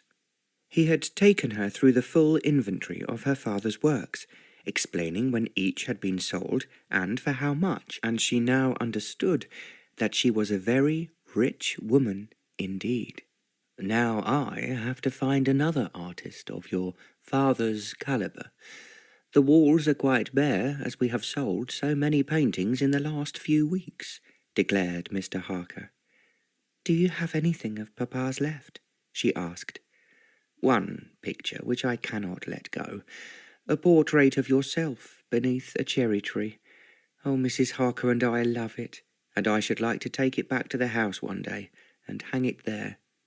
He pointed to a small side room which led off the gallery, and her heart full of emotion, Elissa went to look at the picture. A broad-shouldered young man had beaten her to it, and stood still in front of the picture, blocking her view. Elissa gave a cry of shock, and dropped her parasol, which fell to the floor with a clatter. The young man then spun round and saw her, and a multitude of emotions passed over his face, surprise and joy, and doubt, and then joy again. Elissa, Elissa, Elissa, he called out fervently. She wanted to run away, but her legs were too weak to carry her. Are you all right? Richard was asking. Everyone is looking for you. I'm fine, she replied, holding her voice steady with a great effort. A cloud passed over Richard's face. Your fiancé is incandescent with rage. I have no fiancé. Elissa bent to pick up the parasol. She had to leave at once because she could not look at him any longer without breaking down and weeping. Mr. Harker, who had been hovering just outside the room, now came in and stood protectively by Elissa. Good morning, Richard greeted him, holding out his hand politely to the art dealer. Richard Stanfield, you may remember me. I believe you may have one of my paintings. Old Newman?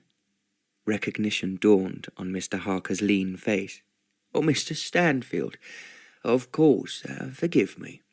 Alas, old Newman is no longer with me, but you will be pleased to hear that it made an excellent price. I should like some more of your works if you have any. Elissa Valentine has had such a remarkable success these recent weeks, and my walls are empty. Can this be true? Richard turned back to Elissa, his eyes wide with delight. Oh, yes, Mr. Harker explained. Miss Valentine is now a wealthy woman, I am delighted to say. That is wonderful, replied Richard, and much to Elissa's surprise, he burst out laughing. But what a strange coincidence. I do have some other paintings, but my present circumstances have changed dramatically, and I, too, find myself quite well off. I'm not so desperate for you to sell my work as I was last time I saw you, Mr. Harker. But then you must not neglect your talent, Elissa added, forgetting herself and catching hold of his arm. You love to paint. It's your life. Remember when I found you at the old priory, Richard? Richard took her hand in his, suddenly serious. I have thought of nothing else but you, since you disappeared from my life." Mr. Harker gave a polite cough, and withdrew into the main gallery, leaving them alone. Richard was speaking in a low voice, first telling Elissa just how much he had missed her, and then going on to explain how Monty had found Mercedes and recovered his inheritance. "But I should rather not have recovered my fortune than lost you. And yet, when I went to Fellbrook Towers to find you, and your grandmother told me how hard life would be for you if you married me, a poor artist, I thought perhaps it was best that you married your cousin." Elissa could not speak. She could only shake her head. Then, while she gazed into his eyes, he saw the truth of her feelings for him, caught her in his arms, and held her so close that time stood still. "Monty, old man, are you free on the 18th of June?" Richard asked his friend as they strolled together along the embankment. "Possibly," replied Monty. "Why do you ask?" "Oh, you are becoming such a cagey old lawyer. Just say yes, not without knowing what I'm agreeing to." "I want you to be my best man." Richard slapped his friend hard on the shoulder. Monty stopped in his tracks. "You've really gone and done it. Oh, congratulations, old man. Well, I was planning a little trip abroad for June, but I shall have to postpone it." "Abroad, Monty? Where?" "Argentina," he replied, and a faint blush crept over his face. Now it was Richard who stopped dead in his tracks. "What?" he gasped. "Senorita de Rosario has asked me to help her out with some business affairs," Monty told him, looking rather embarrassed. "Oh, Monty, please be careful." "Oh, don't worry, Richard. I shall. Mercedes won't be able to get anything over me, and she is rather glorious." Richard shook his head in despair. A broad smile crept over Monty's face. "I don't think that you are in any position to advise me, Richard," he laughed. "And, yes, I will be delighted to be your best man." "Everyone but everyone has deserted me." Lady Hartwell stared up at Elissa from where she lay on the sofa in her parlour. "Except for this creature," and she stroked the large ginger cat on her lap. "Marmalade," Elissa sighed, as the cat purred very loudly at her. She remembered how he had come to her when she first arrived at the Towers, and suddenly felt very sorry for her grandmother, for it was true that cats always went to those who most needed comfort. Then Lady Hartwell must be feeling really bad. "Falcon has run away to South America," the old woman was saying, her voice deep with grief. "They say the girl is very pretty and has money, but he has not even brought her to see me. Why, oh, why would you not marry him, Elissa?" Nelson, hiding under Elissa's chair, reached up and licked her hand affectionately, and his friendly gesture gave her the courage to speak the words that she had come to Yorkshire to deliver. "I could not, because I am in love with Richard." Lady Hartwell gave a small cry of exasperation, but Elissa continued with what she had to say. "I did not know that such a heaven of love and of happiness existed in the world, and now we have found each other, nothing will come between us. But, Grandmamma, please don't turn your back on us." Lady Hartwell remained silent, scowling down at Marmalade. "We are intending to live here in Yorkshire, just on the other side of the hill. Richard is going to buy a beautiful new house for us. We will be your neighbours." Lady Hartwell muttered something impenetrable about irresponsible, impoverished artists. "We are not poor, Grandmamma, and we will come and see you every day, and Nelson and Marmalade too." Elissa explained about the fortune that had come to her from her father's paintings, and about Richard's family inheritance. "There is only one thing we lack, and that is your blessing. Oh, why should you care? Please yourself. What do I matter to you?" Lady Hartwell snapped. For a moment, Elissa wanted to stand up and leave, but she could not without one more attempt. "Grandmamma, I have lost almost all my family," she pleaded. "I could not bear to lose you too."